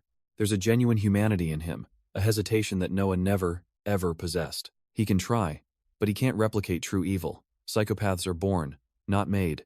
And with Isaac, she's feeling things she never has before, exactly what Noah would have wanted. So, she'll play along. She doesn't care what Isaac wants from her. She just needs to keep him by her side until the real Noah shows up and end this nightmare for good. It's been over 2 months, and the silence is deafening. No new victims, no news. Finn decides she can't just wait around anymore. She needs to see what's happening herself. She knows she's breaking her one and only promise to Isaac to stay put, but she heads out anyway. On her way, a new noodle shop she's never seen before catches her attention. Thinking she'll just grab something quick, she steps inside and places an order to go. While waiting at the counter, her gaze drifts, and she spots something familiar. A small vase of tulips, in a color she knows is incredibly hard to find. The sight triggers a sudden, vivid memory of a man's voice, telling her that flowers have meanings. She remembers a time they'd visited a flower shop, a sea of vibrant colors all around them, and she remembers his determined face after he'd searched all over just to find the right ones for her. And just like that, another piece falls into place. The flower shop was right by the station all along. Stepping inside, he's greeted by the young florist, who mistakes him for a customer buying flowers for his wife. Flashing his badge, he introduces himself as Detective Scott, here to ask a few questions. The florist immediately tenses up, explaining he's new, and the shop just recently relocated here. Scott presses on, asking about the shop's tendency to move and if they have order records from 2 months ago. The kid claims he's only worked there a month and that the owner is the only one with access to that information. He nervously adjusts his cap, saying the owner is out but should be back soon if Scott wants to wait. The florist starts rambling, swearing he isn't covering for anyone, prompting Scott to wonder why he'd even think that. Feeling the pressure, the employee finally cracks, admitting something feels off about his boss. He reveals his boss gave him a chillingly specific instruction, to expect a woman in a white dress carrying a teddy bear. The boss's order was to give her free tulips, but she arrived with a guy, likely her boyfriend. To avoid any awkwardness, the florist just said the flowers were being thrown out, though he suspects his boss and the woman are having an affair. Scott cuts in, changing the subject to another man who came by earlier, asking if he had blue hair. The florist confirms it, describing a tall, handsome man with blue eyes, and asks if Scott knows him. That's definitely Isaac, Scott thinks to himself, a new piece of the puzzle clicking into place. What does he know? The mention of the flowers sends Scott spiraling back into a memory of those specific, uncommon tulips. He remembers Finn's face, completely stunned as she was given the bouquet. A voice from the past explains that flowers are a simple way to show someone your true feelings. Noah's voice continues, leaning close to her as she starts to sweat, her mind racing. Noah? Standing beside him, a wave of suspicion washes over her. Could it really be him? A cold sweat breaks out on her skin as she swallows hard, her mind reeling. Her entire body locks up, a single thought echoing in her head: why can't she move? Her heart pounds erratically in her chest just being near him. She desperately tells herself to calm down, to just breathe. But the panic is a rising tide, her eyes wide with fear. Noah's casual "see you later" from that day cuts through the memory, chilling her to the bone. She remains frozen, lost in the suffocating moment from her past. Her friend's voice cuts through the haze, finding her reaction interesting. Finn's focus shifts, her mind suddenly latching onto the meaning behind those tulips. He begins to explain that while tulips symbolize deep love, their true meaning can shift with color and context. Her friend calls it a good marketing strategy, but the florist has to admit there's some truth to it. He finds her genuine curiosity fascinating, inviting her to visit his shop anytime. Gathering her composure, she decides to properly introduce herself to the charming stranger. "She's Finn," she says, extending a hand to shake. He casually mentions that he's actually left-handed, but will make an exception for her. Taking her hand, he gives his own name, Dale. Finn can only stare back, a little stunned by the sudden connection. Their moment is interrupted as a staff member calls out that their order is ready. With their food in hand, they finally step out of the restaurant. But the encounter has left Finn feeling dizzy, her steps wobbling on the pavement. Suddenly, a wave of nausea hits her and she gags, trying to keep it down. Her legs give out and she slumps to the ground, her heart racing as realization dawns. The memories flood back at him. It's Noah. His face has changed so much, but his eyes, those intense, amber eyes, are exactly the same. He even mentioned being left-handed. Was that a test? The pieces of the puzzle click into place with terrifying certainty. The one detail that sealed it, the undeniable proof, were the scars across his palms. She remembers that night, the frenzied violence that caused his hand to slip down the bloody blade. The memory of him showing her his mangled hands, desperately trying to hide the bleeding. And now he calls himself Dale, a completely new identity to hide who he really is. To approach her so calmly, no, this can't be a coincidence. She has to find out what he's planning. A wave of fear crashes over Finn, so potent it feels like the first time she's ever been truly afraid. The anxiety is a physical weight, a sharp pain constricting her chest as she struggles to breathe. Suddenly, a familiar voice cuts through the fog, calling her name. It's Isaac, kneeling beside her, his face etched with worry as he asks if she's okay. And the irony is crushing. Just moments ago, the thought of seeing him was her only comfort. She quickly fabricates a lie about twisting her ankle, but his intense gaze feels like it sees right through her. He asks if she's hurt, and she forces out a denial, even as her mind screams that things are not good. Isaac gently scolds her, reminding her he'd warned her not to wander off by herself. He immediately softens, apologizing for his tone and insisting he'll go with her wherever she was headed. So she tells him she was on her way to Scott's house, making Isaac's expression harden slightly. Isaac asks how they'll get in, but Finn smirks, revealing she knows the passcode, making him wonder what her real motive is. They step inside to find Scott's apartment is a complete mess, clothes strewn everywhere. Isaac sighs in disbelief, muttering to himself that he's actually doing chores for his girlfriend's crush. Finn just points to the kitchen sink, adding to his list of tasks. He groans, asking if this is some kind of punishment, but she reminds him he was the one who insisted on coming. Of course, he claims, he just wanted to make sure she was safe, but her nervous posture says otherwise. He flatly tells her she's lying, but she just waves him away, telling him to hurry up so they can leave. And the moment she's inside Scott's room, the telltale click of the lock echoes through the apartment. Isaac is fuming. He knew it. She's always looked after that guy, and now she's definitely snooping around. Defeated, he starts picking up the clothes, deciding to just get this over with and get out of there. As he begrudgingly gathers the laundry, his annoyance is palpable. He keeps his head down, just trying to get through this demeaning task. For a detective, Scott sure lives like a slob. He spots a crumpled piece of paper by the bin, figuring the case must be giving Scott a hard time. Plucking it from the floor, he assumes it's just a leftover from the last trash haul. But as he unfolds the torn note, the words "multiple stab wounds" and "second kill" jump out at him. Wait a minute, the news only mentioned one stab wound.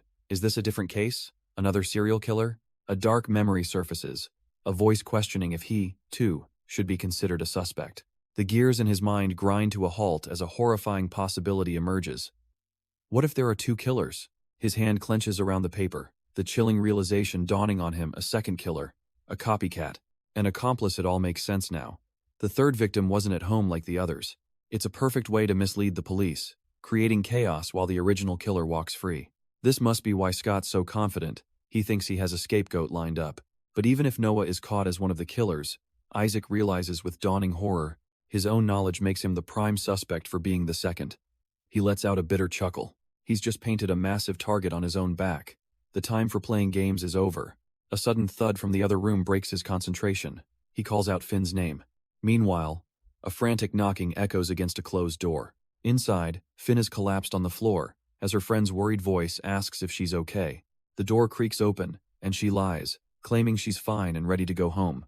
Finn stands at the door, urging Isaac to hurry before they're found, though she still has tasks he assigned her. He gives a quiet, thoughtful agreement, his expression revealing nothing. As they head out, she asks about the police report, and he confirms he already dropped it off at her apartment. With that settled, Isaac decides they should head back there immediately. The scene shifts, and we follow the detective as he approaches a quiet flower shop. He sits down inside, explaining his visit wasn't planned. He's simply making the rounds to local florists. His gaze locks onto the owner, his detective instincts on high alert. The shop's owner, a surprisingly muscular man named Dale, formally introduces himself and asks how he can help. Dale is all smiles, assuring the detective that he's happy to answer any questions while he closes up. Wasting no time, the detective gets straight to the point. He's investigating the recent string of murders. Dale plays it cool, claiming he doesn't really follow the news, but the detective isn't here for small talk. He pulls out his phone, showing a picture of the latest victim, the TikTok influencer, asking about a flower basket with a very specific charm. The florist immediately confirms it's his handiwork, proudly explaining the unique charms were his idea to stand out. The questioning continues. Did they offer delivery? Dale replies that it's pickup only now that they've moved locations. The detective's eyes narrow as he lays it on the table. That woman is the serial killer's latest victim. Do you recognize her? Dale promises to help, but then says with absolute certainty that there's no purchase record for that basket. A little too certain. Then, with a chilling smirk, he confesses. He knows there's no record because he's the one who sent them to her. The scene cuts sharply away from that bombshell, shifting to the quiet of an apartment balcony at night. Inside, Finn and Isaac have just arrived, the air thick with the day's tension. He gently asks if she'll be okay, watching her hand tremble as it hovers over a bedroom door. He offers to stay, but Finn gently pushes him away, claiming she's just tired and needs to be alone. She waves a soft goodnight, promising to see him tomorrow, leaving him watching with concern. The door clicks shut, and Isaac is left standing in the hall, completely baffled by her sudden change in mood. He sighs, rubbing the back of his neck in frustration. He can't figure her out. Girlfriends are just too complicated. Inside, Finn's bedroom is cast in the deep blue shadows of the night, but she isn't sleeping. She's sitting on the edge of her bed, phone to her ear, in the middle of a serious call. On the other end, her detective friend's voice reminds her of the past, of when she was desperately trying to join the Cold Lake murder investigation. He recounts how stubborn she was, always trying to sneak a peek at the files, forcing him to bar her from the station. She doesn't understand. Why is he bringing this all up now?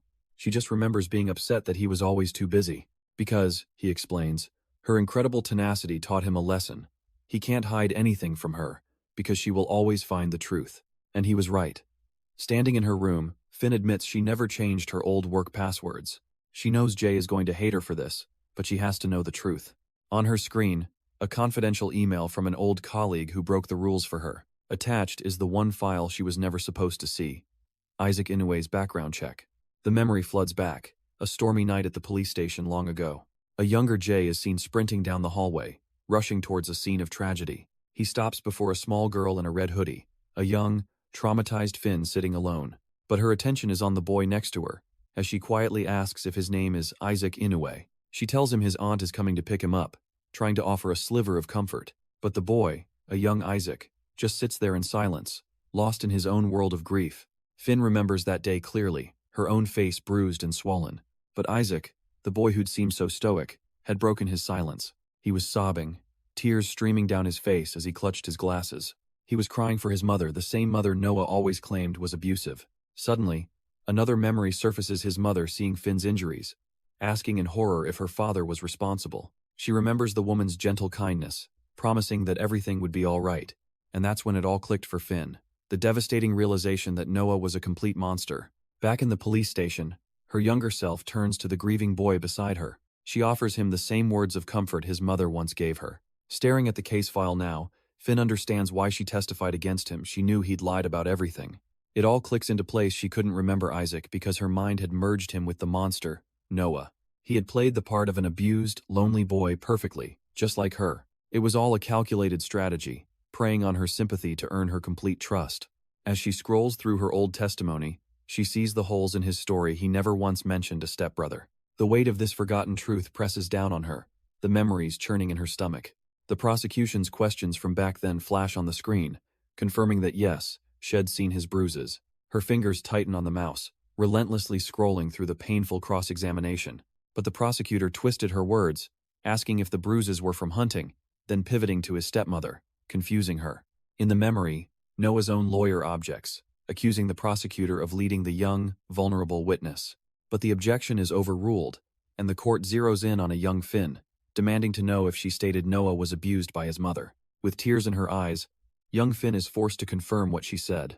But Isaac's defense attorney leaps to his feet, objecting that the girl was clearly manipulated. The prosecutor, however, coolly argues that since she was deemed fit to testify, her statements must stand.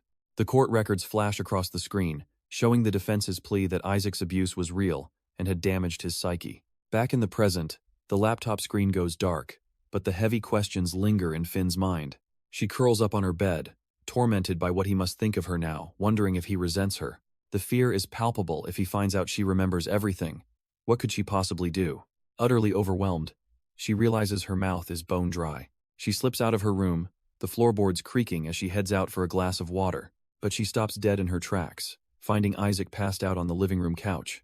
He didn't go back to his own apartment. On the floor, a paper bag sits mysteriously. Looking inside, Finn is stunned to find painkillers and pads he bought these for her. She gently covers him with a blanket, admitting to herself that keeping him here was never just about her memories. The truth is, she feels a rare sense of peace when he's nearby. It's a dangerous comfort, one she hasn't felt since she was with Noah. She finds herself wishing Isaac could be the version of Noah who truly cared for her, but she quickly pushes the thought away, scolding herself for being so selfish. Just as she moves to leave, a hand suddenly clamps down on her wrist. Finn is startled, her heart leaping into her throat. At this point, she has no idea what Isaac truly thinks or feels about her at all. She knows this connection between them is likely a fantasy, built entirely on lies. But a dangerous part of her wishes it were real, and decides she must tell him everything she remembers. Perhaps that's all he's been waiting for. She needs to know where they truly stand. Gathering her courage, she looks into his eyes and begins to speak his name. But before the truth can escape her lips, Isaac pulls her into a firm, silencing embrace. He murmurs for them to just stay like this for a little while longer. Caught in his arms, her resolve melts, her expression a mix of confusion and surrender. He holds her close, the unspoken questions hanging heavy between them. He whispers that they can talk about it another time, once again delaying the inevitable. Meanwhile, a handsome florist smirks at a photo of Finn, revealing he's the one behind the mysterious flowers. Jay cuts to the chase, asking if he's some kind of admirer, but the florist quickly dismisses the idea. He claims the flowers were just compensation after his last helper messed up her order. He recalls the angry customer, who threatened to post a nasty review even after they offered a refund. So, he got her address to make things right, never imagining she would turn up murdered. Jay asks about the helper, and Dale confirms he fired the man, not just for the mistake, but for stealing inventory. Seeing it could be a lead, Dale offers to give the detective his former employee's name. But before they move on, Jay has one last question that's been bothering him. Why tulips? Dale's expression shifts, explaining they're special because he grows them himself. Back at the office, the detectives process this. Growing his own tulips implies he must have a greenhouse. Another colleague chimes in, noting that forcing tulips to bloom out of season requires special effort. His colleague cuts in, holding a file she's already run the names, and the results are explosive. The helper, Cole, is a convicted sex offender, and the man they interviewed is an imposter, not the real Dale. Jay processes this. Cole knew where the victim lived, and had a history of assault, fitting the profile for a crime of passion, but his partner points out a flaw in that theory. If Cole is one killer, he likely isn't responsible for the first two murders. Those were clean, precise, and lacked the rage of the third, suggesting two entirely different culprits are at work. For now, they agree to keep the two-killer theory quiet, knowing the chief won't buy it without more evidence. Another detective feels optimistic, admitting he's glad the flower shop lead is finally paying off. But Jay isn't convinced. It's all coming together a little too easily, almost as if Dale was intentionally leading them. He recalls how the imposter had a perfect answer for everything, even offering up info he never asked for. Musing over the evidence board, Jay zeroes in on the third victim's woundits from a double-edged blade, but far too wide for a simple dagger. Back at the office, Finn's new life continues as a colleague checks in on how she's adjusting. The colleague tries to be reassuring, noting that at least Isaac is on the day shift too, so they can go home together. She brushes off Finn's gratitude, admitting with a weary sigh that she just can't afford to lose another good agent.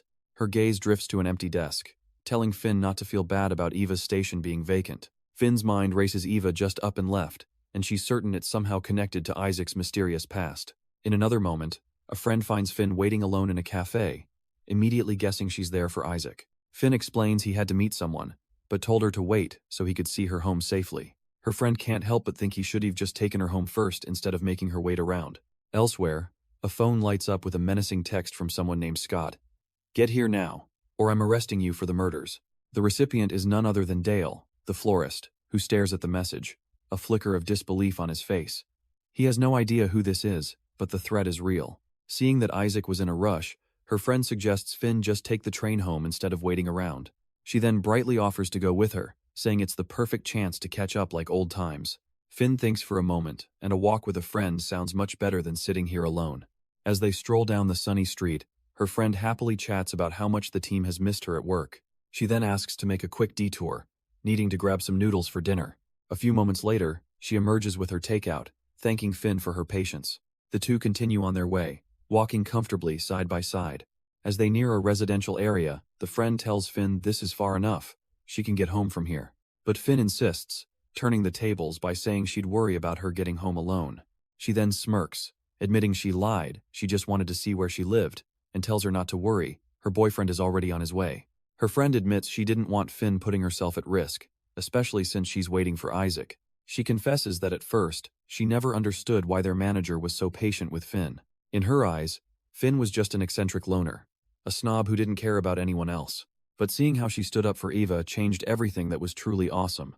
She smiles, noting that Isaac has been a great influence since they started dating. Finn has become more expressive and open, and her friend is glad she was wrong about him. Their conversation comes to an end as they arrive at a large apartment complex. Standing in the quiet hallway, Finn's phone suddenly begins to ring. She answers, a look of contemplation on her face as she waits for her ride. On the other end of the line, she asks who she's meeting. Oh right, the Evans. A woman at the apartment complex explains that the Evans family is hardly ever there. She asks Finn to remind them they're 3 months behind on rent since she's losing money. So Finn's destination changes, and she finds herself at the local hospital, searching for room 324. She confirms the room number with a nurse, who informs her she has about 30 minutes left for visiting hours. With a quiet thank you, Finn walks down the sterile corridor, finally arriving at the room. But as she reaches for the handle, she stops, overhearing a heated conversation from within. A woman's voice complains that she spent her pension on Isaac, even gave him their family name, and now he can't even visit? Finn hesitates, remembering the truth the mother wasn't on good terms with Isaac. She's the one who kicked him out. The voice continues its tirade, calling him an ungrateful bastard who brought them nothing but disgrace. Then, another voice, cold and sharp, cuts in, wishing Isaac had died instead of his sister, saying the world would be better off. Finn stands frozen outside the door, the hateful words echoing in her ears. Inside, a young man's voice tries to calm his mother, reminding her that Isaac still sends them money. As he steps out into the hallway, he stops short, coming face to face with Finn. From the hospital bed, the woman's eyes narrow as she spots the unexpected guest. Her voice, laced with venom, demands to know what Finn is doing here. Then, with a surge of fury, she points a trembling finger and screams the one word that shatters the silence. Murderer! The son rushes back to restrain his mother as she thrashes, raving about how Finn and that monster destroyed their lives. Finn is completely stunned, the brutal accusation hitting her like a physical blow. At the same time, Dale is anxiously trying to call her, a feeling of dread growing with every unanswered ring. He sits alone on a bench, staring at his phone, wondering why she won't pick up. His thoughts are cut short by a voice. It's Jay, casually asking if he's ready for that questioning. The detective smirks, admitting the arrest was a bluff, but Dale retorts that's not why he came. From a distance, another detective watches their tense meeting begin. He wonders if this is the right move, asking Jay if he really thinks this is their guy. Back on the bench, Jay cuts right to the chase, telling Dale he knows he's been investigating the florist on his own. He pushes, asking him to confirm if this man is Noah, the one responsible for his mother's death. Jay reveals his own findings. The man does resemble the suspect, and he's definitely using a fake name. Dale's eyes narrow, realizing Jay dragged him all the way out here just for an eyewitness confirmation. The detective lays his cards on the table. The florist is a suspect in multiple cases, including identity fraud. Then, with a knowing smile, Jay asks if this means Dale is ready to get involved. Dale reminds him that Finn isn't the only one with a deep connection to Noah. So, this is the plan. Use him to keep her safe, while also making sure he doesn't botch the investigation. Dale scoffs, Hez under no obligation to help. Jay just smirks, completely unbothered by the resistance. He changes his approach, standing up to propose a deal. The scene shifts, landing us outside a hospital late at night. Inside, Finn sits all alone in a waiting room, lost in a heavy thought. She looks down, crushed by the realization that she's hurt far more people than she ever imagined. A voice cuts through her lonely vigil. Someone found her here. It's Dale, his tone grim as he tells her things didn't turn out all right. He stands over her in the quiet room, confirming her worst fears. Nothing went all right at all. And suddenly, we're dragged back into Isaac's haunted past. A chilling memory surfaces. A young Finn, a lifeless body on the floor, and him holding a rope. A voice prods at the memory, asking if Isaac has anything else to share. But the boy says nothing, his face bruised and his gaze unyielding. His counselor urges him to open up, to stay out of trouble and take care of himself. The session ends, her words seemingly bouncing off the wall he's built around himself. But for young Isaac, there was no escaping the torment. Back in class, a crumpled paper ball is thrown right at his head. A group of bullies closes in, mocking him for even bothering to show up to school. They tell him to just get locked up for good, sneering that he should follow in his brother's footsteps. The insults escalate, the bullies sneering that Isaac's crazy mom got what she deserved. But one of them makes a fatal mistake, stepping right into Isaac's personal space. A sharp crack echoes as a fist connects, sending the bully stumbling back in shock. Isaac is on his feet, having finally snapped, standing over his tormentor as the class erupts. The other students just stare, frozen, some weakly calling for him to stop. But with a cold, dead-eyed calm, he winds up for another punch, ready to do serious damage. His fist is already split and bleeding from the raw fury he's unleashed. The scene fractures, dissolving into a memory of his broken glasses on the ground. A much younger Isaac is curled up, beaten and bruised, taking the same taunts about his mother. Hez surrounded by older kids this time, looming over him before they start kicking him while Hez down. But then a heavy thud echoes, and suddenly, the bully is stammering an apology. The older kids scramble to their feet, begging to be left alone as they flee in terror. Because another boy has arrived, Noah, who watches them run with a cold, satisfied smirk. The alleyway falls silent. The bully's gone as quickly as they appeared. But Isaac doesn't get up. He just curls into a ball, the fight completely drained from him. He finally chokes out the real reason for his despair. The doctor said his mom will never recover. Noah just scoffs, telling him not to believe a word those idiots say. He gets down to Isaac's level, promising him with unwavering certainty that together, they'll fix her. The harsh reality of the alley fades into a memory of a warm, steaming meal. His mother's hands are clasped, her voice a quiet prayer for peace in a life that was about to be shattered. She prays for them to be welcomed into the heavenly kingdom. An amen echoes through the unsettlingly quiet house. At the table, she serves her two sons, Noah and Isaac, a simple meal. Isaac takes a sip from his mug, his expression unreadable behind his glasses. But a sudden, violent cough rips through him, and he starts to choke. His mother watches with a terrifying calm, telling him to just relax. She calls this drink the start of their cleanse as Isaac collapses, unable to breathe. Noah screams at her, his panic rising as tears stream down Isaac's face. On the floor, the spilled contents of the mug reveal the truth: pills and a tiny cross. A memory flashes, showing the mug moments before, filled with nothing but clear water. We see a different side of Isaac's life, as his stepmother orders him to take out the trash. He says he's heading to work, but she scoffs, demanding he stop talking back and get out of her house. Later that night, while walking through the city, Isaac gets a phone call that brings shocking news. He's furious to hear that Noah was released from prison early, supposedly for good behavior. Staring at his phone, he can't shake the feeling that Noah simply faked it all. The narrator remarks that while this storm brews, Finn simply continued living a normal life. Isaac walks on, his mind consumed with thoughts of how broken the justice system truly is. Completely lost in his anger, he accidentally bumps right into a stranger on the street. The impact sends his glasses flying, and they clatter onto the cold pavement. Isaac tells the man to apologize, but the stranger just turns, looking down at him with a menacing glare. But the stranger just scoffs, mocking Isaac for whining about a simple bump. He even has the audacity to demand an apology for wasting his time, completely oblivious to the storm he's poking. With a dismissive curse, he seals his fate, leaving Isaac's glasses abandoned on the pavement. The man turns back, enraged, demanding to know what was said. He gets his answer in the form of a fist, as Isaac's pent-up fury finally explodes in a single, brutal punch. If the world sees him as a monster, he thinks, then he might as well live up to the reputation. Meanwhile, somewhere else, Finn sits alone, lost in thought, finding Noah's 6-year sentence to be a pathetic joke. A man with striking blue hair sits opposite her, questioning the events of the trial. He speculates that she kept quiet about her father's death because she felt Noah had saved her. The man presses further, asking the one question that cuts the deepest. Why didn't she stop Noah when she had the chance? But he abruptly shifts the blame, admitting it wasn't just her. He was there too, and he did nothing. A damned coward. Finn sits in stunned silence, processing this completely unexpected revelation. Hez clearly shouldering his own profound guilt from that day, a pain that mirrors Isaac's own. She desperately wants to find the words to comfort him, to lift even a fraction of that weight.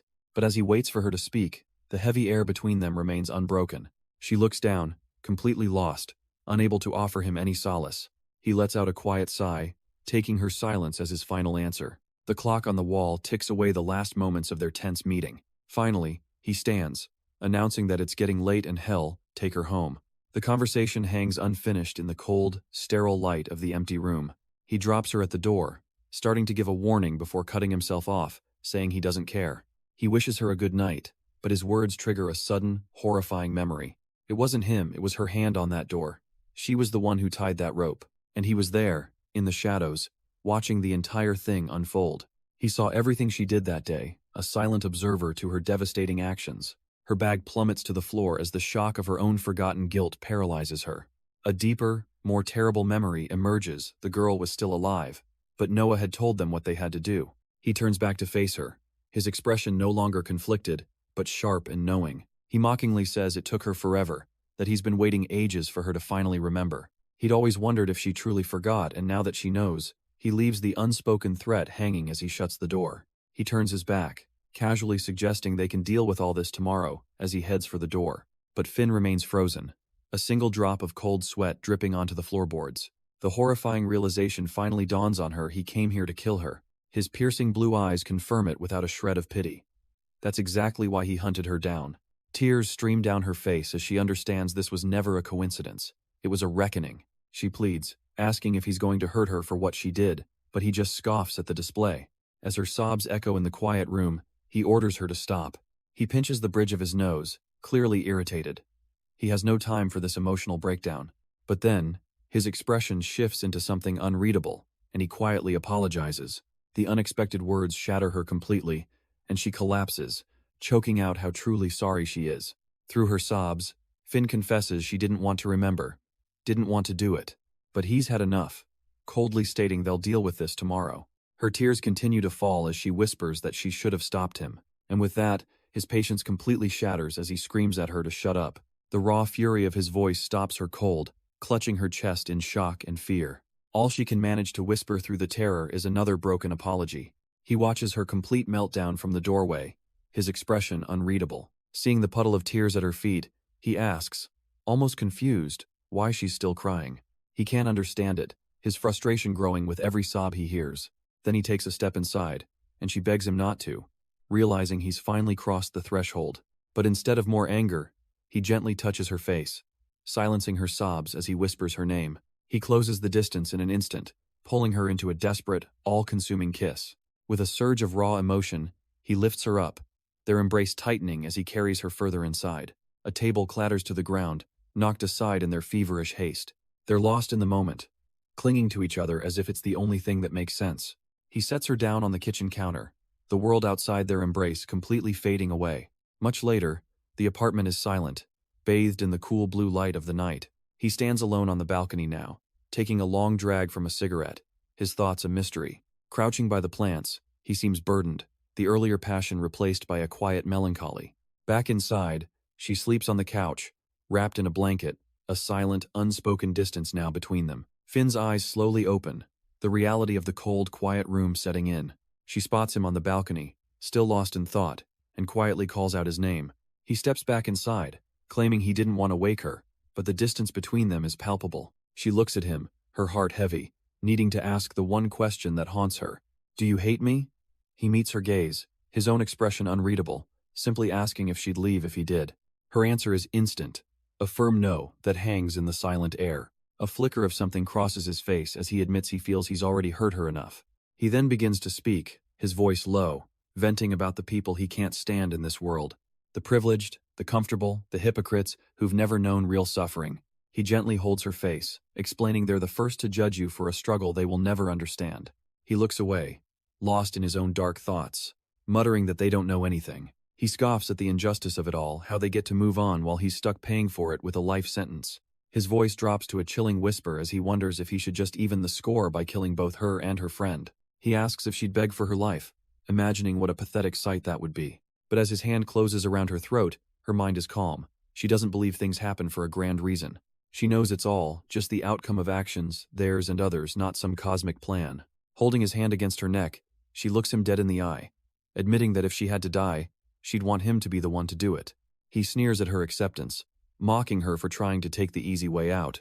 He thinks death is just a simple escape for her, a way to avoid facing the consequences of her life. But then she says it, the one thing that stops him cold. You kill me. You kill Noah. She dares him to do what he came here to do. But as his grip tightens, she tells him he has to let go of the past and move on. Her words only fuel his rage, and he squeezes harder as she struggles for air. With a defiant roar, he refuses, his voice echoing in the silent room. He collapses over her, his entire life's purpose shattering in a single confession. All the hatred that kept him going was for her and Noah. Without them, what is he? Seeing his utter despair, Finn's expression softens. She apologizes, calling him Isaac. She offers him a new path, asking him what he wants her to do now. Pulling him close, she whispers a shocking proposal. They'll get rid of Noah together. They'll lure him in, kill him, and then run away, carrying that sin for the rest of their lives. A dark pact is formed, her eyes burning with a new, terrifying resolve. His despair vanishes, replaced by a new, chilling purpose as he accepts her offer. In the dimly lit room, they seal their dark promise, though Finn knows she's just buying time. Elsewhere, on a quiet suburban street, another plan is already in motion. A lone car waits in the darkness, its driver watching and waiting for the right moment. Inside, Jay and his partner sit in tense silence, the stakeout wearing on them both. Jay's eyes are locked forward, his mind clearly working through the final moves of this deadly game. This reminds us of another deal that was struck not too long ago. We see Jay's partner making a pitch to Scott, offering him a place in the official investigation. He dangles the ultimate prize catching Noah, but Scott is wary, asking what's in it for him. The offer of simple information is insulting, and Scott would much rather hunt his prey alone. The detective tries to reason with him, promising that if Noah is truly behind this, he will never see the light of day again. But Scott is unimpressed, scratching his brow and wondering why a cop is suddenly so keen on sharing his plans. The detective lays his cards on the table, admitting he knows Scott is planning something for Finn and warning him not to end up like his brother. Now, sitting in the stakeout car, Scott can't believe he actually showed up, questioning his own recent choices. A memory of Finn surfaces, her words echoing in his mind a quiet plea for him to live his life. He scoffs internally, annoyed that both she and the detective seem to think they can decide his path for him. Leaning back, he mocks his new partner, asking since when it's legal for cops to stalk people, only to be coolly corrected. It's surveillance. But Scott's patience is wearing thin. They've been there for hours, and learning this stakeout lasts a week sends him reeling. The detective tells him not to worry about Finn, she has her own protection detail, a fact that hardly puts Scott's mind at ease. Finally, he cuts to the chase, demanding to know who they're even waiting for, and asks if their target is Dale. Just then, the detective spots their man, and Scott's eyes widen in recognition it's the guy from the noodle shop. The detective is surprised Scott knows him, but he just explains it's where they always get their takeout. Scott leans back, cynically asking if this is their second killer, prompting the detective to confirm his theory. He explains they've watched him for days. The guy's routine is flawless, like a clockwork employee, not a shop owner. And his profile is just too perfect. An ex-con with a history of assault and a schedule that leaves him free for midnight murders. The final piece of the puzzle? He used to be Dale's delivery clerk, and the last victim was one of their customers. The detective then turns the interrogation back on Scott, asking him to put himself in Noah's shoes and think like a killer. As their target fumbles for his keys, completely oblivious to the eyes watching him from the dark, Scott gives his answer without hesitation. He'd set someone up, creating a perfect alibi. The detective's lips curl into a knowing smile, reminding Scott that's exactly the kind of man he is, the kind who'd stage a burglary to hide his own mother's murder. The detective twists the knife, reminding Scott how he also tricked Finn into lying to the police for him. He then poses a dangerous question. Does Scott really believe Finn was just a pawn, and not a willing accomplice?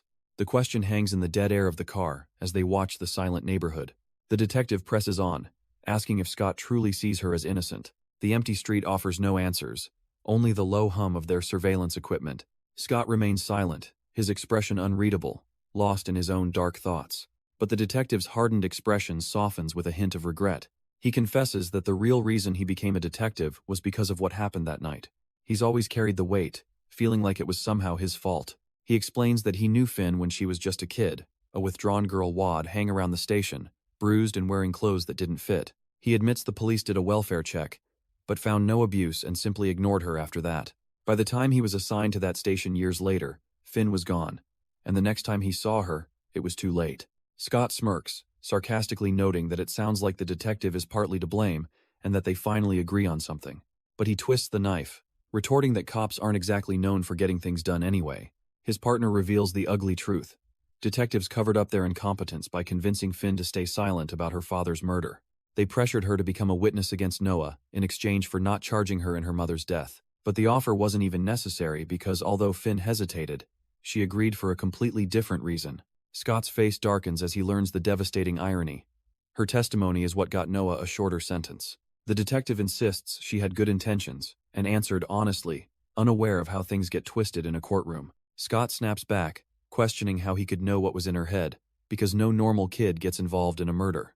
But the detective turns the tables, telling Scott that he can see the conflict churning right inside him. He begins a story of his own, recalling how his mother was finally getting better, and just as she was recovering, they came and killed her. He remembers that brief, peaceful time she wasn't sick, just grieving. But he had gotten his mom back. They took her life right in front of his eyes, and he stares Scott down, asking where exactly he is supposed to be conflicted. The detective's gaze is unyielding, his own motivations laid bare and forged in fire. A heavy silence fills the car, the raw, personal story hanging between them. With his point made, the detective decides they're done for the day, offering to drive Scott home. But the scene cuts away, and now we're watching the noodle shop owner getting dropped off on a quiet street at night. He tells the unseen driver he'll just walk the rest of the way, completely oblivious that he's being monitored. But Jay isn't finished, casually revealing that the person who helped with the background check is Scott's own friend. He explains that both this friend and Eva vouched for him, painting him as a troublemaker with a good heart deep down. We see Eva's testimony. She admits he has a violent past, but only ever to protect the weak from bullies. Even Jay's partner confesses that while blackmail was a step too far, he knew Scott was the right person to help. And then we see the friend in question, making a call from a records room. It's Dale, the florist, on the phone with Jay, urging him to look past the official reports he's just sent over. He gets emotional, begging the detective not to stand in the way of Scott and Finn's love, completely misreading the situation. Back on the street, Jay confirms the records do paint Scott as a certified troublemaker, no denying it. He recalls a time Scott thrashed a guy for disrespecting his own mother, calling it a clear vigilante streak. Scott demands he get to the point, and Jay lays it all out. Don't throw your life away, because if you do, Noah wins. But Jay isn't finished, telling Scott not to waste his time if this is some redemption project over his mother's death. Scott scoffs, retorting that the detective doesn't know a damn thing about him. With a wry smile, Jay admits he's not entirely sure why he's doing this either. But he knows one thing for sure. Finn chose Scott all those years ago. And as Scott walks away, Jay knows she is choosing him again right now. He trusts her judgment more than his own, and with that, he lets Scott go.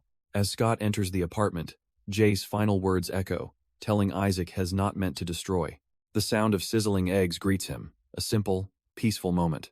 Finn turns from the stove with a gentle smile, happy to see he's back. And as he looks at her, he finally understands what Jay meant.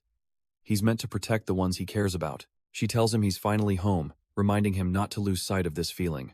And for the first time in a long time, Scott agrees he's home. Sometime later, amidst moving boxes, Finn is chatting with a friend. She complains that Scott only got her involved to keep an eye on her, but quickly pivots to the serial killer case. It's Jay, helping her unpack, and he asks if Scott has shared any new leads. Finn admits they haven't talked much, but she has a theory of her own. There are two suspects, possibly two killers. Jay's eyes sharpen, and he asks if one of them happens to be a florist. Hes surprised to learn she's already met Dale, and a little annoyed she didn't mention it. But Finn had to be sure, and now she reveals her terrifying suspicion. She believes the florist is Noah, Jay is stunned, asking if she recognized him. But Finn can only say it's a gut feeling she can't shake. Jay tries to reassure her, but Finn's mind is already working. She realizes Scott's actions confirm it, he really did come back for her. Jay agrees there's a resemblance and reveals Scott is already trying to confirm if Dale and Noah are the same person. He tells her not to stress, pointing out that even if it's a match, the police have no solid evidence linking him to the murders. Jay seems to take this in, his expression unreadable but intense. Then, a dark, almost unhinged laugh breaks the tension in the room. Finn simply watches him, her own face a mask as the mood completely shifts. He leans back, laughing about how messed up they both are, casually planning to kill someone. His smile turns sharp as he points out that she's not even fazed, maybe even a little enthusiastic. But Finn's voice is cold as she fires back, asking if this is what it was like planning murders with Noah. Is he feeling nostalgic? She wishes she could say, but honestly, she doesn't remember a thing. The memory is hazy, she doesn't even know how they came up with the idea, but a chilling thought surfaces. What if it was her? She looks away, lost in the past, but Jay dismisses it, telling her not to worry, that it doesn't matter anymore. But his eyes are deadly serious. He tells her that if she truly wants this, she has to commit to the plan completely. She looks at him, a cold realization dawning on her. Isaac is slowly descending into madness every single day. Her mind flashes back to that room, her father's body on the floor. Noah had never killed before that, and she gave him the opportunity. They always say the first kill is what awakens a serial killer's thirst. He warns her that she must be absolutely sure, because if she hesitates, everything will fall apart. She wonders if letting Isaac kill Noah would just send him down the same dark path, but he has a question of his own. He sits before her, taking her hand, his gaze intense as he asks her what, exactly, Noah was to her. His grip is firm, demanding an answer to the question that has haunted their entire relationship. Finn hesitates, struggling to define the ghost from her past that Isaac is so obsessed with. Her eyes glaze over, lost in a memory that feels both distant and painfully close. Finally, the words escape her lips. Noah was her hero. The scene shifts to later, as Finn's friends spot Jay waiting for her outside the office building. They gossip among themselves, wondering if this new handsome stranger is her ride home now. Finn explains that it's a temporary arrangement, one that lasts only until Scott says it's over. Her blonde friend can't believe it. Finn knows a detective, and has cops for friends, like a VIP in a drama. But her other friend isn't so easily impressed, sensing that something is seriously wrong. She cuts straight to the point, asking the one question that matters. Is Finn in danger? Putting on a brave face, Finn lies with a smile, brushing it off as guys just being overprotective. Her friends suggest grabbing food at a noodle shop, one Finn admits she's been to a few times. But her other friend's expression darkens. She warns Finn to avoid that place, especially alone. Finn stammers, unable to find the right words to explain the danger without revealing everything. She just blurts it out. The guy who works there is a psychopath, but her friends just laugh. Realizing they won't take her seriously, Finn makes an excuse about her locker to get away. She tells them to go on without her, giving herself a chance to slip away unseen. Just then, a mysterious red-haired woman approaches Finn's manager outside the building. She asks for Finn, only to be told she just missed her, as Finn left a few moments ago. The manager watches her leave, a wave of pure panic washing over him. He messed up. He knows he was supposed to keep an eye on her, and now Scott is going to kill him. Having escaped her friends, Finn finds herself wandering past a beautiful flower stall. She stops, lost in thought, the fiery sunset doing little to warm her troubled mind. A gentle voice asks if any of the flowers have caught her eye. She looks up to see the florist, and it's Jay, the detective, standing there with a disarming smile. He recognizes her instantly from the noodle shop, calling her by name. But this quiet moment is not as private as it seems. Parked just down the road, Scott Lee watches their entire exchange from his car. His expression darkens, his eyes locked on the two of them with cold intensity. Unaware of the danger, Jay continues to speak with Finn, trying to make a connection. He gently places a hand on her shoulder, a simple gesture that feels incredibly ominous. His mind drifts back to a memory, a conversation he can't seem to forget. He remembers a time when Finn saw him as her hero. In that quiet room, he had turned to face her, needing an answer. He had to know his place in her life. What was he to her, really? He needed to hear her say it. She hesitated for just a moment, searching for the right words to define him, and her answer was that he was someone she wanted to protect, a confession that only seems to fuel the possessive darkness in his eyes. Snapping back to reality, his driver tries to reassure him, but Scott coldly tells him to shut up. The driver can only apologize, clearly caught off guard by the entire situation. Finn's manager is in a panic, desperate for any clue to find her, but the driver calmly cuts him off, saying there's no need to search. He knows where she went. He tells the man to relax, trying to diffuse the growing tension. From the back seat, Scott's voice cuts through the air, ordering him to shut up. The driver can't believe Scott's audacity, reminding him this isn't some twisted game. Scott just smirks, revealing his original plan was for her to take the fall entirely. Pushed to his limit, the driver warns him to stop, admitting he's already thought about killing him. He calls Scott a sick psycho for dragging her through the same hell all over again. For a brief moment, Scott seems to actually process the words, staring out the window. He quietly wonders if he's been refusing to see the truth that she's a victim, too. His mind drifts back, connecting the dots he'd ignored for so long. He never truly saw her pain, even when it was right there in front of him. Scott replays their history, finally understanding the depth of her trauma. He'd only ever focused on her searing hatred, her wish for him to suffer. But he never considered the terror fueling it, her fear of being hurt by him again. Looking at her now, his perception shifts, and he calls out her name. He can see it clearly. Her whole body is trembling from the memories. It finally clicks, she's fighting through the exact same pain from that night. His mind flashes to a desperate phone call, a friend's voice choked with panic. She was screaming that Finn had been caught, that she'd sacrificed herself so another could escape. A crushing weight of guilt hits Scott as he listens, realizing this is all his fault. On the other end of the line, Eva is a wreck, apologizing for not understanding what Finn went through. She's sobbing, knowing Finn is trapped in that nightmare again, all to protect her. Her voice breaks as she begs him to please get to Finn and save her. Her words strike a chord in Scott, reminding him how he always hated being seen as the villain. He remembers Finn's desperate warning from that night, her plea that if he killed someone, they would take him away, and then they would take her away too. In the present, Finn's expression hardens with a grim understanding. She used to think the world was the problem, but now she feels she's become just like them. A quiet resolve forms in her mind as she decides what she has to do. A memory of Finn surfaces, her past self pleading with him to find happiness. It intertwines with another memory, a vow made to a young girl he desperately wanted to protect. Back in the present, the quiet of the apartment is heavy with unspoken history. Scott sits vigil, watching over Finn as she sleeps fitfully on the couch. But her rest is anything but peaceful, as whimpers escape her lips. Tears stream down her face, a clear sign of the nightmares holding her captive. He turns, his expression hardening, as he witnesses the pain she's enduring. Unable to just watch, he reaches out a hand, gently caressing her face. With a soft touch, he wipes away a tear, a silent act of comfort and protection. Later, driving through the night, his mind is made up.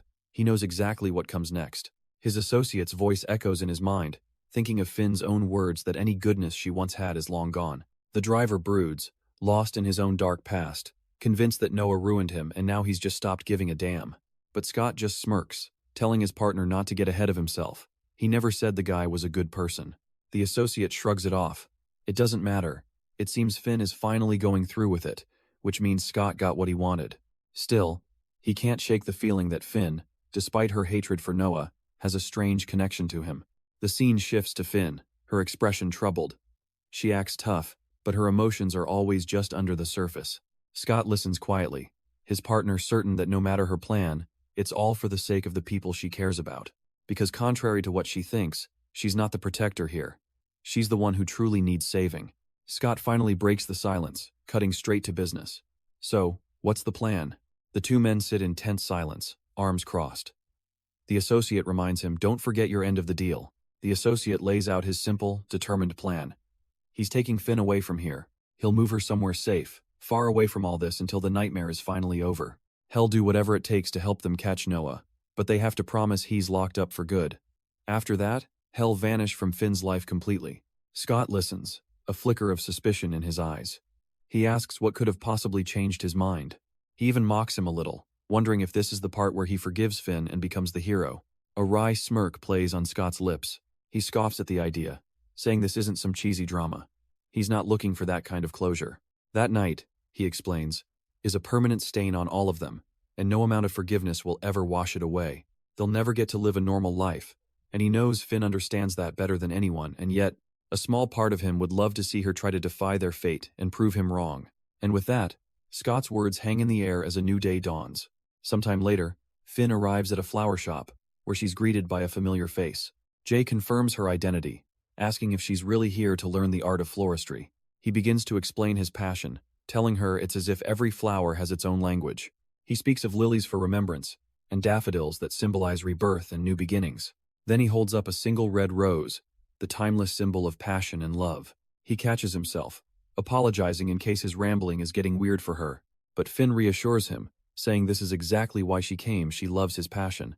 Jay smirks, teasingly asking about her sudden interest, or if this was just an excuse to see him.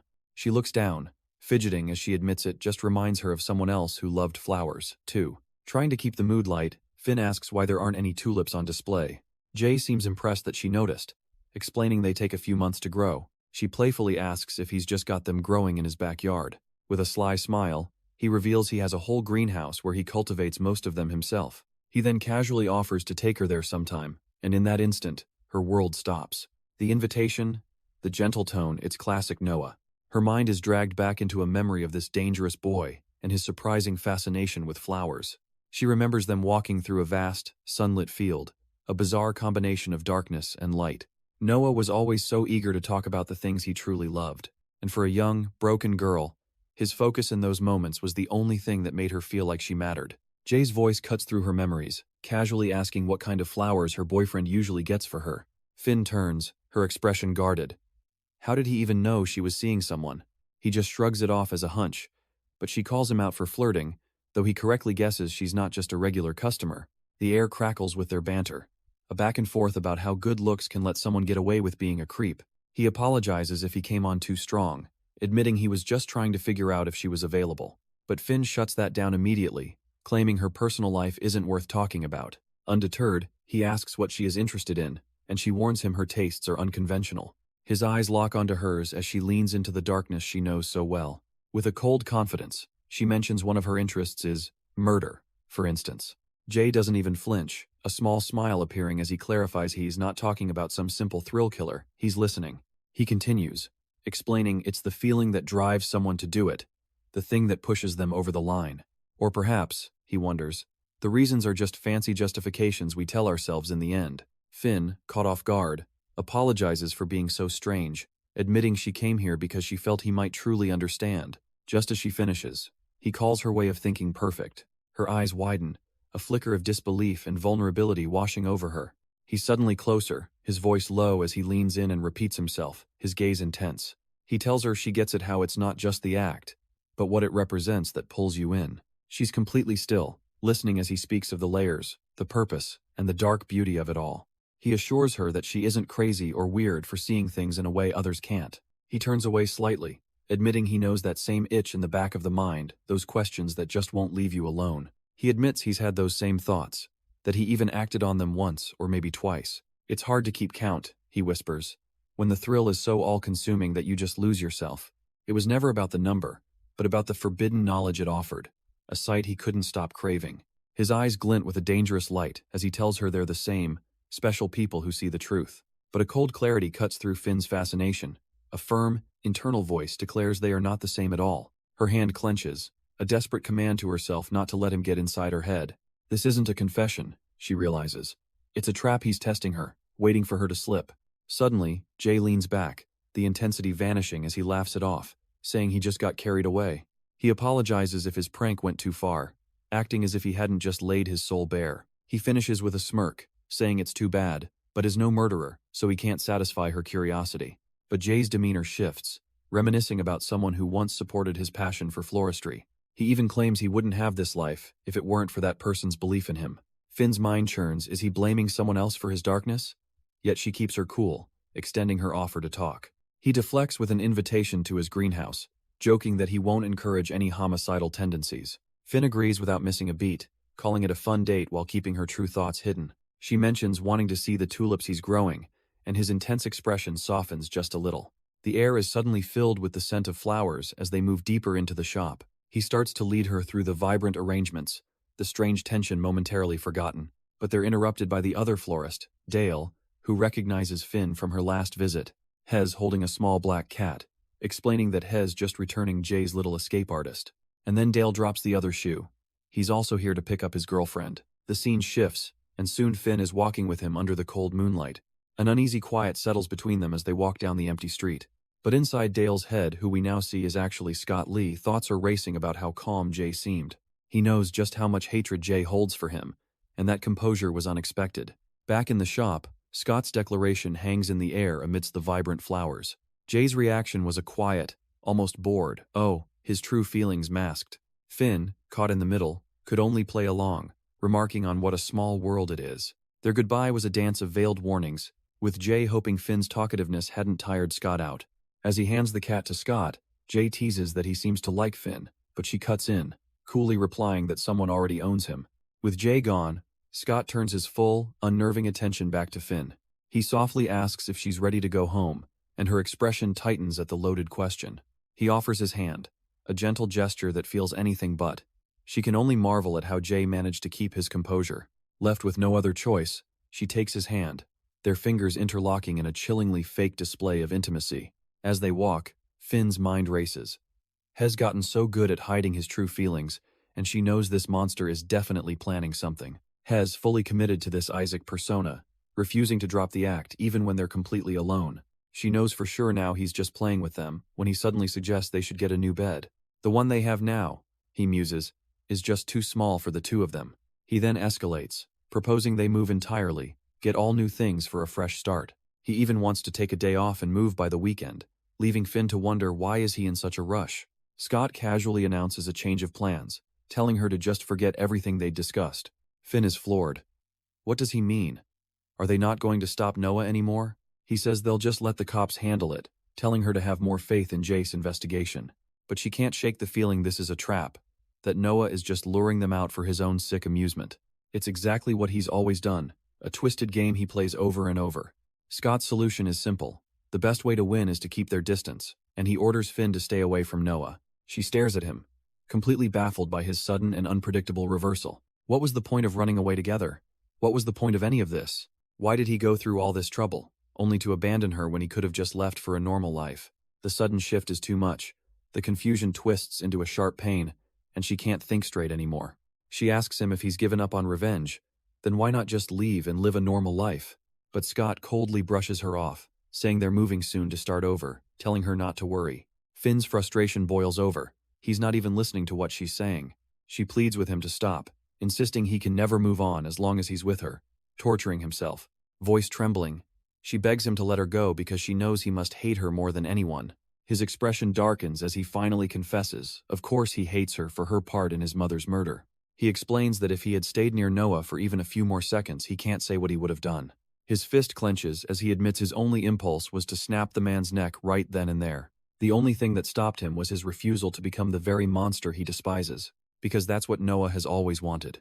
To break him down and remold him into an empty killer, just like himself. Scott reminds her that she wanted to protect him, and now he's going to tell her exactly how. He confesses that the only real threat to him right now is himself, and he needs her to ground him. With a heavy heart, he admits she's the only thing standing between him and completely losing it. He knows it's a confusing mess for her, but explains that his entire life has been torn apart by emotion. But being with her has sparked something new, a feeling he wants more of, a reprieve from the endless hatred. He starts painting a picture of a future where they could do things together, not in secret, but like everyone else. They could travel, cook, or even, he muses with a small laugh, start a family together. Pulling her into a tight embrace, he asks if they should just move out this weekend and make it real. Overwhelmed by his words, Finn can only cry, burying her face in his shoulder. Tears streaming down her face, she silently nods her head, giving him her answer. Isaac holds her, a rare, peaceful smile gracing his lips as he savors this moment of hope. But while they are lost in their bubble, the police are closing in.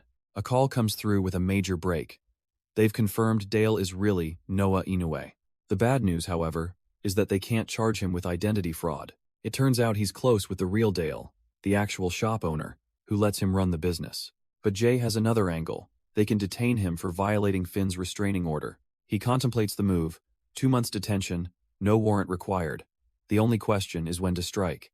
Unaware of the investigation, a week passes, and the couple moves into their new apartment. It's a fresh start, and Finn finds herself thinking about how nice the bed Isaac chose is. She rests peacefully in the afternoon sun, completely oblivious to the storm about to break over them.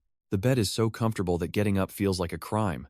But as Finn lies there, she realizes it's more than just a good mattress. For the first time in what feels like forever, she feels a profound sense of peace. This new apartment feels different, like a place designed for building a future. She finds herself imagining it: family dinners, laughter echoing through the halls. A place where dreams, long since buried, might actually come true.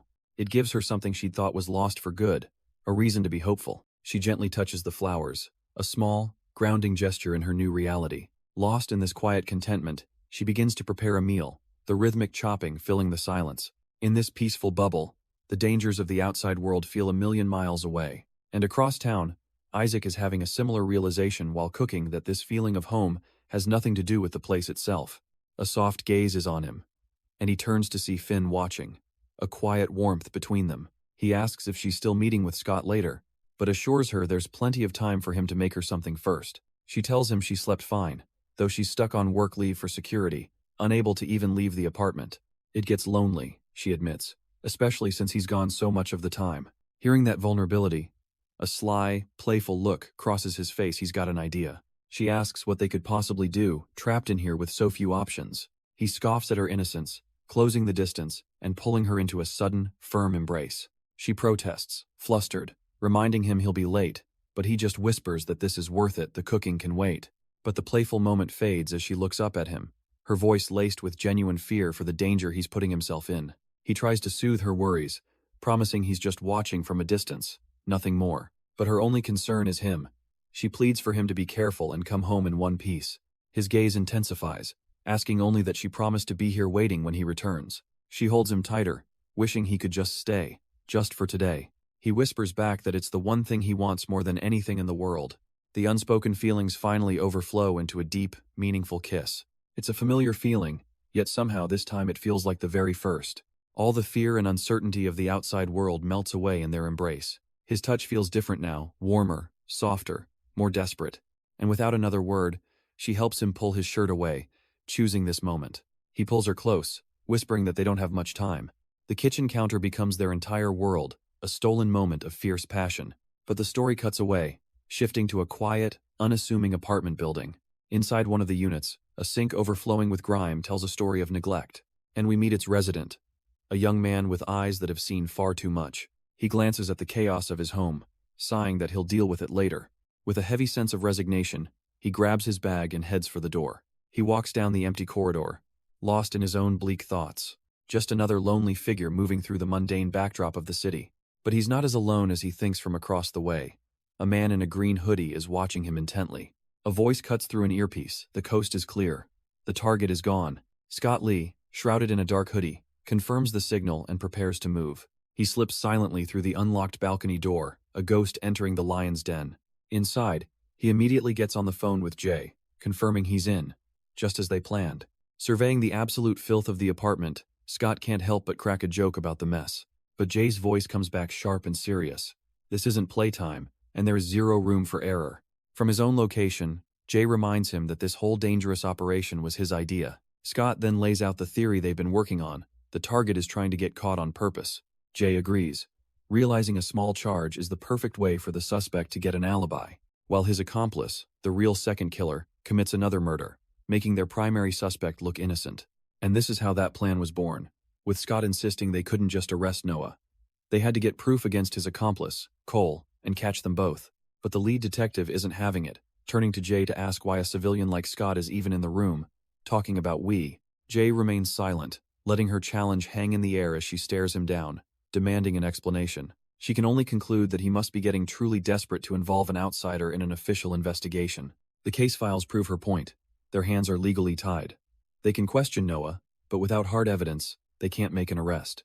To get a warrant for Cole's apartment, she explains, they need solid proof, something they are nowhere near having. But Jay, ever the pragmatist, cuts through the red tape with a simple, dangerous suggestion.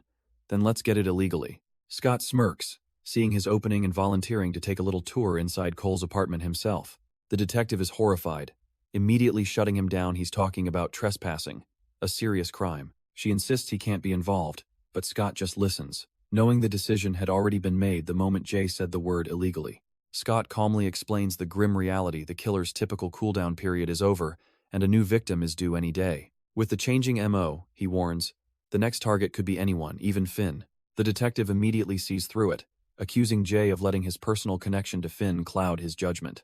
She reminds him they're running on pure theory, with zero hard evidence to confirm Noah is the mastermind. But Jay argues back, insisting this isn't just about one person, it's about preventing another murder. She lays out the career-ending stakes. If word gets out, he's off the case, but that's only if someone talks. Scott presents his no-lose scenario. If he finds something, it's case closed. If not, no one ever has to know. He puts the final decision in her hands, challenging her to be the one to officially shut them down. The immense pressure weighs on her, forcing a reluctant, weary sigh. She finally gives in, warning Jay that while she won't snitch, if he gets caught, he's on his own. With her reluctant approval, the team immediately gets down to planning their unsanctioned move. But Scott quickly points out a flaw. They're short-handed, and more importantly, they need someone they can absolutely trust not to snitch. Jay ponders this for a moment before a confident smirk spreads across his face. He knows just the guy. Their new recruit is practically vibrating with excitement, gushing that this is the coolest moment of his entire career. Back at their makeshift headquarters, Jay lays down the ground rules for Scott. Find a solid clue, but touch nothing else. Now inside the target's apartment, Scott reports back that he's digging through trash in a filthy room. The place is a disaster, filled with unpacked boxes that suggest the occupant simply gave up on living. Jay listens as Scott complains about the stench, dryly remarking that he should have worn a mask from the start. Ignoring the jab, Scott prepares to search the cabinets, hoping to find a murder weapon or some kind of trophy when a strange sound catches his attention. The moaning is coming from the computer, which is left on, playing some very explicit content amidst a mess of snacks and trash. Scott scoffs into his comms, reporting that the guy's browser has over 20 porn tabs open. Jay asks for any particular theme, and Scott confirms it's all about dominating women. But it's not just that the suspect spends most of his time after work on anonymous forums. On one site, he finds a post from a user claiming to be a messiah, purging the world of filth. And attached to the post are what look like crime scene photos. Suddenly, Jay's partner remembers her coworkers whispering about this exact thing. They were horrified, talking about how the leaked photos showed blood everywhere. She explains it was on an anonymous forum called Bloodit, and Jay immediately forwards the link to Scott. Scott pulls it up, and his blood runs cold. These aren't official police photos. Judging by the fresh blood and night setting, these were taken by the killer himself, long before anyone found the bodies. But there's a crucial detail. The images online aren't direct digital copies. They're photos of Polaroids. This means their suspect either took them himself or, more likely, has the physical prints a smoking gun. As Scott searches, he feels something is off. Noah is clearly setting this guy up, but some of the details in the posts are wrong. Back at the office, the female detective scrolls through the comments, her face twisting in disgust. It's a cesspool of incels and gorehounds, worshipping the killer like some kind of twisted hero. Just then, Scott's voice crackles through the comms. Hez found them, tucked away in a drawer. A whole stack of Polaroids, physical proof linking their suspect, Cole, directly to the murders. With this, Jay knows they can get a warrant. He tells Scott he did a good job and to get out of there. But as one door closes, another flies open. A call comes in from the team watching Noah. He's gone. For the first time since they started surveillance, has broken his routine, and Jasgut screams that something is wrong. The detective's voice is firm over the comms. Noah's unpredictable move means it's time to act. Jay doesn't hesitate, immediately reassigning his team and ordering Scott to get to Finn. Scott's face hardens with understanding. Today is the day this twisted game finally ends. With a roar of the engine, he speeds off, racing against a clock he can't even see. He immediately calls Finn, trying to sound calm as he asks if she's all right. The urgency bleeds through his voice as he tells her not to move, that he's on his way home. He can't explain the full danger, just pleads with her to trust him and wait inside.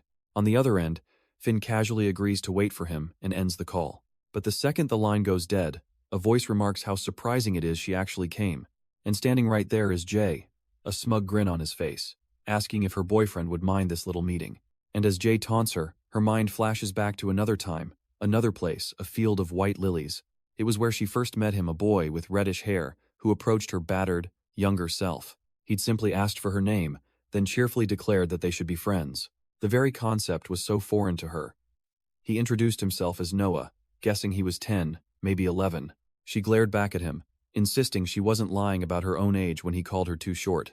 He was so persistent, following her even as she tried to shoo him away to bother other kids. Noah just calmly replied he had no friends, so she could be the very first one. She found it strange he wasn't scared of her, especially with the dead rabbit he was casually carrying. Her curiosity piqued. She asked what rabbit meat tasted like, but Noah admitted he didn't know. If he wasn't going to eat it, she wondered, why hunt it? He just met her question with a quiet, knowing smile. Noah noticed her gaunt look, asking if she was hungry, looking like she hadn't eaten in months. She quietly admitted her dad didn't leave her any food again. He just smiled, suggesting they hunt some forest chicken to fill their stomachs. And just like that, the memory fades, shifting back to the quiet light of the present day. Finn gasps, jolting awake in her bed, her heart pounding. The dream was so real, so vivid, that tears well up in her eyes. A single drop traces a path down her cheek, carrying the weight of a past she can't escape. Her thoughts are pulled back to the current plan, using a restraining order to force a confession. But she sees a flaw, voicing her concern that another murder could happen while their suspect is detained. She reluctantly agrees it could work, but her hesitation is so obvious that she's immediately called out on it. Jay lays out the strategy, admitting that while arresting them is simple, he doubts Noah would crack under pressure. He suggests a different angle, putting the heat on Cole, who seems like a much easier target to break. He sees her hesitation and concedes that it feels too simple, but perhaps they've been overestimating their target all along. Leaning in, he reassures her that the most important thing is her safety, something he knows Scott also prioritizes. The mention of Scott only deepens her worry, as she fears this focus on her safety might compromise the investigation. Shifting gears, she asks about Cole, and Jay reveals his plan to personally spy on the man's apartment without a warrant. Hez confident it'll work. Cole is sloppy and predictable, only avoiding capture because a smarter player is covering his tracks. Finn's mind begins to list the potential evidence they could find: trophies, emails, maybe even the missing weapon. Her own words trigger a horrifying flash of memory.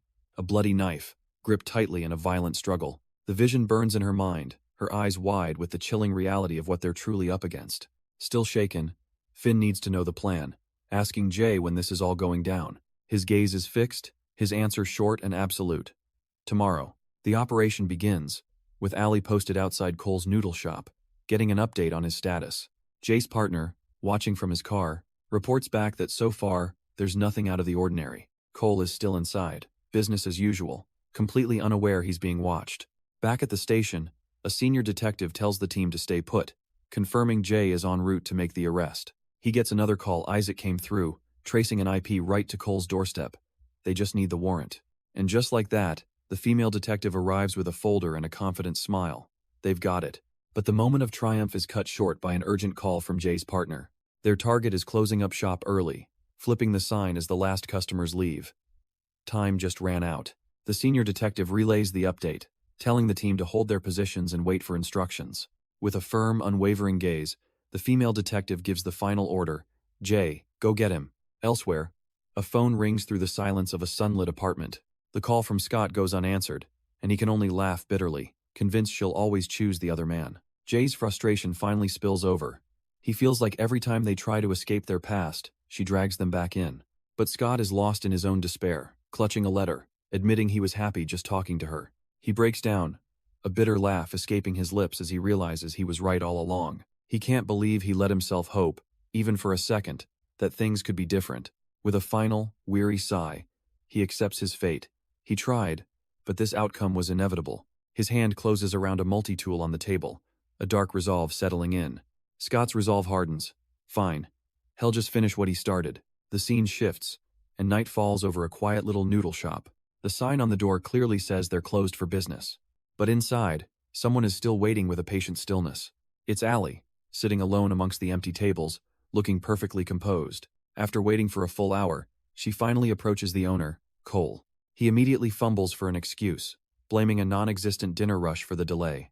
Ali plays it cool, telling him not to worry as he rushes to pack her meal. She glances outside, surprised to realize just how much time has passed. Stepping out for a call, she explains she got takeout for herself and Finn, hoping to catch up. On the other end of the line, Finn can't hear Cole's inner monologue getting darker. He muses on how strange it is, leaving just one light on as his thoughts drift to women. Ali confirms it herself, telling Finn that the owner is definitely weird, working all alone. But Cole doesn't care. To him, she's just like the rest, rotten underneath it all. He finally approaches with her food, and Ali quickly tells Finn she has to go. She turns to grab her meal, completely oblivious to the danger she's in. A sudden, sharp gasp is the only sound she makes as her eyes widen in terror. Cole lunges, a knife held high, his face twisted in a snarl as he moves to strike. But the scene fractures, flashing back to a bruised woman sitting in a garden. A young Isaac, known then as Noah, listens as she talks about the meaning of flowers. The memory lingers on a bush of vibrant red camellias, a flower that represents longing. His mother's voice echoes, musing that flowers are just like people, they exist, they bloom, and then they wither away. The scene snaps back to the present night, a voice calling out to Scott. He's on the phone, seething with frustration, but his associate cuts him off. Forget Isaac, they have a real problem. With a grim look, the man reveals the terrible news. Finn is not at her apartment. On the other end of the line, Jay's partner confirms it. Shed already left by the time he arrived. A wave of dread washes over him as he realizes she didn't seriously go to find Cole alone, did she? Scott relays the plan. They're heading to Cole's house now, and Jay is on his way to make the arrest. But Jay's partner is spiraling, desperate to find her himself, even if he has to search the entire city. Suddenly, a memory sparks in Scott's mind. Noah's greenhouse. He sends the coordinates. It's the only place she would go. On the other end of the line, Jay's partner tries to reassure Scott, telling him he's on the right path. He begs him to stay calm, to not jump to conclusions about why Finn left. But for Scott, any attempt at rationalizing this is pointless. It's already too late. The call ends, and he collapses into his seat, admitting to himself he's at his limit. His associate notices his distress, asking if everything is okay and where they're even headed. But Scott doesn't answer, his mind suddenly fixated on a single, distant memory. The image of the old greenhouse surfaces, a place they haven't been to in years. Rows of beautiful flowers, a symbol of a past that was meant to be pure, but instead, it became a source of tragedy, a memory that ruined Noah. He recalls her standing there, as a younger him promised the flowers would soon bloom, both of them silently aware that it had ruined them, too. She simply admired the flowers, calling them all pretty. Noah felt a bit let down by her subdued reaction, but she assured him she was just bad with words. He smiled, offering to show her his personal favorites instead. He even told her he could teach her how to grow her own, if she wanted. The simple, kind offer made her heart skip a beat. He then confessed how glad he was that she actually came. He'd been hoping she would, admitting it had been a long time since anyone had just listened to him. But the tender moment shatters as a knife appears, plunged into the soil beside the flowers. Noah's expression hardens, and he tells her he's done playing this sick game. He demands to know how long she's going to keep up the act, leaving Finn completely stunned. A sudden gut feeling strikes Jay's partner, telling him they need to check on Cole, and their car speeds off. Meanwhile, Jay is already outside the noodle shop, gun drawn, his instincts screaming that something is wrong. The place is closed, dark, and eerily silent, and he tells his team he's just waiting for the go-ahead. From her car, the female detective gives him the all-clear, trusting his judgment and promising backup is en route. With a final word of caution in his ear, Jay steels himself for whatever lies inside. He slips through the door, his steps silent against the cold floor. But the moment he's in, his stomach drops. He immediately spots it fresh blood. Cautiously, he moves deeper into the trashed restaurant, stepping around a growing crimson pool. Jay scans the disarray, his senses on high alert for any sign of life or threat. Then, his eyes lock onto a purse left on a table, a chilling clue. There was a customer here. Jay follows the grim trail of blood, realizing it leads straight to the kitchen. He bursts in, but another detective is already there, shouting at a man to stay put.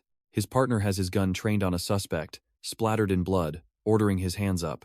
But Jay's eyes widen, a gasp catching in his throat as he sees what's on the floor. A single, blood-soaked, high-heeled shoe lies discarded. His heart sinks he's too late. It's Allie, lifeless on the ground. His partner officially places the killer, Cole, under arrest. The scene shifts, as if the brutal present is dredging up the past. We're now with Finn, staring down the man she knows as Noah. She demands he stop the lies, but he just calmly asks what he's ever lied to her about.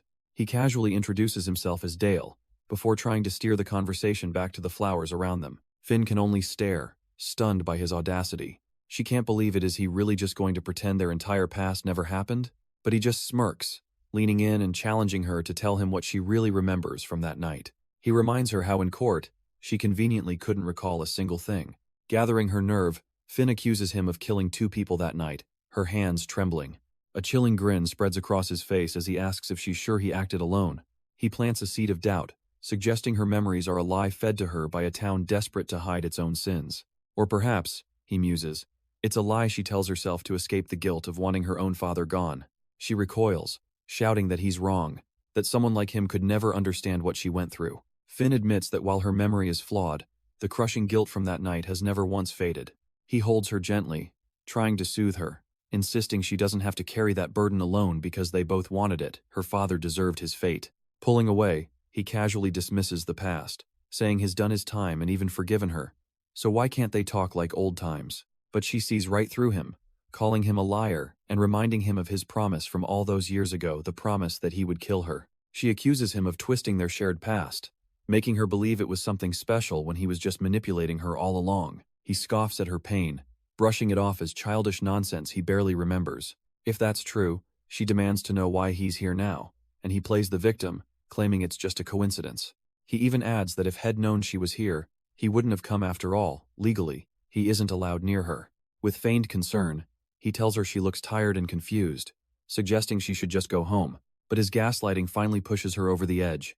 She grabs a nearby knife, her voice cold as she tells him to stop messing with her head. She knows he killed all those girls. Dale feigns a flicker of understanding, asking if she's talking about the serial killing victims. But Finn connects the dots for him, explaining the victim's resemblance to her was no coincidence, it was all planned to torment her. She points out the isolated location and his gloves, but he just scoffs, asking why she came willingly and what she plans to do with that knife.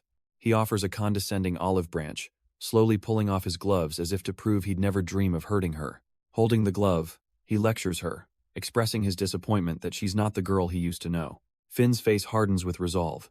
She tells him things will never be the same because he took innocent lives for his senseless games. His mask finally drops, replaced by a chillingly serene, almost bored expression. He asks why any of it matters, innocent or not. Everyone dies eventually, so what's one or two less people? His twisted logic continues, questioning what makes their lives worth more than his or even hers. And then, with a slight turn of his head, he twists the knife, asking if their lives were worth more than her father's. Finn processes his words, thinking about the nature of sin and innocence he's challenging. Dale continues his nihilistic sermon, claiming that everyone is capable of ruining each other, so in the end, nothing truly matters. But death, he muses with a chilling intensity, is a line we're all taught to never cross. Her hand tightens around the knife, the very potential for violence that Dale claims everyone possesses. He then describes the killers, those who dare to cross that line, as people who witness a profound beauty they can't help but chase. He paints a grotesque picture of the act, watching the life drain from a body, feeling the final convulsions. Leaning closer, he reveals the ultimate temptation. For that brief moment, you hold everything, you become a god. He then cruelly pulls back, refusing to confirm if he killed those women, denying her the peace of a simple answer. Dale leaves her with a final taunt, confident that she'll figure out the truth soon enough. But as he walks away, a slow, deliberate smirk spreads across Finn's face. She's not intimidated, she's learning. A manic, triumphant laugh suddenly fills the night air. It's Finn, mocking him with his real name, Noah, as Dale scoffs that she can't seem to shut up. He smirks, thinking her chatter just bought him the time he needed, remarking that she hasn't changed. But she just smiles back, telling him he's the one who's so damn predictable. Dale is unimpressed, asking what's so funny and if she's finally lost her mind. She wasn't just rambling, she explains. She just needed to confirm something. This little last talk, she says, has settled all her doubts. Then the trap springs. She reveals she knew he was under surveillance, and meeting her would trigger an arrest. He scoffs, telling her to let them come. The police will see he isn't one of the murderers. And that's the slip. Finn's eyes narrow. How did he know the police were looking for more than one killer? Dale scoffs, telling her to give it a rest. He's not admitting to anything. She knows why he's so confident. He's made sure there's no evidence to find. Not a single fingerprint left, especially on the missing murder weapon he so conveniently planted. A double-edged gardening knife, perfect for forensics to find the victim's DNA. But only the fingerprints of the man he's trying to frame. A flawless plan. He tries to play it off, suggesting maybe Hez just innocent, but she isn't buying it. The media would eat it up, a man getting revenge on the woman who put him away. But as she turns to him, she asks if he knows what's even better evidence than a weapon. His eyes widen in dawning horror as she gives the one-word answer, a body. And with that, she raises the knife, ready to create some brand new evidence herself. Her resolve shatters, a single question hanging in the air. Why? But he just reaches out, asking why she's the one making such a pained face. It's cruel, she thinks, to see something so genuine at the very last second. He takes her hand, pulling the knife she holds directly toward his own chest. Maybe death is beautiful after all, he muses. A final way to stop ruining lives. A sickening drip of blood hits the floor. He's turned her weapon on himself. He pulls her into a final embrace, apologizing for ruining her plan. His mind screams her name in denial as the world begins to fade. He collapses with her, lamenting that she's really and truly lost it. His hand grips hers, holding the blade in place as his life drains away. With his last breaths, Dale mocks her, telling her she sees it now, doesn't she? Her control was just a delusion. He looms over her, whispering that she's not some god passing judgment, just a murderer holding a knife. And now, he makes sure to add, her fingerprints are all over the weapon, locking her into this crime. His hand is still clamped over hers, a grim reminder of the choice he forced upon them both. He even suggests she pull it out and run, a cruel offer since that would only make him die faster. The life is draining from his eyes. He knows he'll be gone before any help can possibly arrive. Her own eyes widen in terror as she realizes the trap. This beautiful garden is now a crime scene, and she's the prime suspect, with or without the knife. Meanwhile, a car quietly pulls up nearby. Inside, Cole decides it's safer to stop here, telling his associate Hell go check things out first. The driver looks on, asking him to unlock the doors, ready for whatever they're about to walk into. The driver reminds Cole of his orders from Scott, not to let him out of his sight, sensing he's up to something. Cole gives nothing away, his gaze fixed forward as his partner asks if he should be worried. Arriving at the property, they spot the greenhouse, but it appears completely empty from a distance. They creep closer for a better look, but still see no signs of life, prompting the driver to suggest searching elsewhere. Cole isn't convinced. If Scott had found them, he would have called by now. Something is wrong. He scans the interior one last time, and his eyes lock onto a dark trail staining the path between the flowers. A sudden, sharp intake of breath, he knows exactly what that is. It's a trail of blood, a grim path leading deeper into the glass house. They hurry inside, the driver cautiously advising him not to jump to conclusions.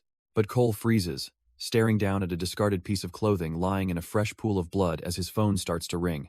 Gasping for breath, Cole answers the call, confirming to Scott that they've arrived at the greenhouse. He forces himself to report that Dale is there with him or what's left of him, the image of his bloody ribbon searing into his mind. The full, brutal reality of the scene finally crashes down on him. As Scott promises to hurry over, Cole's eyes land on another body, the influencer, bound and lifeless. The sight is too much. His strength gives out and he collapses to his knees amidst the flowers. His associate rushes to his side, calling out his real name, Isaac, trying to snap him out of his shock. But Cole is lost, clutching his chest, his mind fractured by the carnage. The driver grabs him, shaking him back to reality, telling him Scott just called again with an update. The news is a bombshell. Finn's been taken to the hospital and Noah has just surrendered. Scott's orders are clear: get to the hospital, and get there now. At the hospital, Jace's partner is on the phone, confirming he'll be taking Noah to the station.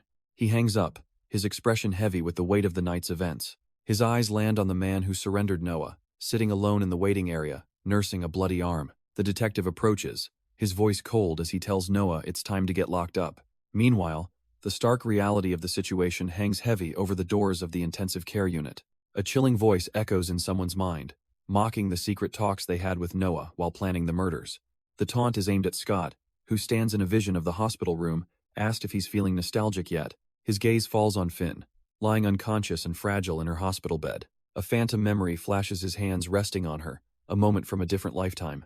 The mysterious woman's voice cuts through again, questioning why he never stopped him when he had every chance.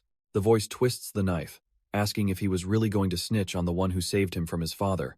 It accuses him of taking the easy way out, leaving her to deal with the fallout so he could live. In his mind, he can only hold her hand, his face a mask of regret as the monitor beeps steadily. He presses a gentle, desperate kiss to her fingers, a silent apology for everything. Meanwhile, in the real hospital hallway, word spreads that Finn is finally stable. Jace's partner watches Scott sitting alone, noting that he's refusing to speak to anyone. Frustrated, he admits that not only is Scott completely uncooperative, but the weapon is still missing. Still, he reasons, the case should be simple now. Finn was the next target and she was with Noah. With another suspect already in custody, it seems like all the loose ends are tied up. But then, his partner's tone shifts. There's a problem, and Scott's head snaps up at the words. The problem, he explains, is that the other suspect, Cole, claimed one last victim before he was apprehended. And when they caught him, the man was a bloody, unhinged mess, mockingly confessing to every single murder. So while they're holding Scott, they can't figure out the connection between the two men. Jay's partner reminds Scott of their deal, to make sure the real killer never sees the light of day again. With a chilling calm, Scott makes a promise of his own. If that man gets out, even for a second, he will personally hunt him down and kill him. The detective just listens, understanding that this has been Scott's endgame from the very beginning. But the situation is even more complicated than a simple copycat, because they still have the other suspect in custody, the one they caught at Finn's apartment building. And all he does is sit there, rambling endlessly about flowers, soaking up every ounce of attention. Back at the precinct, Jay's colleague voices what they're all thinking. None of this makes any sense. If Noah really wanted to hurt Finn, why would he be the one to rush her to the hospital? Just as Jay decides to go interrogate him again, he's interrupted. The chief wants a word. He's called into the office of the man in charge, Arthur Caldwell. The chief immediately gets down to business, demanding to know why Jay is holding off on a press conference when they've already caught the killer. Jay explains they believe there are 2 killers, both in custody, and that a survivor from last night's attack is now in the hospital. The chief cuts him off, already aware of Finn and Noah. He asks for any hard evidence linking Noah to the murders, and Jay has to admit there is none. With a weary sigh, the chief gives an order that floors him: release Noah immediately. He argues that Noah saved the girl's life, and with Cole's full confession, the case is officially closed. Jay protests that Noah still broke a restraining order, but the chief is done listening. Punish him for that, he says, but drop the murder charge. But the chief isn't just following orders, he's furious. He asks Jay if he's really going to let Noah walk away again, believing this is their one chance to make things right. Jay's silence is taken as an accusation, and Arthur snaps, asking if Hez implying their original investigation was wrong. His mind flashes back to a heated argument years ago, where Arthur insisted that Finn should have been punished too. He remembers the cold, hard facts. Finn's fingerprints were on the murder weapon, and it was only their pity that kept that damning detail out of the trial. Back in the present, Arthur coldly asks if Finn is even keeping up with her therapy, reminding Jay that neither she nor Noah are normal. He accuses Jay of being too emotionally involved, his judgment completely clouded by his personal feelings, and with that, he delivers the final, crushing blow. Jay is officially off the case.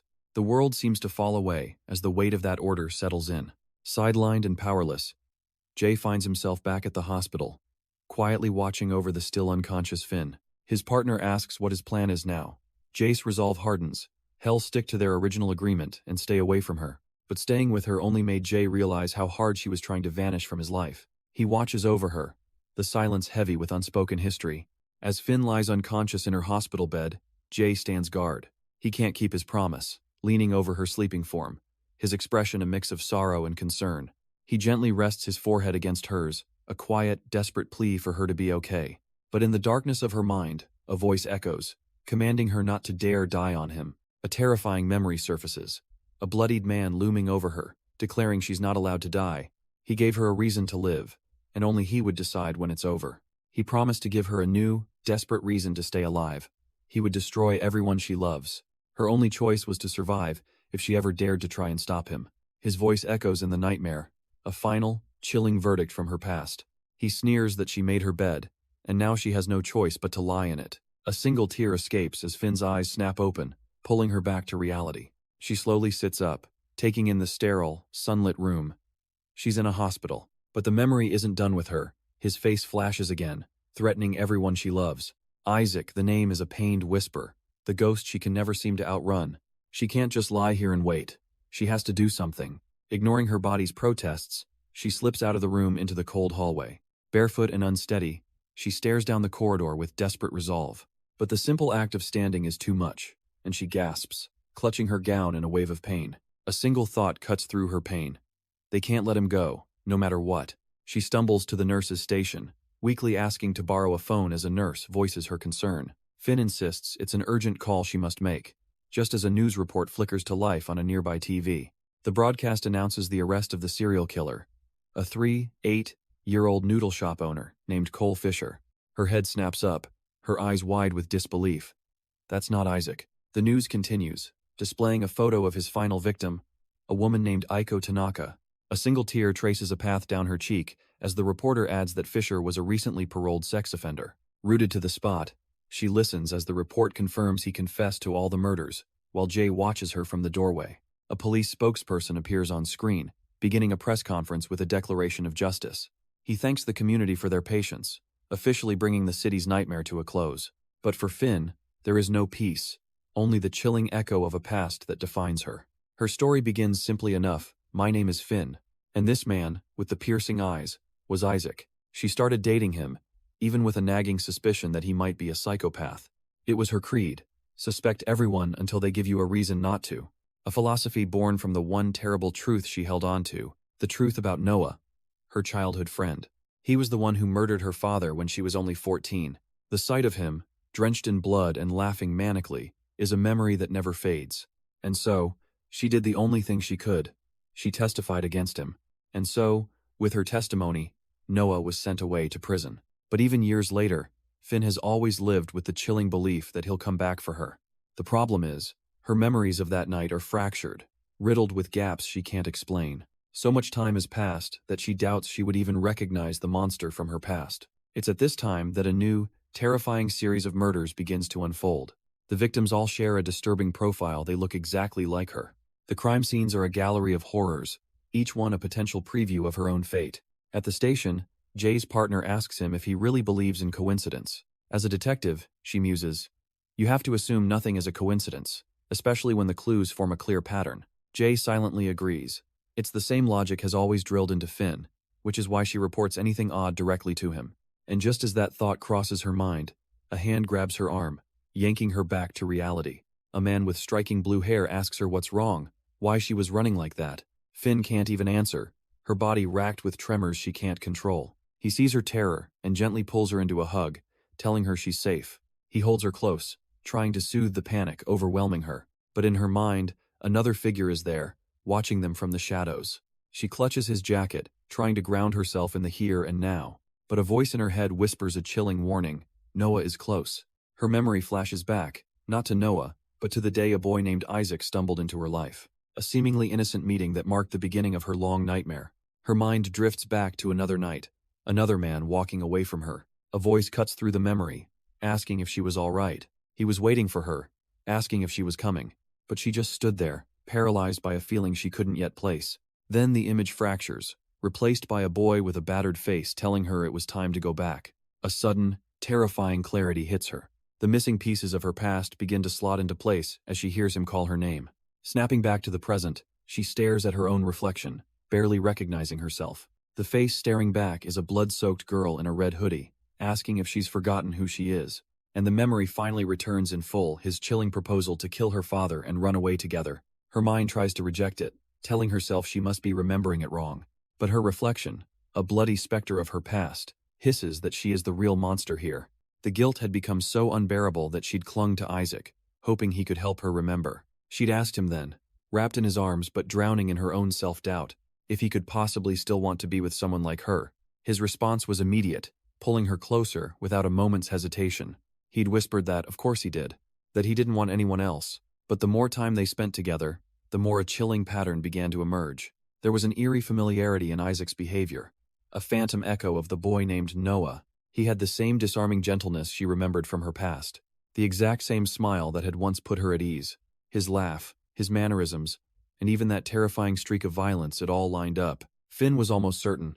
Noah and Isaac had to be the same person. But there was just one thing that kept her from being sure. A single detail that didn't quite fit the monster she remembered. She tried to cling to the hope that Isaac was different, that he wasn't like Noah.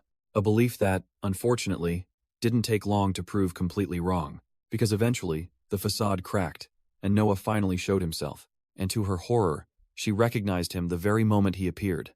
The truth of his past was darker than she could have ever conceived, because Noah hadn't just taken her father's life. He had also murdered the mother of the boy she knew as Isaac. This whole time, Isaac had been hunting his other self, plotting his revenge on Noah. He would stand before the mirror, demanding the monster inside him finally show itself. And while his dangerous game had even used her, Finn refused to see him as evil. She saw past the violence, remembering the side of him no one else did. She remembered the quiet, heartbroken boy she once knew. A boy who had been completely shattered by a grief too heavy to bear. To her, he wasn't a monster, just a lost and broken soul. She knew his path had been one of violence, forged by his own bloody hands. A future shaped by the choices he and Noah had made on that fateful night. And no matter how much he tried to convince himself he was a monster, lashing out in pain, telling her to stop her crying, screaming for her to just shut up, it wasn't his anger that broke her heart. It was his suffering. A sorrow so deep she could only whisper that she was sorry. Because Finn knew that deep down, he could never truly bring himself to hurt her. She remembered asking why he suddenly changed his mind about stopping Noah himself. He had admitted that killing Noah would mean becoming the very monster Noah always wanted him to be. He had promised to explain everything, asking her to just trust him and do exactly what he said. And though her heart was heavy with doubt, Finn agreed, telling him she would wait. When he finally arrived, he seemed almost amused that she actually came. He sauntered closer, mockingly asking if her boyfriend would be mad about their little meeting. With a condescending smirk, he remarked that she hadn't changed one bit, but she was ready for him, coolly retorting that he was the one who was so damn predictable. This was the core of his twisted philosophy. He saw no difference between the innocent and the guilty. He mused aloud, questioning what made anyone else's life more valuable than their own. Then he twisted the knife, casually throwing her own father's life into his nihilistic equation. He challenged her definition of innocence, but she held on to her own truth. We all sin, just not in the same way. He continued his twisted lecture, claiming everyone eventually makes someone else miserable. But death, he mused, is a line even the worst people are taught never to cross. And in that moment, she realized with chilling clarity, he didn't want her dead. He grabbed her hand, his voice low and possessive, commanding her not to dare die on him. He loomed over her bleeding form, declaring that he had created her reason to live, and only he would decide when it was over. He then laid out his cruel trap. If she died, he would hunt down and break everyone she ever loved. Her only way to protect them was to stay alive, just as he wanted. With a sinister glint in his eyes, he told her she'd made her bed and now she had to lie in it. Back in the present, an officer reveals that the Dale they interviewed was an imposter. Meanwhile, another investigator looks into the name Noah Inoue, but finds the records are practically empty. The investigation hits another wall. Their suspect went off the grid after his parole, a model citizen on paper. But a new lead emerges, a florist who sent flowers to Finn, and he already has a story prepared. The investigator asks if he's some kind of admirer, but the florist coolly explains it was just compensation for a screw-up. He blames a clumsy former employee, recalling a time the poor guy was berated by a customer for a simple mistake. The investigator asks if he fired him, and the florist smirks, saying it was an easy choice since the kid was also a thief. He then offers to give them the ex-employee's name, a little too eager to be helpful, because he needed a scapegoat, and that scapegoat was a young man named Cole, found at a bloody crime scene. The whole thing was a setup, revolving around the missing murder weapon, a gardening knife left in plain sight. A perfect plant, the victim's DNA would be on the blade, but no fingerprints from the killer, who had worn gloves. The only prints left behind would be Cole's, allowing the true murderer to walk away completely clean. But the killer's twisted logic goes even deeper, recalling a conversation about what's more damning than a weapon. The answer, he realized with chilling clarity, was a body. The memory cuts to a younger him, Isaac, kneeling in a pool of blood, struggling to breathe. He's completely shell-shocked, lost in the immediate, horrific aftermath of his actions. His hand clenches, a desperate grip on a reality that's slipping away. Someone shakes him from his trance with terrible news. Finn is in the hospital. To control the situation, his other alias, Noah, decided to turn himself in. It was a strategic surrender, ensuring he'd only face a minor charge for a restraining order violation. Back in the present, Officer J gets a harsh reality check from his superior. Hez told his personal connection is a liability, and just like that, Hez off the case. Despite being off the case, Jay confronts Scott, reminding him of a deal to keep a certain killer locked away. But Scott's eyes are cold as he makes his own vow. If that man gets out, he'll kill him himself. Jay knows the stakes. This is their last real chance to stop the bloodshed for good. Meanwhile, the news reports that a copycat killer, Cole Fisher, has finally been apprehended. A young woman watches the broadcast from her home, her expression troubled. The news identifies the final victim as 35-year-old Aiko Tanaka. A police spokesperson takes the podium, expressing relief and praising the force's tireless efforts. He confidently tells the public they can rest easy now that justice has been served. But the woman watching knows better. A shadow of fear crosses her face, unconvinced by the official story. The scene then cuts away, focusing on a Polaroid camera as a memory begins to surface. In an interrogation room, the captured copycat, Cole, reminisces about a camera his mom bought him. He explains he wasn't an artist, just a kid who took pictures of everything, and kept all the prints. The blonde investigator feigns interest, asking if photography is a hobby of his, to which he nervously agrees. She then reveals they searched his apartment, and indeed, they found a stack of photos right where he said. But her tone shifts, a smirk playing on her lips. The one thing they didn't find was the camera itself. Caught in a lie, Cole stammers, suggesting he must have misplaced it, or maybe someone stole it. The investigator slides the Polaroid across the table, leaning forward with a simple request. She challenges him to prove his passion, asking him to show her how to use the device. Tapping her fingers on the camera, she presses him, her patience clearly wearing thin. Meanwhile, in another room, a man in a suit watches the interrogation feed as he's told not to be nervous. She watches him struggle, mockingly asking if he needs help turning the power on first. With a cold glare, she challenges him to go ahead and prove it, just take one photo. Cole sweats bullets, stammering that he just doesn't feel like it right now. Her eyes narrow at the pathetic excuse. Is it that he doesn't feel like it, or that he can't?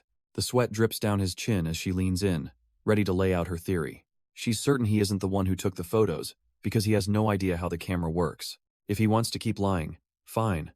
But she warns him he'll take the fall for everything. Her voice softens, appealing to him directly. They both know he wasn't the only one involved. All she needs from him is the answer to one simple question. Who is it? She stands, insisting that it's not fair for him to be the only one taking the blame. She casually mentions how serial killers are treated in prison, a chilling little warning. Leaning in, she asks if he's being blackmailed, pressing him to reveal who's pulling the strings. His hands clench at the offer become a witness, and she can help him get a lower sentence. She dangles the ultimate prize, the possibility of walking away from all of this, if he just tells her the truth. Cole looks like he's about to implode under the pressure. And then, the dam breaks. A desperate scream of denial echoes through the room. He slams his cuffed hands on the table, suddenly confessing that it was him. He killed them all. But his confession warps into a hateful rant. The victims were filth. They deserved what they got. He even turns on her, spitting that she's one of them too. But she watches, utterly unfazed. Outside the interrogation room, the verdict is in. He's completely snapped. So the plan worked. They know Cole is just a copycat, but he's still protecting the real killer. The female officer notes his unwavering loyalty. He'd rather take the fall than say Noah's name. Scott Lee corrects her. This isn't loyalty, it's worship. Cole sees Noah as a savior. He explains that this kind of devotion isn't cheap. Noah must have given him validation, a sense of purpose. And then Scott makes a chilling connection. It's the exact same manipulation he tried on Finn. The only difference, he remarks, is that Finn rejected him. The new strategy is set. They won't just press him. They'll make him remember who turned the myth into a man. With the case momentarily set aside, the officer's attention turns to Scott himself, asking about Finn. She wonders aloud if the two of them still see each other anymore. But he shuts it down. Has only here to make sure Noah rots, and then heads out of her life forever. With his piece said, Scott turns to leave, telling them to keep him posted. But the officer isn't done with him, casually dropping a bomb as he reaches for the door. Does he not care why Finn is resigning? The word stops him cold. Resigning? He can't quite believe it. She looks at him with knowing eyes, informing him that Finn is going back. Back to their hometown. His expression tightens as the unwelcome memories surface. His mind flashes back to a grand estate at dusk, the air filled with celebration. A perfect couple, a bride and groom, are welcomed onto the stage for their special night. Through the focus of a camera lens, the memory sharpens.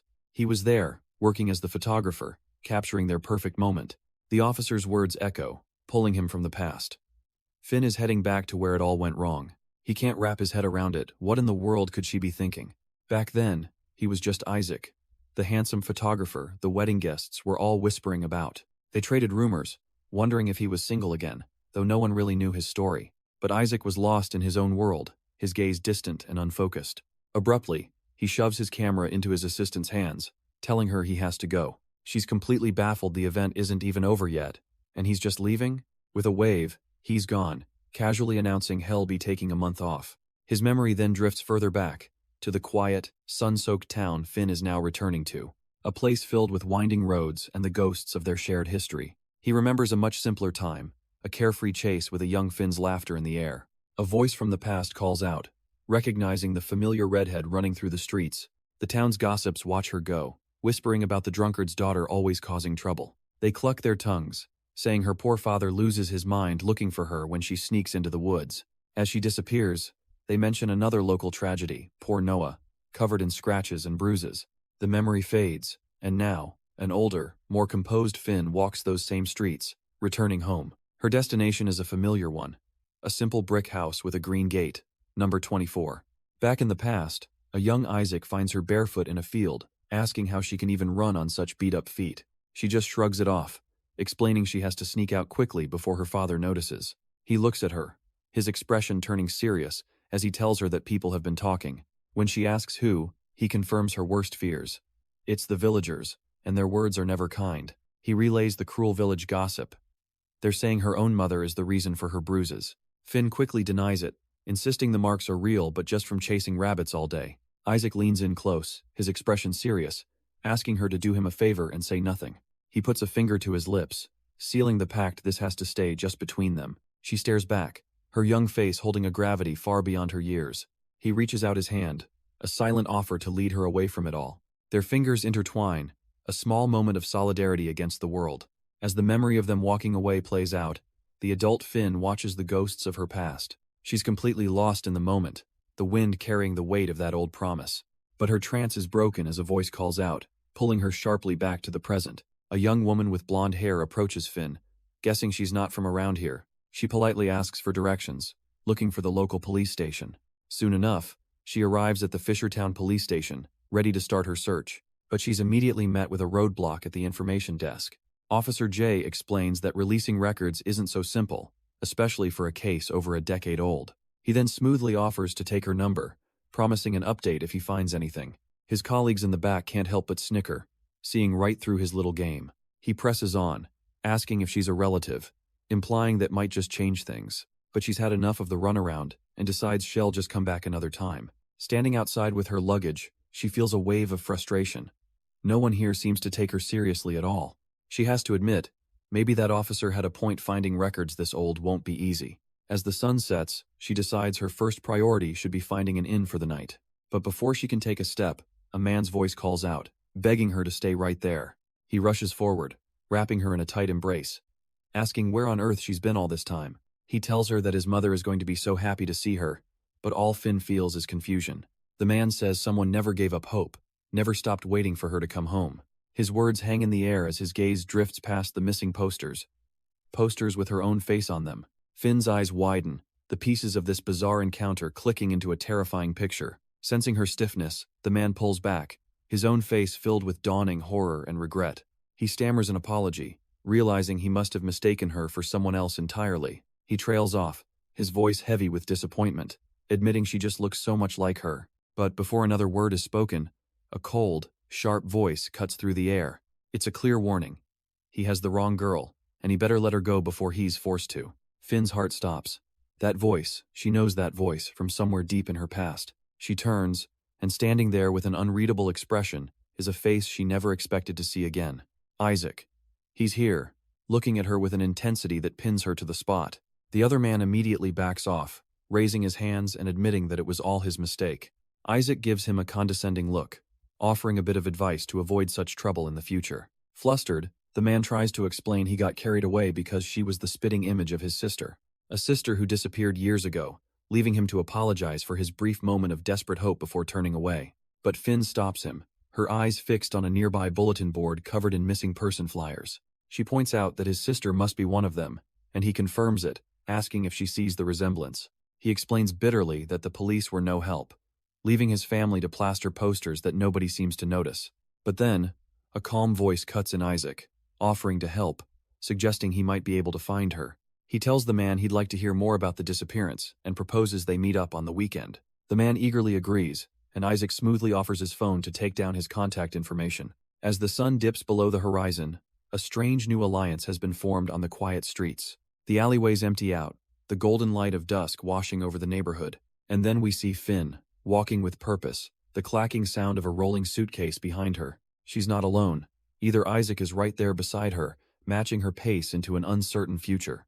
Isaac breaks the silence, noting she's been in town for days now. He glances at her suitcase, asking why she's still dragging it everywhere like a vagrant. He presses the point, asking where she's even staying, and Finn finally stops. She turns to face him, her expression unreadable in the fading light.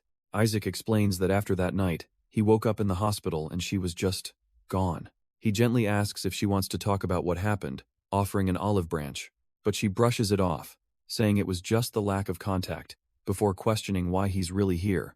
Isaac's expression hardens as he confirms he came all this way just for her, his tone shifting to pure concern. He scolds her for being out alone, reminding her that she nearly died and is barely even healed. Her actions weren't brave. He tells her bluntly they were reckless and stupid. Finn snaps back, asking if he really came all this way just to scold her, but Isaac scoffs at her idea of self-care. She accuses him of hypocrisy. He can't just vanish for months and then show up pretending to care. Flustered, she tries to backtrack, but he presses her, telling her to just be straight with him for once. With a heavy heart, she suggests they were better off living separate lives and should just leave it at that. Her words land like a blow, and for a moment, Isaac just looks down, absorbing the rejection. But then, he wordlessly reaches down and takes hold of her suitcase handle. Before she can react, he starts walking away with her luggage, ignoring her completely. She calls out, telling him he isn't listening, but he just urges her to hurry up and follow. He glances back over his shoulder, making one thing crystal clear. He is not leaving here without her. If she doesn't want to talk or even be near him, fine, but he's not about to let her go through this alone. He promises that whenever she's ready to talk, he'll be there to listen. Finn quietly takes in his words, her own feelings still a complicated storm. Their journey leads them to a dingy, forgotten guest house in the middle of nowhere. The fluorescent lights above buzz and flicker, casting an unsettling glow on the grimy walls. Isaac takes one look down the filthy corridor and immediately thinks, what the hell is this place? He turns to her, absolutely refusing to let her stay here. They can find a real motel in the next town, but Finn is tired of running, arguing that this is practical, saving them time and money. He grits his teeth, frustrated by her cold logic but unable to argue with it. At the front desk, she tries to set a boundary, asking for 2 separate rooms. But fate, it seems, has other plans. As the owner reveals they only have 1 room left. Seeing his disgust, Finn cuts him off, coolly stating she'll take the room since he doesn't want it anyway. Before he can argue, she snatches the key from the counter, announcing they'll just have to share. Defeated, Scott wordlessly follows her down the hall, dragging his luggage behind him. Later, standing alone in the bathroom, the quiet moment triggers a dark memory. The scene shifts to a hospital, where a younger Officer Jay is asked if he's Finn's guardian. A doctor explains her condition. She was critical when she arrived, but was incredibly lucky to survive. But she also expresses her suspicion about the man who brought Finn in, saying his story felt off. He claimed the knife just slipped, a story that felt impossible given the deep, bloody wound. Jay remembers the man's unsettling calm, a detail that screamed something was wrong. The memory fades, leaving only the cold, sterile silence of an empty hospital corridor. Back in the present, Jay steps into a police interrogation room, and sitting there, cuffed and smug, is the copycat killer, Cole, who sarcastically greets him. As Jay enters, Cole correctly assumes he's still under suspicion, musing that it's a nice break from the boredom. He even taunts the officer, saying these frequent visits are starting to make him feel special. Jay just stares back, his arms crossed, completely unimpressed by the mind games. He makes it clear he doesn't enjoy this and just wants to get it over with. Finally taking a seat, Jay gets straight to the point, demanding to know where the knife is calling him Noah. The prisoner, now identified as Noah, plays dumb, suggesting it probably just fell somewhere on the way to the hospital. He claims he was too busy with a girl who just stabbed herself to track a weapon, but Jay retorts that he knows he got rid of it. Noah just smirks, insisting Finn set him up, and questions why Jay is so desperate to find a knife that would only prove her guilt.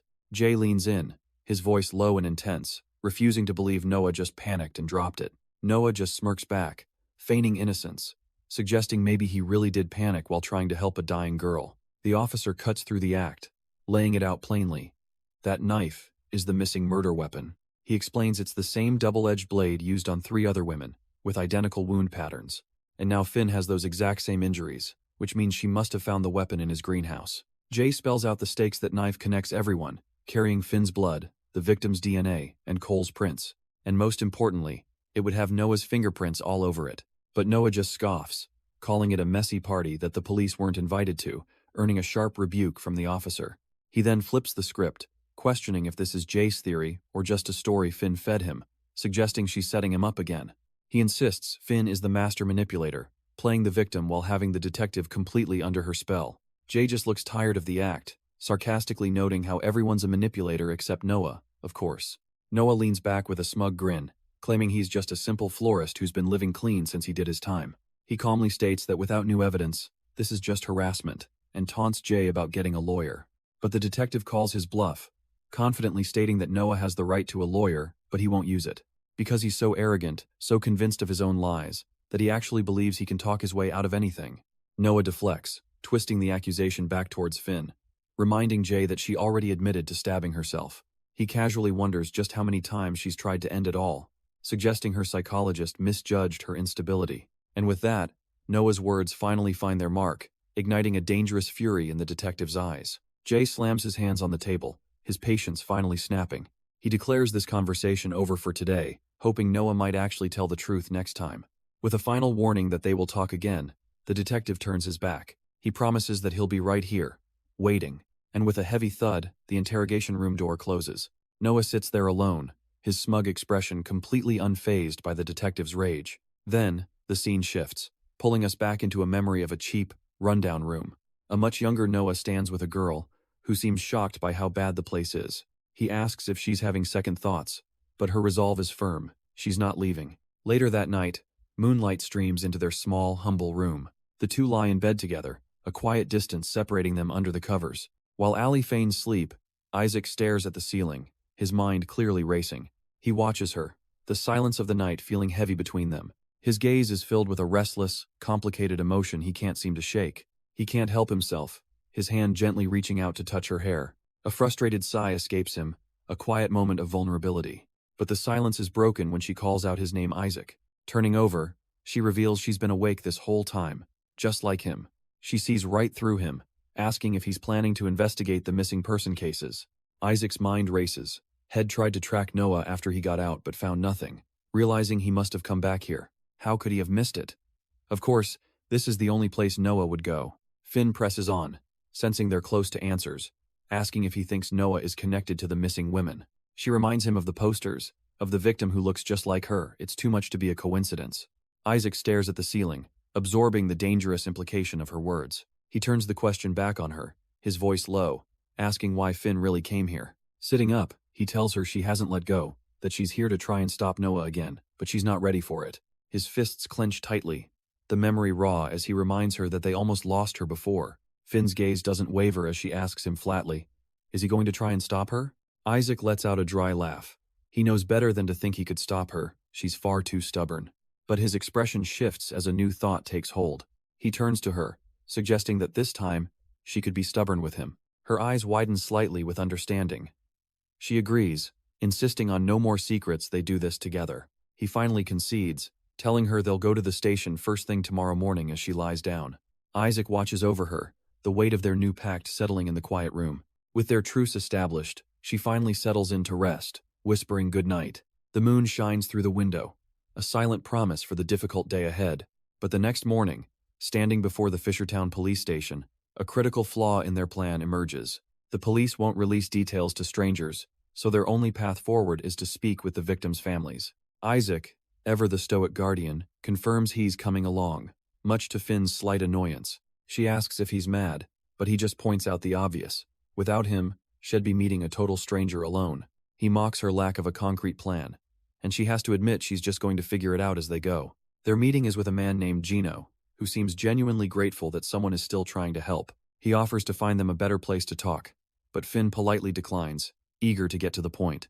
She asks if he knows any of the other families, and luckily, he does. He has their numbers from a search party. The conversation turns to one of the girls, Megan, sparking memories of cruel town gossip about her. And we see a glimpse into her tragic childhood. A small, hungry girl, dismissed by her own grandmother. Megan's grandmother launches into a bitter tirade, claiming the girl was abandoned on her doorstep. She then turns on Finn and Isaac, suspiciously asking if they're reporters looking for a story. Her voice echoes over the quiet storefront, declaring she's done looking for that ungrateful girl. Inside, they meet her grandfather, who seems just as defeated, sighing that Megan simply left him. He coldly tells them she brought shame on the family, and isn't welcome back, ever. Back outside, Gino sighs, guessing it's easier for these families to believe their daughters just ran off. But Finn isn't convinced. What she felt back there wasn't grief or denial. It was pure resentment. Gino looks troubled, admitting their reaction is strange. They should be desperate for answers. He then reveals the town's ugly secret. The families learned their daughters were working disreputable jobs. Isaac cuts straight to the point, asking bluntly if he means they were prostitutes. Gino confirms it, warning them to be careful before offering his help and taking his leave.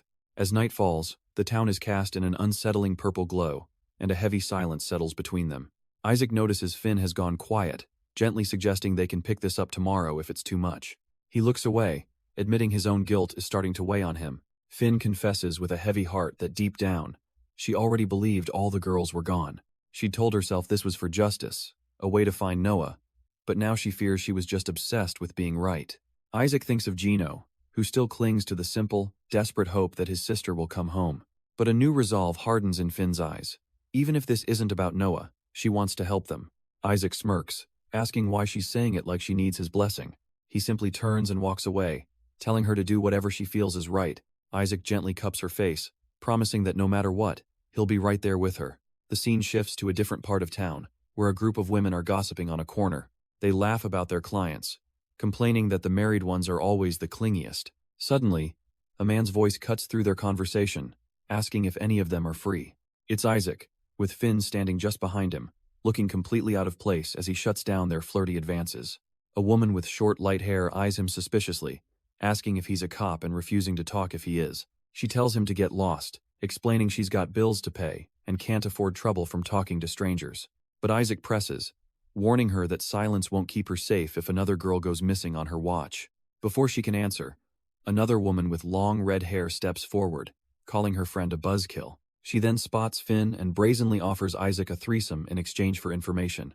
The light-haired woman takes a drag from her cigarette, her eyes filled with suspicion. But Isaac ignores the offer, his attention drawn to another woman nearby, uttering a single name. Susie. He remarks on the uncanny resemblance, how she looks just like the missing girl. The other woman scoffs, saying girls don't just go missing here, they're taken, and no one cares. But the look-alike clarifies they aren't cops, they're just trying to find a friend's sister. A flicker of understanding crosses the woman's face. She knew it wasn't just bad luck. She wants the truth, too. She begins her story, the scene shifting to a grimy, poorly lit room. A fleeting memory of one of the lost girls, just living her life, unaware of the danger. Her voiceover describes the crushing hopelessness of their world, a place where you can't count on anyone. She explains how they begged for help when the disappearances started, but were dismissed by everyone as not worth the trouble. She continues, explaining this wasn't just a local problem. The same stories were popping up in nearby towns. They were all living in fear, wondering who would be next, but starving was just as deadly a threat. So they did what no one else would. They tried to investigate, keeping track of every girl who vanished. Susie was the last. She was just a sweet kid, trying to earn enough to finish school, not someone who belonged in this world. Back in the present, the girl recalls how after that, the disappearances just stopped, bringing a false sense of peace. Just then, Scott enters the room, his voice tense as he reminds her to always lock the door. He secures it himself, deciding then and there that she's not staying in this dangerous place another night. His tone softens as he asks if she's having one of her space outs again, concerned for her mental state. She seems distant, snapping out of a daze and brushing off his worry, insisting that she's fine. But he knows better, gently reminding her how she'd just started sobbing uncontrollably a little while ago. To break the heavy silence, Scott teases her, claiming she tried to kiss him earlier. She's mortified, denying it, and he admits it was just a joke. But the lighthearted act fades as his expression turns serious. He cuts to the chase, asking what's really on her mind. He gently prods, wondering if her mood is connected to Susie, and her quiet reaction confirms his suspicion. She begins to explain, recalling a time in her past when she was constantly asking for help, but it was like no one could see her, as if she didn't even exist. Shed thought if she just kept trying, someone would finally notice. A painful memory floods back a younger version of herself, alone and ignored, watching the world pass her by. No one ever came. After a while, she simply stopped trying. The look on her younger face is one of heartbreaking resignation. Back in the present, she notes with a heavy heart that nothing has changed. No one cared what happened behind closed doors back then. Scott listens intently, giving her the space to finally voice the pain she's held onto for so long. And it's still the same now. Some things, she concludes, just never change. But as she sits there, a different thought cuts through the melancholy. She looks at Scott and it hits her. She actually knows nothing about him at all. He's this quiet, intense presence. But what about the things he never talks about? A part of her desperately wants to ask, to finally understand him. But she hesitates, feeling like she doesn't have the right to cross that line. A heavy silence settles between them, a space filled with unspoken questions. They both avert their gazes, a moment of awkwardness hanging in the air. Then, Scott's voice cuts in, explaining how it's always the most vulnerable who become targets. Their line of work puts them at risk, and when they vanish, no one notices right away. She looks down at the files, her heart sinking. He's right, and so many cases likely go unreported. Scott's voice is low and serious. He knows it's a desperate hope, but they have to believe the victims are still out there. He suggests a new, grim strategy, cross-referencing their missing girls with cold cases of unidentified bodies. Finn agrees it's a good idea, but points out Scott is off the case and being watched. He just smirks. It won't be me. Elsewhere, a determined investigator takes a call, confirming the missing girls fit the killer's profile, and one of them looks just like Finn. The scene shifts to Finn and a mysterious man named Isaac, crammed in a phone booth, explaining their poor reception to a friend on the line. The investigator on the other end instructs Finn not to tell Scott about this new lead just yet, promising to see them the next day. True to her word, she arrives with supplies, finding them at a small-town inn where they've been laying low. She's relieved to see Finn isn't alone, feeling much better knowing Isaac is by her side. A teasing smile crosses her face when she hears they're sharing a room, much to Finn's flustered surprise. The mood sobers as Finn confirms the investigator's fears. Scott has been sidelined, buried in minor assignments to keep him away from the real case. The investigator agrees, explaining that Scott is too reckless to be brought in until they're absolutely sure. But Isaac sees a deeper motive. Noting the chief isn't just rushing the case, he's actively pushing Scott out of it. She has to concede he's right. There's something more sinister going on behind the scenes. He then turns to Finn, asking if she ever wondered why Noah was never convicted for her father's murder. It was all because of one person, he reveals, the same person who handled his own mother's murder case. The man who covered it all up is now the central chief of police. The scene shifts back in time, to a bleak, dimly lit room from their past. The younger chief, then just an officer, is questioned about a child abuse report for a young girl. He remembers her, how she used to hang around the station, but they all just brushed her off. He just saw a lonely, creepy kid, completely oblivious to the silent screams for help from a young Finn. He couldn't understand it. How could this child sit there so calmly, so detached from the horror of what happened? This was supposed to be his last case before a transfer, and it had spiraled into this utter mess. He and his partner sit down with the girl, telling her to just start from the beginning. But the young, bruised Finn just stares into the distance, lost in a world of trauma. In the present, Scott gently prompts her, asking if she remembers what they said to her that day. Finn recalls their instructions perfectly. She was to claim total ignorance of Noah's actions. They wanted her to act like a simple, trusting kid who could be bought with a kind word or a bit of food. Back in the past, the officers feed her the lines, telling her she's suffered enough and this is all she has to do. The future chief leans in, assuring her she won't be punished, that they'll handle everything from here. And as Finn explains to Scott now, they even made sure she never testified, burying the case completely. Scott connects the final, chilling dot for her. The police couldn't risk her mentioning her father on the stand. For the man who would become chief, that case was the last hurdle before his big promotion. He needed it to stay quiet. Elsewhere, the female officer curses her own carelessness, realizing she let things escalate by not stopping Scott sooner. Finn quickly grasps the danger. If the chief finds out they're digging into this, he'll pull them off the case instantly. But the officer's eyes narrow with a sudden idea. She thinks she knows someone who can get them what they need. Their inside man is Julian Hahn, a seemingly harmless records officer buried in a mountain of paperwork. She asks him to pull cold cases with unidentified victims from the last year, a task he believes he can handle easily. Pleading her case, she asks him to expand the search, emphasizing just how much she needs his help on this. Julian smiles warmly, reminding her they're practically family and that he still owes her for a past kindness. He knows the case sounds messy, but without a moment's hesitation, he tells her he's in. Julian expresses his concern. Are they sure about this? They're just civilians, but the officer has already made up her mind, telling him to pass his findings directly to Finn and Scott. She can't explain everything right now, but she promises to fill him in later. The most important thing is getting those files. Trust me, she insists. They might not look the part, but those two are sharp, and in this for all the right reasons. With a confident smile, Julian assures her she has nothing to worry about. He's got her back, no questions asked. And with that, the unofficial team is formed, as the officer calls Finn and Scott over to exchange contact info outside the station. As Jay departs, he gives them one last warning.